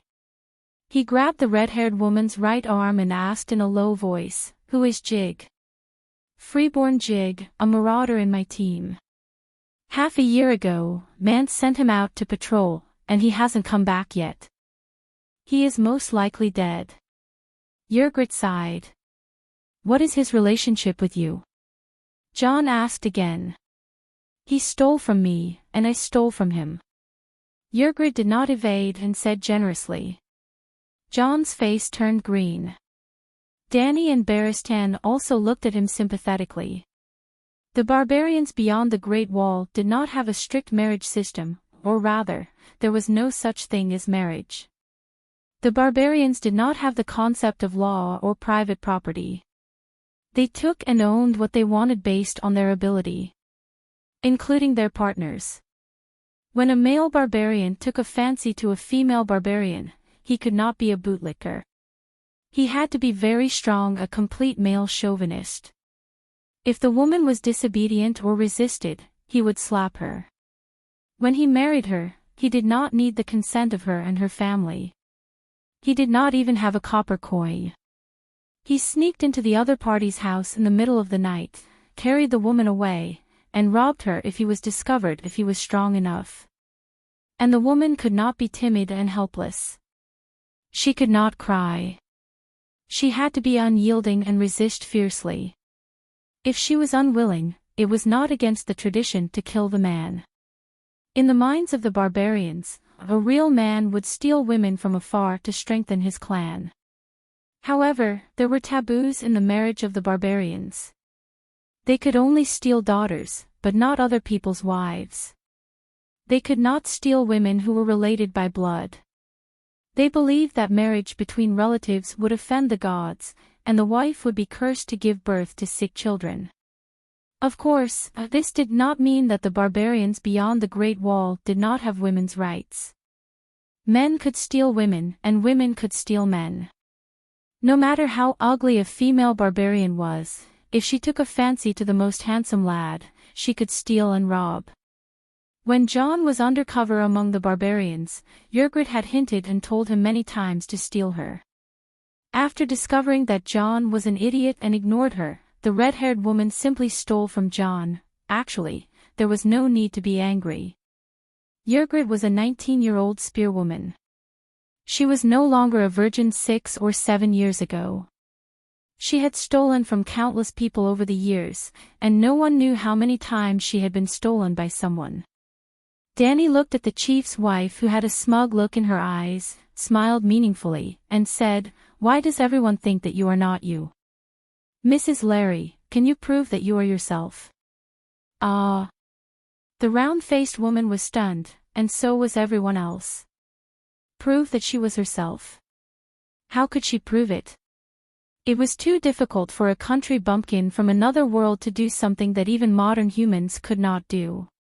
"This is Larry." Commander Doss stomped his feet and said, "Look at your daughter." Danny raised her chin at the small-faced woman. "Look at how far she is hiding." The little girl was 4 or 5 meters away from her mother. Her eyes were filled with tears. She was at a loss and did not dare to come closer. "Humph, how can my daughter not be afraid when you are pestering her endlessly?" The round-faced woman shouted with her hands on her hips. "Forget it. Whether it is true or not, we will know after we try." Danny took 2 steps back and entered the second level of the dragon spirit state. Her purple pupils stretched into vertical slits, flashing with a cold golden-red color. A majestic, domineering, noble, and terrifying aura spread out from her body. For a moment, everyone was in a trance, as if time and space had frozen. The air condensed, and time slowed down infinitely. In the extreme silence, the Dragon Queen's pink lips slowly opened, and transparent arc-shaped ripples appeared in the invisible air. The round-faced woman was the first to bear the brunt. The sheepskin hood on her head flew off, and her straw-like chestnut hair flew back. The muscles on her small round face were undulating like waves in the wind. A pair of small brown eyes turned white, and a loud howl came out from her tightly pursed mouth. Ah, this was a man's voice, coming from the depths of the soul.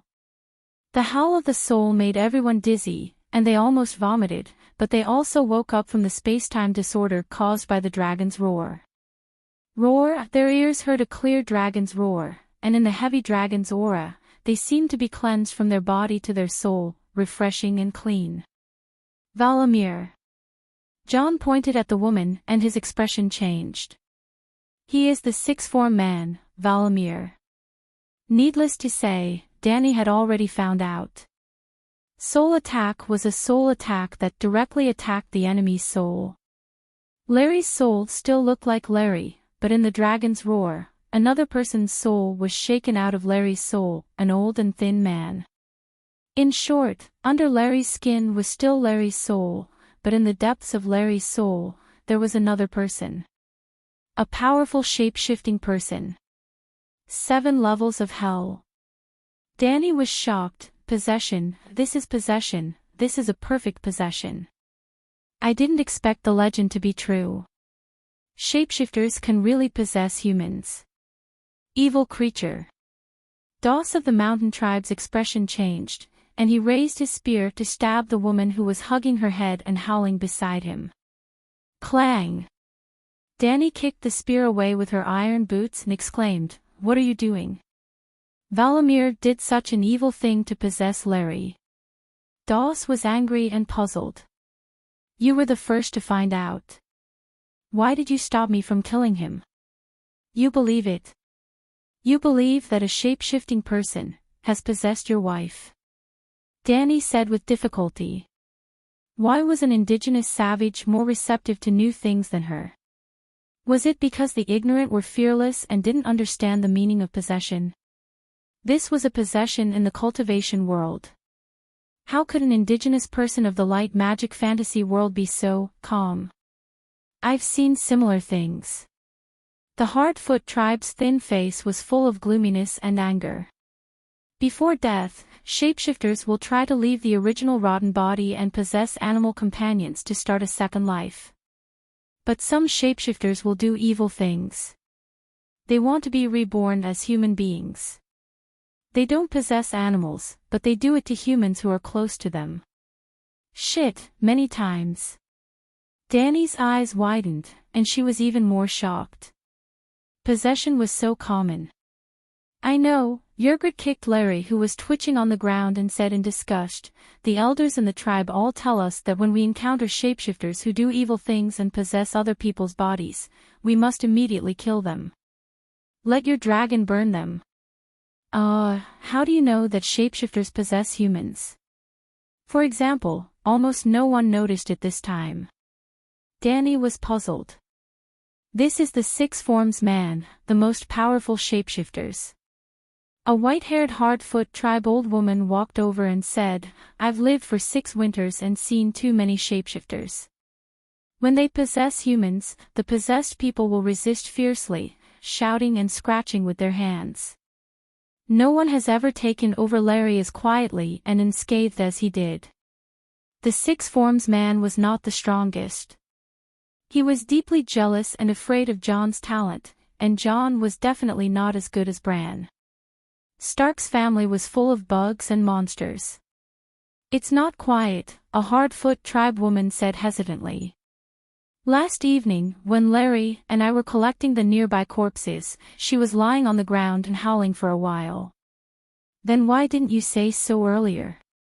The old woman stomped her spear and said angrily. I don't know. I've never seen a shapeshifter possessing a human, the spear tribe woman said slowly. And when I went over to ask, she only said that she accidentally tripped on a tree root and hit her head on the trunk.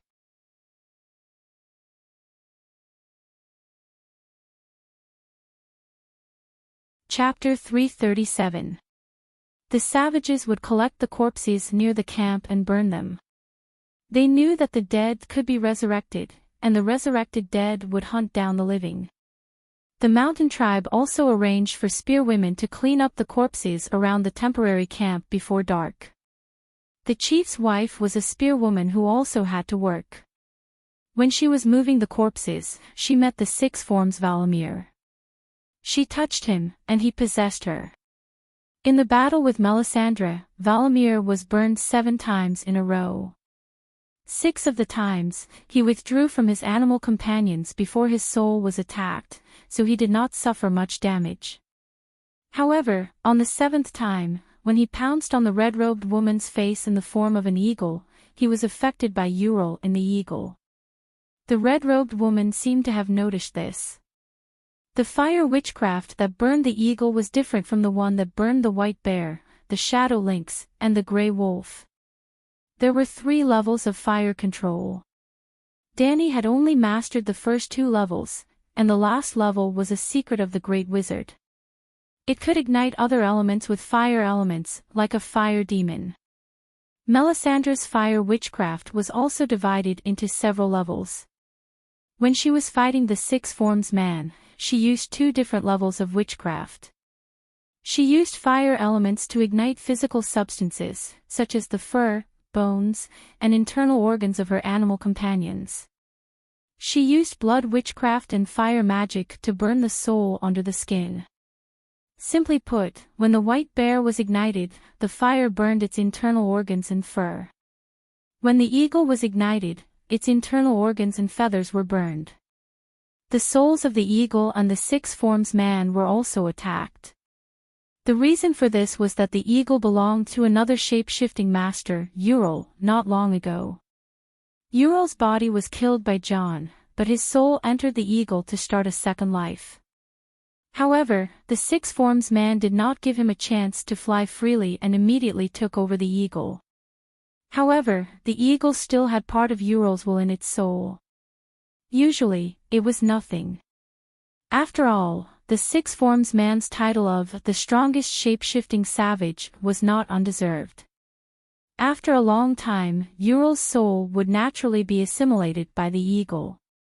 His humanity would disappear, and he would completely become a beast. However, during the battle with Melisandre, this small flaw almost cost the six forms man his life. The six forms man's soul was severely damaged.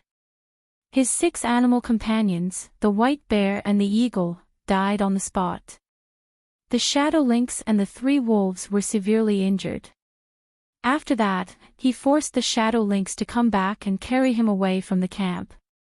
But after entering the forest, the shadow lynx noticed that its owner was gradually becoming weaker. It became ferocious and bit off Valamir's arm on the spot. Well, animal companions also had their own will. They could be controlled by the shapeshifters, but the resentment in their hearts would not be any less. Therefore, many savages chose wolves as their animal companions. Dogs were the easiest beasts to establish relationships with, and they were also the most loyal. However, dogs were too weak. Compared to other wild beasts, wolf-type dogs were easier to develop feelings for. Furthermore, wolves were strong enough, so wolf spirits became the most important branch of shapeshifters. Ordinary people even mistook shapeshifters for wolf spirits. At that time, Valamir, like all the dying shapeshifters, only had one last chance, to occupy a life and start another life. He had originally planned to occupy the shadow lynx, but the lynx had brought him to the Hardfoot people's camp, where a group of spearwomen had come out to collect corpses. Shadow lynx escaped. Larry found Valamir, who was badly mutilated and whose face could not be distinguished. The six forms person changed its target and occupied the spearwoman in front of it. Bastard! No! Larry, who was originally wailing and rolling on the ground, suddenly straightened his body. His face was distorted as he screamed sharply. It was a duet between a man and a woman. The high-pitched howl was mixed with a man's low groan.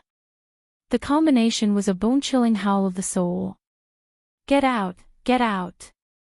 Every muscle on the spearwoman's body was trembling as she struggled. Her brown eyes were covered by blood-red veins, almost protruding from her eye sockets.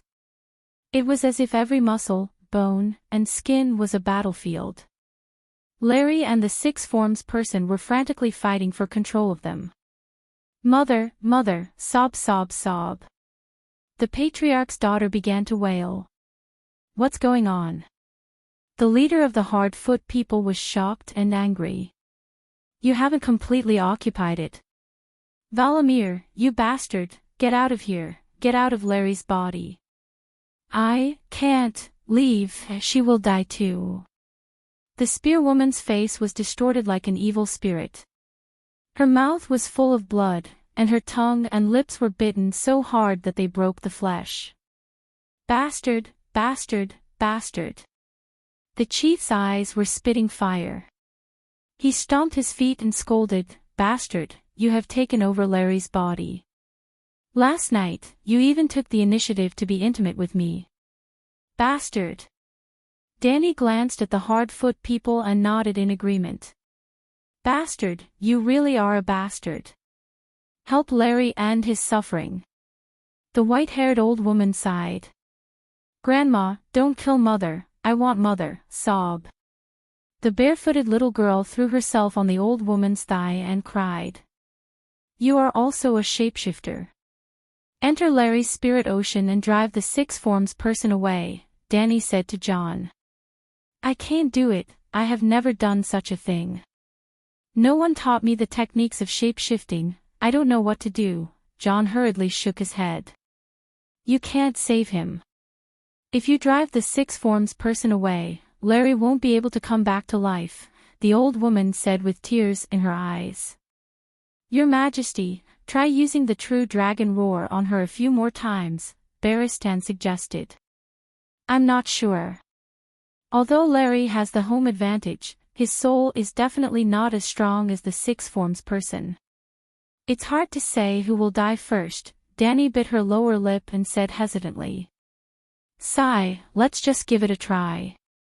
We don't have time to waste here, everything is fate. The old woman choked. All right, you guys hold her down. Soon, Danny ordered John and the rest to stuff Larry's mouth and press his limbs, torso, head, and neck firmly onto the ground. After hesitating for a moment, she decided to try the new true dragon roar. All this time, Danny had been using the fire wizard power to activate the soul strike. The wizard power condensed by the Grand Wizard meditation technique did not have the ability to penetrate souls. It could only be used to charge and hit the opponent's soul with the dragon's aura. If she was so reckless, there would definitely be a backlash. The strength of the opponent's soul would determine the strength of the backlash. To normal people, the soul strike would be able to crush them and there would be no backlash.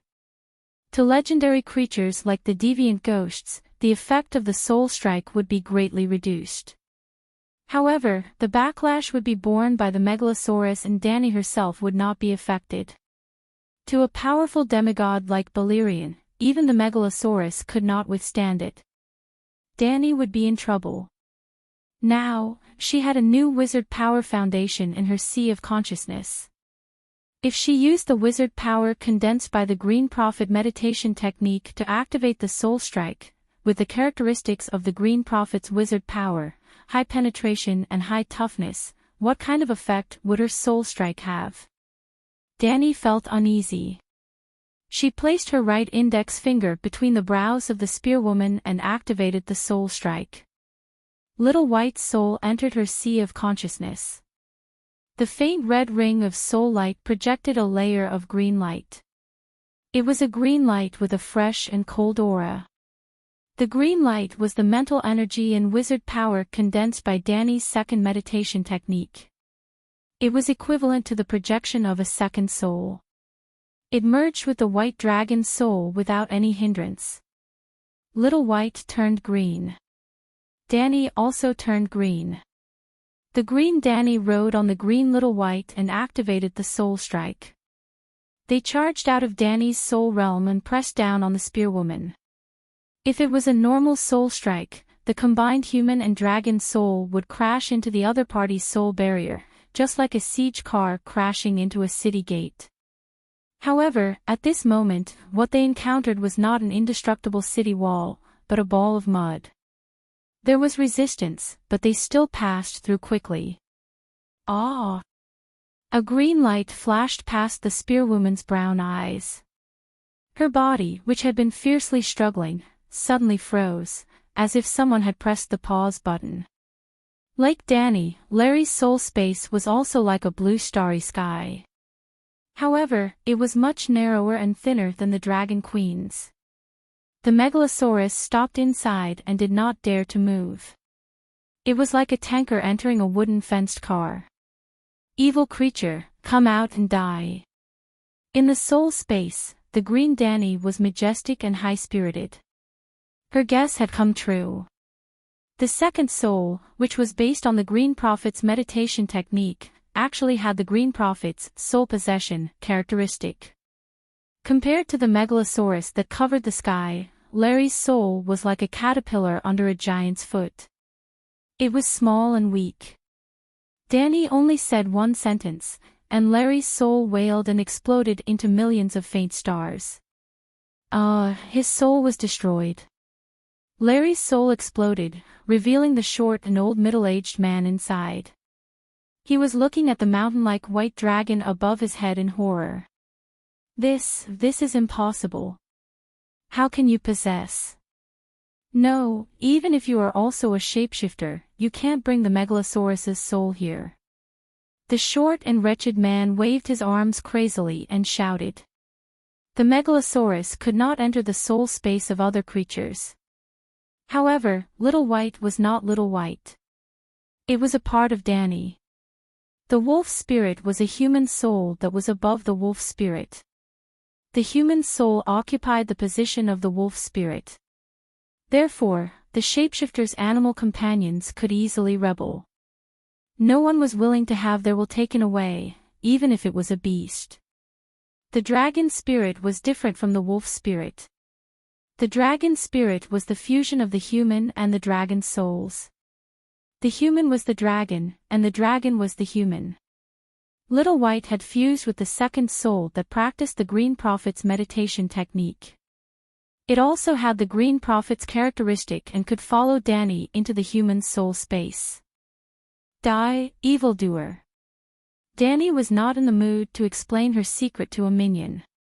She roared and urged the dragon to bite down. Crack, Little White made a crisp cracking sound as if he was chewing on an ice cube. At the same time, there was a strange liquid that melted and flowed into the gap between his teeth. Ow no! The six forms Valamir wailed and suddenly broke into thousands of pieces. A milky white halo that was visible to the naked eye spread in all directions. It even rushed out of Larry's soul space.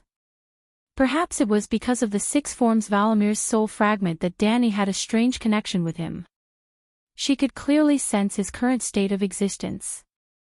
He had really escaped from Larry's soul space and entered an unknown place. Subconsciously, Danny followed the trace of guidance and followed. Boom! A ball of white light exploded in front of her. Danny was spinning and falling in a white world. In a moment, she seemed to have crossed an infinite distance and traveled through thousands of years. She was at a loss. Until she caught up with him.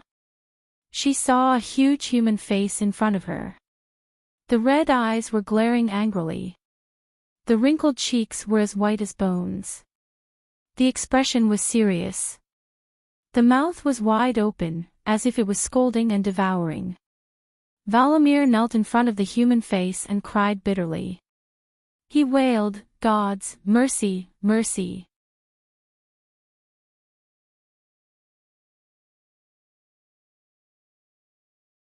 Chapter 338.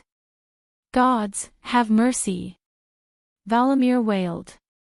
It was the beast, not me. Gods, have mercy. The giant face did not respond, but the shapeshifter seemed to have started to repent as he recalled his past sins. Images flashed above his head, almost blinding the eyes. However, Danny, who was in her soul state, could see some of them clearly. It was the life of the six forms Valamir, a lifetime of sins. He was very talented. When he was 6 years old, he awakened his shape-shifting ability. He took over a hunting dog in his family. Because he was jealous of his younger brother, who was more favored by his parents, he killed and ate his 2-year-old brother in his dog spirit state. He was so cruel. He started to eat people at the age of 6, and the one he ate was his own brother. He had a shape-shifting mentor named Hagen, who adopted and taught him since he was 6 years old. He was kicked out by his father because he ate his younger brother. In the end, when he became an adult, he betrayed his mentor and took away Hagen's wolf with his stronger shape-shifting ability. He then took over his mentor's wolf and ate his mentor's heart in his wolf body. Without his mentor's control, Valamir did almost all the bad things that a human could do. He stole, killed, raped women, had sex with animals in his animal form, and was copulated with. When his body became weak, he even took the form of a wolf, a lynx, or even a 4-meter-tall giant bear, and had sex with wild animals. He even feasted on human flesh and was greedy for the hot blood that spurted out from the throats of people who were about to die. Evil creature. Danny was furious. Her eyes almost popped out of their sockets, and she was about to kill him. All the illusionary images disappeared instantly. The six forms person struggled to get up from his repentance. He laughed and roared at the giant face, "I have done evil things. I have committed the darkest of crimes. But so what? This is the talent that you have given me. It is you. The giant face still had that serious and ferocious expression. It did not console the six forms person for his repentance, nor did it punish him for his blasphemous words. However, the six forms person seemed to have crossed the threshold of his heart. Suddenly, his body fell into the giant face's ferocious mouth. Danny, who was rushing over, could not stop in time and fell into the mouth as well. Then, he saw himself. From another angle, she saw Xiaobai lying on the side. Baristand, John, and a few hard-legged people were holding Larry's body down. She squatted on the spearwoman's head and pointed her right hand between the female savage's eyebrows. What's going on? Danny panicked. The next moment, she understood what was going on. Dahe hovered in the sky, acting as a reconnaissance aircraft. Through its perspective, Danny found her position at this time. Inside the weirwood. She was observing herself through the weirwood. Then, under the control of the host soul, she turned her head and looked at the face on the weirwood. When the Undulls invaded, the weirwood in the south of the next swamp was cut down. After thousands of years, there were only a few seedlings of weirwood left in the forest. To the north of Neck Lake, weirwood was more common. This was because most of the people in the north believed in the old gods and would not deliberately cut down the weirwood. Beyond the Great Wall, weirwood could be seen everywhere. Just in the Ghost Shadow Forest alone, the number of weirwood was second only to iron trees, sentinel trees, soldier pines, and a few other cold-resistant evergreen trees. Not far from the hard-legged people, there were a few weirwoods with red leaves and white bones. One of them was even carved with a human face by the savages. The trunk was thick, the deep eye sockets were smeared with the juice of the red leaves. It was blood red, its nostrils were hollow, and a skull was stuffed into its ferocious mouth as a sacrifice. Danny was now looking at the world through the eyes of the person on the weirwood. What's going on? Danny was a little confused. The next moment, the scene in front of her disappeared. Her perspective was rapidly zooming past the treetops, past Dahe, past the low clouds. Suddenly, everything disappeared, and everything seemed to flash before her eyes. She seemed to see nothing, but she seemed to see the wind, the sky, the forest, the earth. She saw sparrows and falcons in the sky, squirrels and owls in the treetops, wild deer and antelopes in the snow, and even in the depths of the frozen earth. She saw voles gnawing on old brown tree roots in the dark. Danny suddenly understood that she had disappeared with the wind, and her soul had returned to heaven and earth. No, it was not her, it was Valamir. The souls of the six forms people were absorbed by the weirwood and returned to the earth and sky. She followed him and witnessed the process with her own eyes.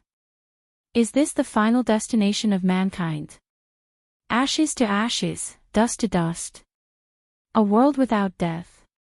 As Danny was thinking, the scene suddenly changed. In the depths of the forest, a pack of wolves stepped on the snow and ran on the hills where the north wind whistled. 3 of the wolves looked listless, and there were burn marks on their fur. They were Valamir's 3 animal companions. The next moment, Danny's body fell rapidly toward the dark-furred old wolf and landed between its eyebrows, entering a dark and gloomy space. Fuck, he's still alive. How can the soul of a shapeshifter be so strong? That's too much. She was so shocked that she could not help but curse. Because she saw Valamir again, who should have been dead. Valamir's figure was more delicate and clear, as if all the filth had been washed away by clean water, pure and holy. He still looked like a sloppy old man, but it seemed that the part of his soul that disappeared when his soul was destroyed was all darkness and sin. He did not become noble, but he was purer. Why won't you let me go? Valamir roared at Danny. Without waiting for her reply, his body suddenly merged with the wolf's soul water, perfectly fusing into a wolf that was 1 size larger than the original. The wolf's body and expression, but there was a trace of Valamir's emotions in his eyes, hatred for Danny. Wolf soul, this is the real wolf soul. The perfect fusion of human and wolf is exactly the same as my dragon soul mode. No, his humanity is disappearing, assimilated by the wolf soul. Danny was amazed. At the same time, she understood something. Valamir had started a second life in the form of a wolf soul. If I die in the future, can my soul be stored in Blackie's body? As the mother of dragons, she had raised 5 dragon babies. When the old mother's body weakened, she could take turns living in her son's houses for a month, right? Ha ha. Thinking of this, Danny could not help but laugh. Vile spawn, this king kills people, kills gods, and kills ghosts. I also control people, gods, and ghosts. Even if you can escape reincarnation, you can't escape this king's punishment. Danny roared and rushed over with the white dragon.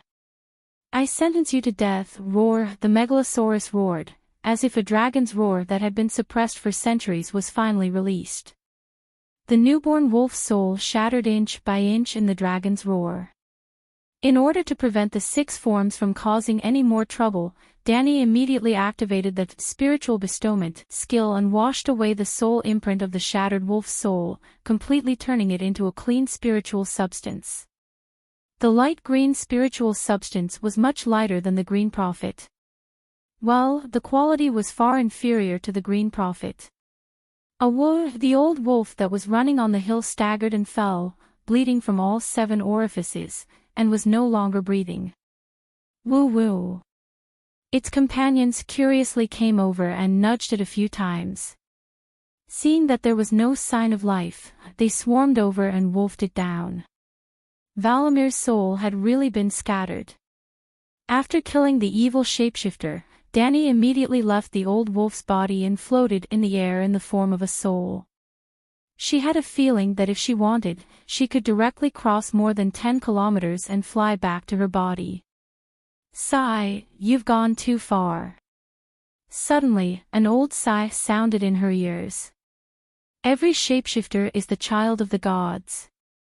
You've taken something that belongs to the gods.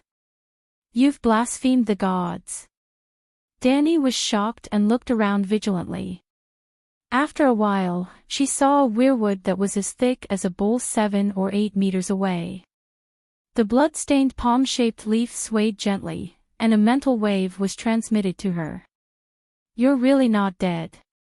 She snorted coldly and mocked, the god who gave birth to such an evil creature must be an evil god. So what if I've blasphemed an evil god? I've done nothing wrong. There are good and bad people. Does the mother who gave birth to an evil person have to be an evil person as well? The 3-eyed crow retorted.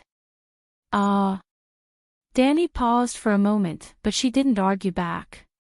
Instead, she changed the topic and said, it doesn't matter if your old god is righteous or evil. The hexagon Valamir's sins are undeniable. Letting him receive a just punishment is in itself an act of promoting justice. How do you know that the gods won't punish him? Without you, he will meet another person in half a month, a shapeshifter. His dire wolf will bite this wolf to death and let fate return to its original path. In her soul form, Danny rode the white dragon and faced the weirwood proudly. She said softly, I am destiny. I am destiny, Slayer Tyrant's words. There was a long silence for a long time. Just as Danny was about to leave, the 3-eyed crow sighed and said, you're distorting fate. The future is uncertain because of you. Danny snorted coldly and said impatiently, I don't have time to talk nonsense with you. Either you come out and let us fight again, and then I'll kill you. Or, you can get lost and stop harassing me. Or, you can submit to me and follow me to an unknown but definitely bright future.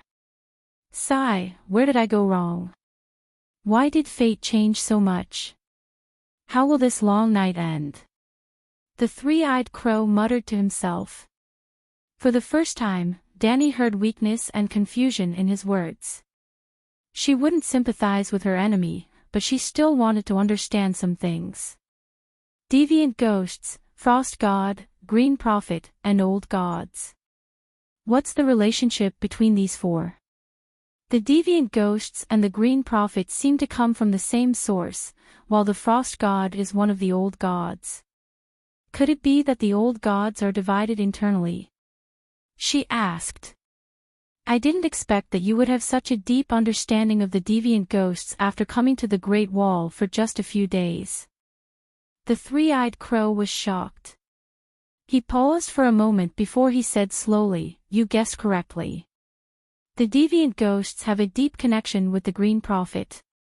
The first deviant ghost was transformed from the Green Prophet. What? Weren't the deviant ghosts captured by the children of the forest and transformed into humans with magic? This was the standard answer in Game of Power. Danny didn't dare to believe in Game of Power's plot now. There were too many differences between the plot and reality. If she really used Game of Power's plot and did things based on it, she would probably be cheated. But as for the origin of the deviant ghosts, she had personally witnessed a human baby being transformed into a ghost doll. This proved that Game of Power wasn't wrong in this aspect. Danny Liz, what's your current state? Why do I sense the Green Prophet's aura on you? The three-eyed crow asked curiously. I learned it from you. Yesterday evening, after I dealt with the big crow in the white dragon's mind space, I got a part of the Green Prophet's meditation technique. When I looked at it, inspiration gushed out of me, and the meditation technique evolved. Danny boasted. This. The three-eyed crow was even more shocked, and he hesitated. If the Dragon Queen had the talent to become a Green Prophet, should he let her inherit the three-eyed crow's position?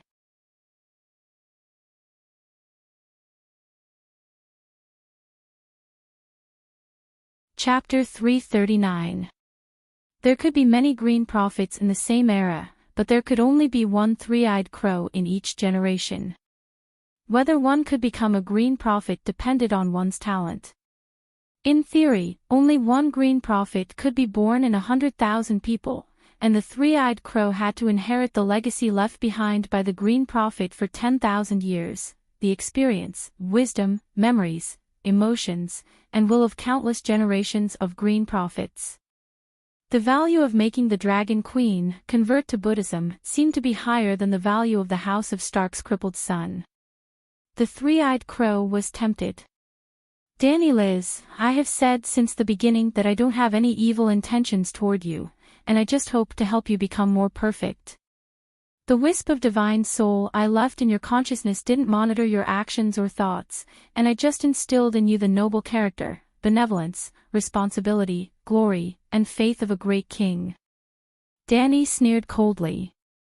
I don't need you to instill in me the noble character of a great king. I'm the greatest queen in the world, and my character is the standard by which the later generations of kings are judged. You are really conceited. The three-eyed crow was rendered speechless. I'm conceited. Who can put an end to slavery? Who can take out several million gold royals to save ordinary people? Who can consider the big picture when the Iron Throne is within reach and unite all forces to fight against the Long Night? Who will take the initiative to challenge the deviant ghosts and even fight against them without caring about their own safety to test their true power? In the foreseeable future, I will surely lead humans to fight against the deviant ghosts and end the Long Night. I heard that the Green Prophet can observe the past 10,000 years' history through the fishbone tree. Tell me, who can be greater than me? Danny's words were shameless, but the three-eyed crow remained silent for a long time, and he couldn't refute her. In this world that was worse than worse, Danny was not bad at all. Moreover, you deliberately ignored the most important point. You want to keep me in the Westeros, and you don't want me to leave. It's because you took a fancy to my dragons, not Blackie or Whitey, but my unborn fifth dragon. Kueishi's prophecy stated that the red crow would land between the mother's eyebrows, and the mother's vision would be obstructed, while her child would be quietly taken away by a white wolf. She inherited a cheap doll from the original owner, but it definitely had nothing to do with the prophecy. As the mother of dragons, the Megalosaurus was also her child. Then, there was no doubt that someone wanted to steal her dragon. The question was, which dragon would the wolf take? Furthermore, it was done quietly. Danny used to think that it was Little White, but yesterday evening, the Green Prophet had personally made a move. Even with such a huge commotion, Little White still managed to hold on. This was because Little White was already 2 years old and had a very mature sense of self. It could even take the initiative to look for her dragon spirit in a crisis. Last night, in the apple orchard, when she put the glass candle into her backpack, she accidentally touched the red dragon egg. In an instant, Danny understood. The little thing was about to be born, and the Green Prophet's real target was him. Considering Jon Snow's identity as the child of prophecy. True dragons must have dragons, and the child of prophecy needs dragons even more. Each of the 6 children of the House of Stark received a direwolf bestowed by the old god. The direwolf's fate was closely related to its master's. As Whitey's master, Jon was the white wolf, wasn't he? Little Five came from the Targaryen family. In theory, Jon should be able to establish a connection with him very easily. Because Danny already had Blackie, a knight could only control one dragon. And Jon was a shapeshifter, so he had a stronger soul talent than her. Of course, Danny was the mother of dragons after all. If she deliberately caused trouble, Prince Riga would not be able to steal Little Five away even if he was reborn. At this time, it was time for the Green Prophet to make a move. A shred of consciousness was lodged in the depths of her soul. The whispers of the evil god never stopped. It could make her change her mind and stay in the Westeros. It could also make her acknowledge her nephew. This was the three-eyed crow's wishful thinking. If he really did that, Danny would probably notice her abnormality due to the great contrast in her thoughts. She would then come to her senses. The three-eyed crow's scheme was exposed, but his tone was still calm and gentle. He said, "I won't deny that I hope that you will leave the 5th dragon to the true child of prophecy. He needs it more than you. Danny, rise, the gods have already arranged everything, and fate has already determined it. Your mission is to bring back the Megalosaurus to the world, but this doesn't mean that all dragons are your exclusive property. Dragons have 3 heads, fuck. Dragons have 3 heads." Danny interrupted him angrily. She announced firmly, "Listen carefully. Dragons have only 1 head, and that's their original head. It's not me, nor is it the child of prophecy, nor is it a Targaryen. A true dragon's will cannot be distorted, and it won't allow anyone to override it. My dragons are my children, and no one can ride on them as a dragon knight and show off their might. After me, the Megalosaurus won't have any dragon knights." Hiss. Whitey roared proudly at the weirwood, and a human-like resolute look appeared in his eyes. He wouldn't accept any dragon knight other than his mother. The three-eyed crow seemed to be shocked by her speech, and he couldn't maintain his calm tone any longer. He said anxiously, "Dragons can't live without knights, and a wild dragon without knights is a disaster." Hiss. Whitey roared angrily and let out a true dragon's roar at the weirwood. The leaves on his blood-stained palm started rustling. "You saw it. My dragon is different, and he's very smart," Danny said with a smile.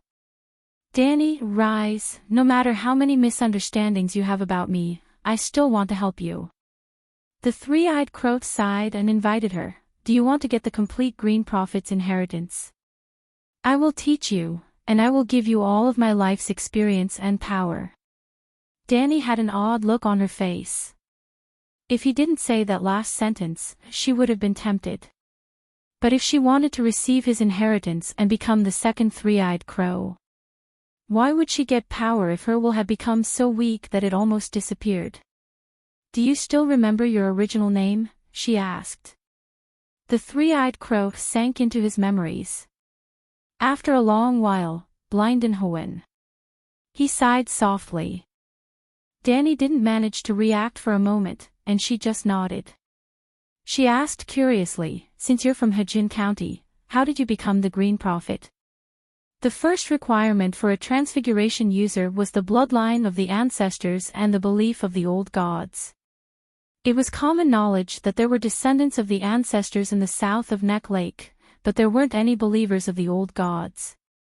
Hoenn was the surname of an illegitimate child in Hejin County, and this three-eyed crow came from the south of Neck Lake. You don't know me? Blinden asked in surprise. Why should I get to know an illegitimate child? Danny was even more baffled. The three-eyed crow spoke with pride, sadness, and anger. He clenched his teeth and said, I'm the Blood Crow Duke. The Blood Crow Duke. Danny furrowed her brows and pondered for a long while. Suddenly, her expression changed, and she said in disbelief, You're the illegitimate child of the mediocre King Aegon. You're also a Targaryen, and a Targaryen became the Green Prophet. Remember Saint Bailey, who locked his sisters in the virgin residence? When Saint Bailey and Aegon IV were born, the gods seemed to have played a joke on them.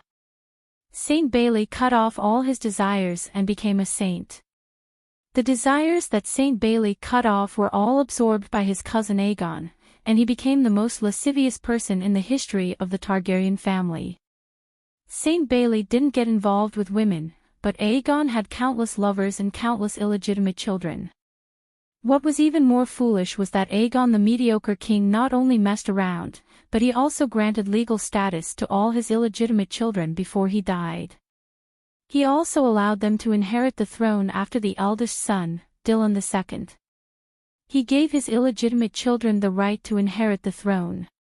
After that, the Black Fire Rebellion, which was second only to the Blood Dragon's wild dance in terms of damage to the Targaryen family, occurred.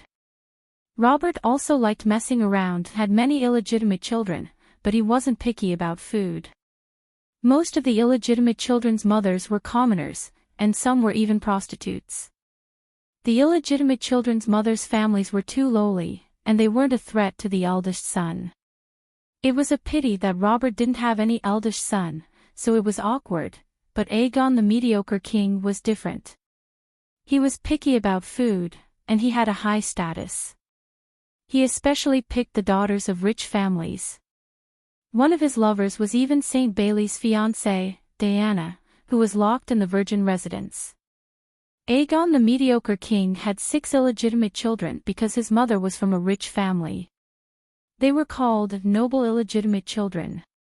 The scary thing was that these noble illegitimate children even had the right to inherit the throne. Unsurprisingly, Diana's son, Demon Blackfyre, raised the flag and rebelled. The Blackfyre Rebellion, which lasted for 100 years, began. Blinden Riverwind was one of the noble illegitimate children. Damn it, he even got to the rank of duke. However, Blinden didn't stand on the side of the rebellious illegitimate children. He even personally killed Demon Blackfyre and his twin sons, ending the first Blackfyre Rebellion. He also became a kinslayer who was despised by everyone. He killed his brother and nephew. Later on, he committed a crime and violated the sacred oath to kill a nephew. He was sentenced to death by Ymant's younger brother, Aegon V, Dany's grandfather. Blinden chose to put on a black coat and went to the Great Wall with Ymant to become a night watchman. He even became the commander-in-chief of the night watchmen. Then, 50 years ago, he went missing during a ranger patrol. Everyone thought that he died. If Dany remembered correctly, this old ancestor, who was 5 generations older than her, was already 125 years old. Even old Ymant had to call him grandfather. Well, old Ymant wasn't young either. He was 102 years old. You have been monitoring the Westeros? You used Weirwood to monitor the north, and you used crows to monitor the south. Last time in Dorne, your original target was Dorne's prince, Lord Martell, Dany said with a complicated expression. I was waiting for you there. The Westeros don't have any secrets from me. The crow prepared it for you. Before you set foot on this continent, I knew that you would come, when you would come, and where you would come from, the three-eyed crow said. Since you are so powerful, why did the Targaryens get exterminated? Dany sneered. I know everything, but I won't easily get involved in the disputes of the Seven Kingdoms. You are a Targaryen. My duty is to protect the Westeros, not to serve the Targaryen dynasty. From the moment I put on black clothes, I lost my family and surname. I will only protect the Seven Kingdoms for the rest of my life. You should know the oath of the Night Watchers, Brandon said calmly. You still have the face to mention the oath of the Night Watchers to me. Dany sneered and asked, the most important oath of the Night Watchers is to always remain neutral. You already have a political inclination, and you attacked me for a certain child of prophecy. The three-eyed crow sunk into silence again. After a long while, he sighed and said, Winter is coming, and only the child of prophecy can end the long night. You don't know how much I wish that you were the child of prophecy, but you aren't. The Night Watcher's oath of neutrality is to get the recognition and support of all suzerains so that they can better protect the Great Wall. I don't adhere to rules and oaths, and I have a clear conscience. Good, you said it very well. Dany laughed. According to this, the oath of neutrality is to get the recognition of all suzerains. Now that I am being targeted by you, does it mean that the Targaryens can no longer support the Night Watchers?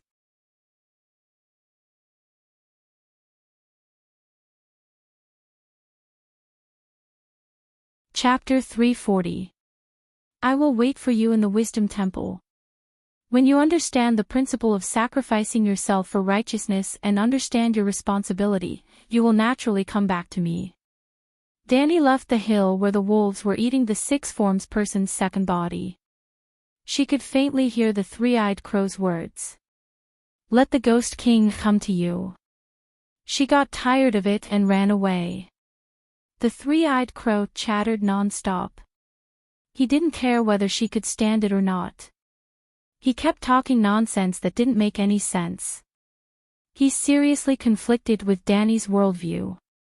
Since she couldn't do anything to the three-eyed crow for the time being and couldn't obtain much useful information from him, Dany returned to her own body. Valamir's soul ascended to the sky, traveled through the weirwood, and finally entered the body of an old wolf. The entire process seemed long, but it only took an instant. She was only delayed by chatting with the three-eyed crow for a while. When she returned, a group of hard-legged people were crying on Larry's corpse. Yes, the soul that controlled Whitey to use the true Dragon Roar's soul chasing strike was the Green Prophet's second soul. Her nine-colored whirlpool first soul was still in her body. She could control her body freely. My little baby, your mother is with the gods, the white-haired old woman told her crying granddaughter. She will never be hurt again. She will never be hungry again. She will never be sad again. The gods have brought her back to the earth and brought her back to the forest. The gods are with us. They live among the rocks and streams, among the birds and beasts. My daughter has joined them. She is the world, and the world is her. This speech was quite interesting.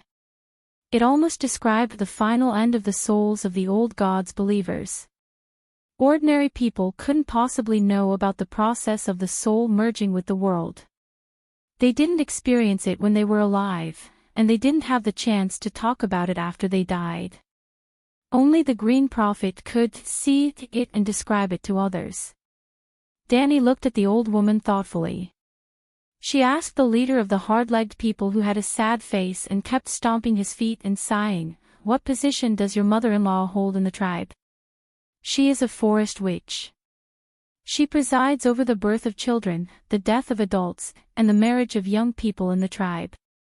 It seemed that this witch without magic power and meditation runes was equivalent to the priest of the savage tribe. "Your daughter is not dead yet," Dany squatted down and said to the old witch. "He's not dead yet, but he'll die sooner or later. Her soul has already returned to heaven and earth, and only her body is left gasping for breath. The old woman lamented. From a certain point of view, the old woman was right. Spearwoman Laurie's soul shattered, and the fragments of her soul continuously transformed into spiritual essence, dissipating into the world. Without a soul, the physical body would naturally die before long. Danny didn't make any promises.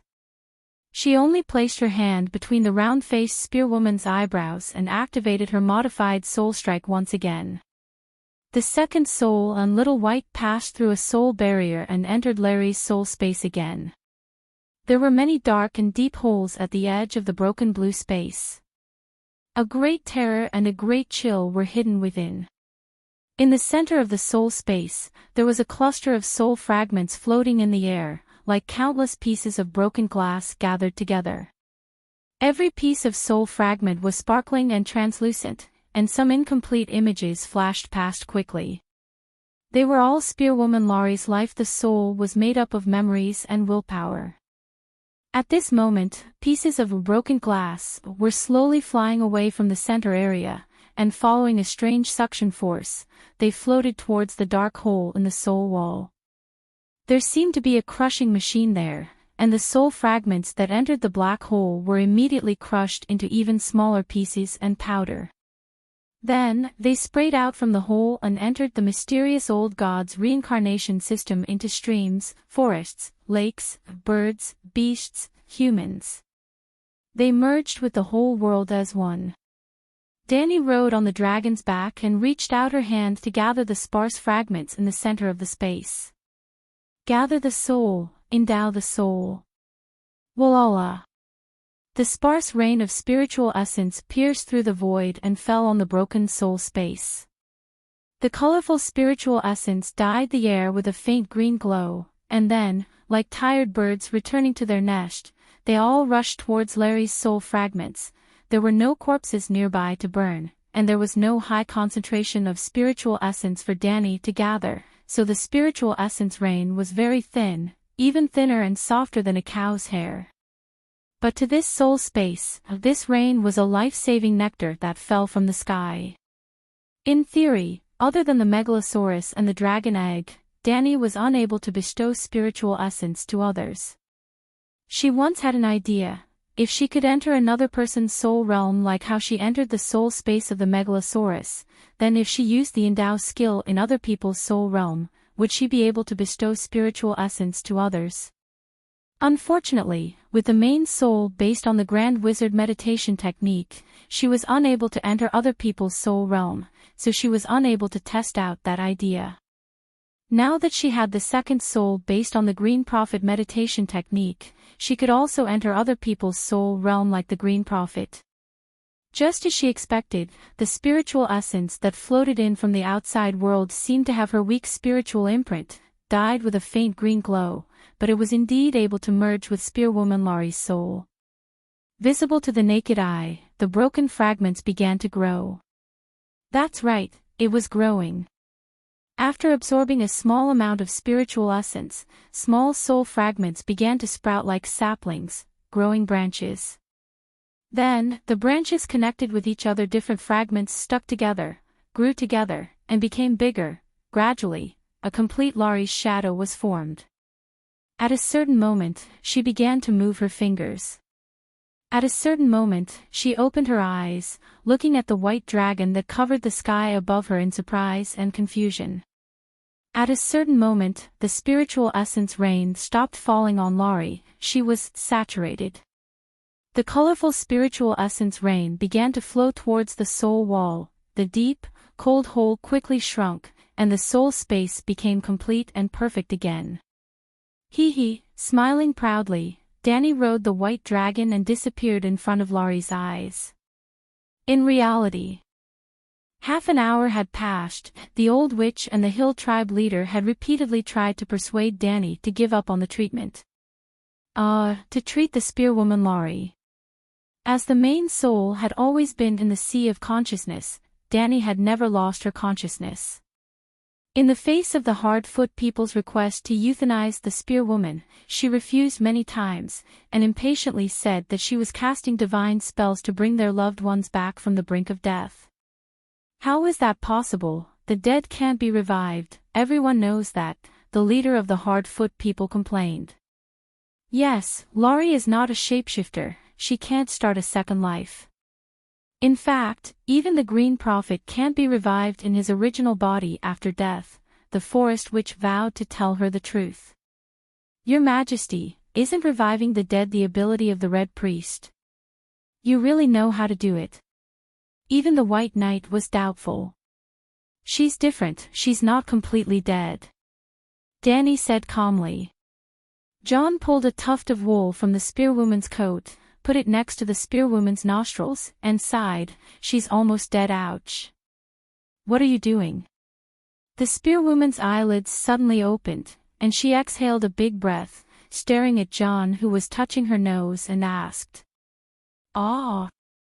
Not only was Jean Noir scared and fell to the ground, but the Hardfoot people nearby also screamed and stepped back.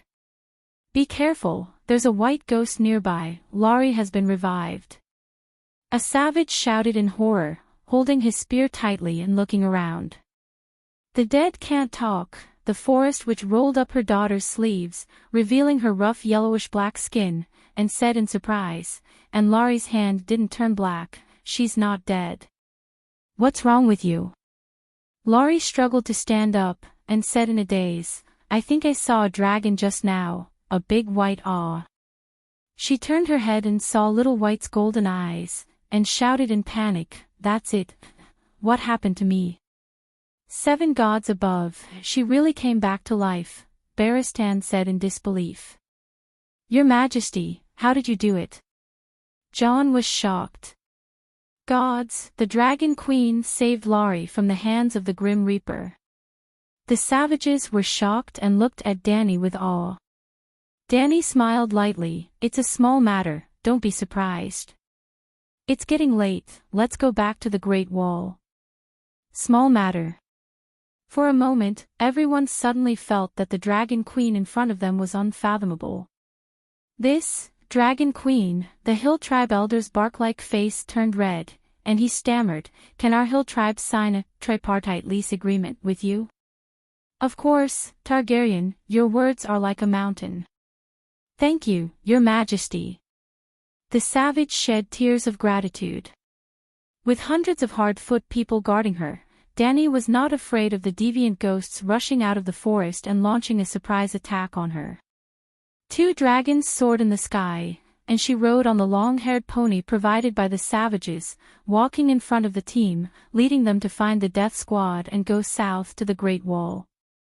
Along the way, they also met many savage tribes, some of them planning to return to their homes in the north, some of them planning to go to the difficult village in the east, and some of them going to the Milk River in the west, ready to join the Weepers team and cross the Milk River by force. There were also some who were lost in the future, waiting for death in the abandoned village in the forest. Danny was willing to help as many people as she could, but she would never lower herself to beg others to help and save them. Just like how she treated the Hardfoot people and the Hill Tribe, she never recruited the savage tribes they met along the way. If they took the initiative to ask about the agreement, she would give her own answer. As for whether the savages were willing to join her team to go south, she did not care. Some of the savages did not trust the King of the South, and they left. Some were hesitant and continued to stay in the forest. Some, like the Hill Tribe, decided to sign the sacred agreement with the Dragon Queen. There were also savages who sought death and tried to ambush her, but they were killed by the Megalosaurus dragon flames. At around 2 in the afternoon, the Death Squad led 2,000 savages back to the Great Wall. Woo! At the top of the Great Wall, a horn sounded. The city gate opened, and a group of night watchers rushed out, together with the savage warriors in the new camp. As if they were welcoming legendary heroes, they loudly welcomed the returning Death Squad members. When the Dragon Queen was 1 kilometer away from the Great Wall, she rode on the Black Dragon, hovering low above the heads of the heroes. She was the king of the heroes. Under the blue sky, On the open ground where the remaining snow had melted, thousands of people cheered as the Megalosaurus spread its wings. Long live the Dragon Queen, long live the Death Squad, long live the Megalosaurus. The brave and fearless Danny rise. The hero queen, Danny rise. Force could conquer people, but it could not subdue them. At the top of the Great Wall, Stannis clenched his fist, jealousy flashing in his deep blue eyes.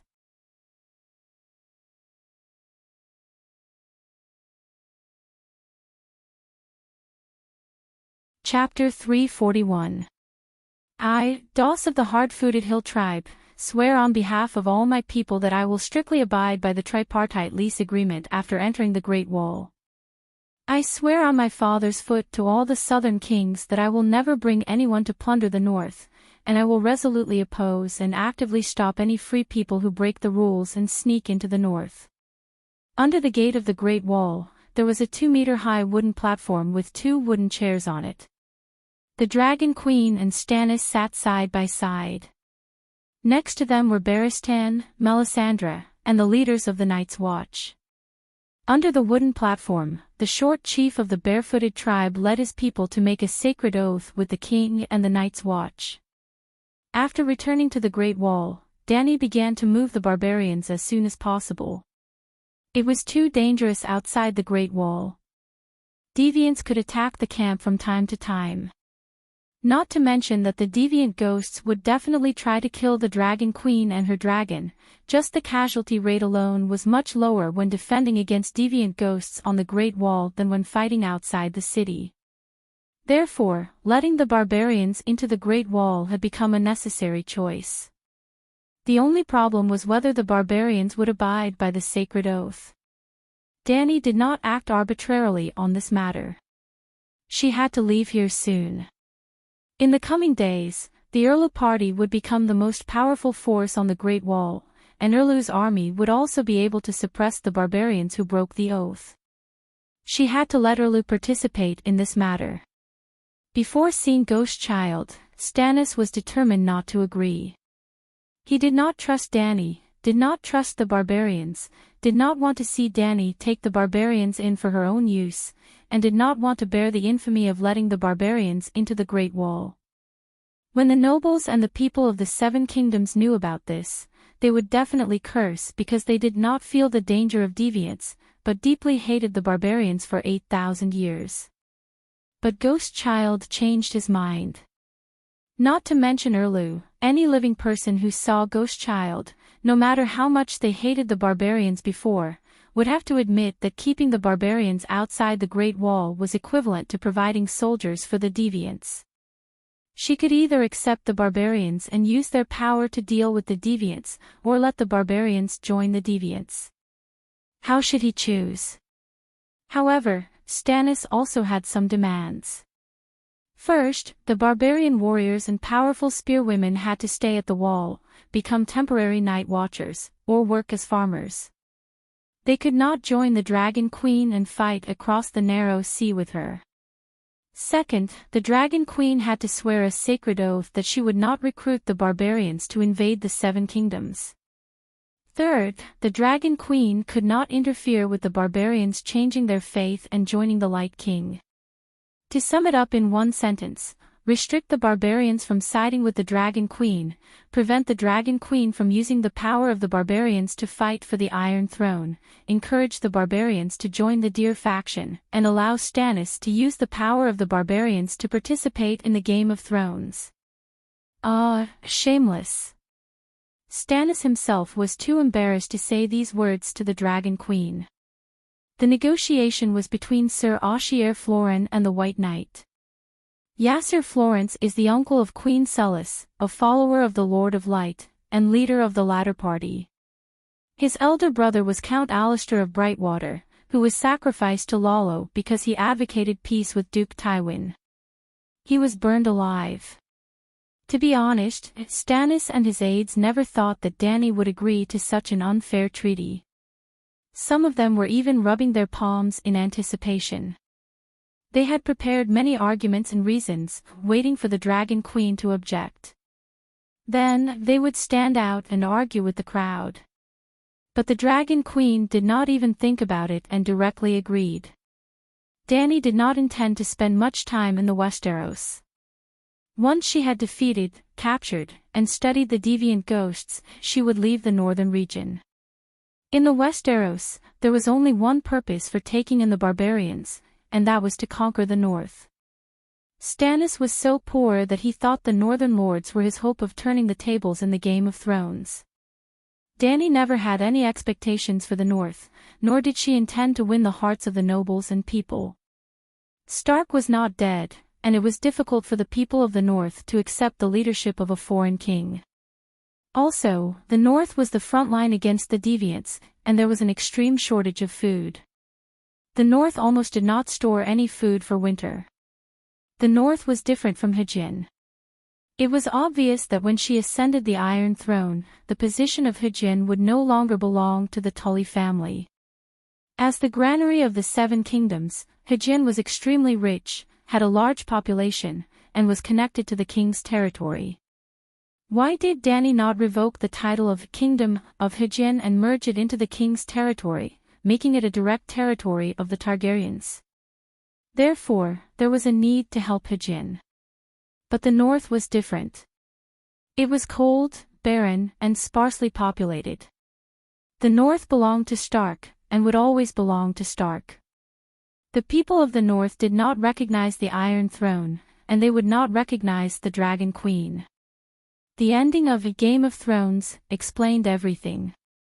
If she had to intervene in the affairs of the Westeros, Dani might as well take back Dragonstone Island and focus on the Three Rivers Basin. She did not want to occupy many cities, but she wanted to preserve the population and use it as her base in the Westeros. She only had a cheap son, but 20 years later, she might have a dozen cheap grandsons. She did not care for the Iron Throne, but she could leave it for her grandsons. Without a dozen thrones from a dozen countries, what kind of royal family would the Targaryens be? Grandmother Dani was thinking too far ahead. I, the commander of the Greenshell tribe, Chiliarch Morona, on behalf of 1,000 free people under my command, swear to the gods that I will sign a sacred contract with Queen Dani Rise. After entering the Great Wall, I will never leave the old land. After the hard-legged Duth led 1,000 barbarians into the city gate, the white-masked Morona led a group of women and children to swear an oath with Dani. Unlike the hard-legged Duth, Morona would not stay at the Great Wall. She would lead 1,000 people under her command to the East Sea and cross the Narrow Sea by boat. She only needed to sign a contract with Dani. The Night Watchers and Stannis both thought that Dani should take away the barbarian women and children who did not have much combat power to reduce the burden on the Great Wall. After Morona, there were Chiliarchs like Whale, Sea Elephant, and Solon. Some of them stayed at the Great Wall, while others followed Dani to the west to seek food. There were about 13,000 barbarians. 2,000 joined the Night Watchers, 5,000 went to farm if they could still farm, 5,000 went to the East Sea. Before the sky turned dark, all the barbarians passed through the city gate and entered the other side of the Great Wall. Although resources were scarce, there was still a bonfire banquet tonight. The mission of the Suicide Squad to capture captives was finally completed.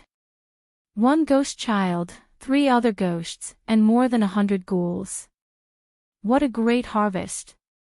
There were too many barbarians. Dark Castle could not accommodate them. Other than arranging rooms for the old, young, and sick, the barbarians also set up a new camp on the east side of Dark Castle. The banquet was held between Dark Castle and the camp. Thousands of bonfires rose from the vast land. They were like stars in the dark sky, shining with a glimmer of hope. The barbarians took out their home-brewed fruit wine and exchanged it with the ale of the Night Watchers. The aroma of roast lamb, roast pig, and roast beef spread between the sky and the earth. Some people bragged loudly while drinking, some took out harps and wooden guitars to sing poems, some hugged each other in the cheers of the audience, some sang loudly, and some barbarian girls sang and danced. The barbarians temporarily forgot about the danger on the other side of the wall and began to party to their heart's content. The night watchers built a straw shed on the side of Dark Castle to block out the cold wind. There were 3 long tables in the shed, forming a 10-meter-long main table. Danny and Stannis sat at the same table. Among the 20 or 30 people at the same table, there were high-ranking members of the Night Watchers, important members of the Deer Party, and Kiliarchs of the Barbarians. "I'll go back to the Shadow Tower tomorrow morning." Sir Mallister put a piece of roasted lamb chop into his mouth and said while chewing, "The Weeper is recruiting. Dark Castle better send me 100 rangers. There are more than 10,000 freemen here." Red Pomegranate's chief steward looked at the barbarians who were drinking and eating and said awkwardly, "There are only 320 night watchers left in Dark Castle. We can't manage them all. Besides, Her Majesty Danny Rise is here. As long as the messenger crow comes, we can ride the dragon and go there in an hour. No amount of rafts will be enough." Old Yamad frowned and looked at Danny, as if to remind her, "Your Majesty can't stay at the wall for long, right?" "You're right. Don't blame me for shirking my responsibility. I'm different from some kings who live a leisurely life. I really have a lot of work to do every day." Danny smiled at the man who was grinding his teeth. Now, the cities of Queers, Volantis, Lys, and other cities have formed the Alliance of Slavery Defenders. They call it the Million-Man Army and thousands of warships. A world war is waiting for me. Million-Man Army. A piece of dried apple fell from Yrgrit's lips. She looked at the Dragon Queen in a daze and said, "You're bluffing. Is there such a huge army in the world?" Well, the red-haired girl also became a Chiliarch. First of all the barbarians who joined the Suicide Squad were free. She was no longer Danny's captive. Second, almost half of the 12 Kiliarchs died last night, and Yrgrit was the only one among the barbarians who killed an other ghost, together with John. She had made a great contribution. In the summer, there were never more than 200,000 free people outside the wall. "How many are 2 million? Vaynor asked. "The population of the Northern Territory has never exceeded 500,000. John's mouth twitched. Seeing that everyone had an expression of, "Dragon Queen really knows how to boast," Danny smiled with a sense of superiority and said, "You guys are still too ignorant. In the battle to conquer Slaver's Bay, I wiped out 200,000 soldiers of the Guy's army. If you don't believe me, you can ask King Stannis or any merchant of the free cities. There were not even 100,000 regular soldiers, but if the slaves who served the Guy's army were included, 200,000 was not too much." "Wow, 200,000. The barbarians and night watchers exclaimed. Even Scholar Yamant had a look of disbelief. "Don't ask me, I don't know anything," Erlu said with a wooden face. "Sigh, Westeros are too close to information. You guys still don't know what the people of the world knew half a year ago. Think about it and you'll understand. Slaver's Bay has 1.5 million people. With 10 to 1 soldiers, 20 to 30,000 mercenaries and 10 to 20,000 new guys navy, 200,000 per person is not too much. Those 200,000 people should have been defeated by you many times, right?" Sir Yasser Florin snorted. "No one in the world can gather 1 million soldiers at the same time, not even the Anti-Dragon Mother Alliance. Sigh, it's true that there are more than 1,000 warships. If each warship has 100 sailors, the navy will exceed 100,000. The army will not be less than the navy, at least 100,000. Including the supply teams, the total military strength will be at least 300,000 to 400,000. Is 1 million an exaggeration?" Everyone was silent. The barbarians and night watchers looked at the Dragon Queen in shock and admiration. 1 million soldiers. In comparison, deviant ghosts did not seem so scary, you're tuning into the LoveLore Library YouTube channel. We're so grateful for your support, and don't forget to subscribe to join us on this incredible journey through captivating stories. Your generosity through donations truly makes a world of difference, as it's the primary source of revenue that allows me to expand and enhance this channel for you. Thank you from the bottom of my heart for being a part of this adventure.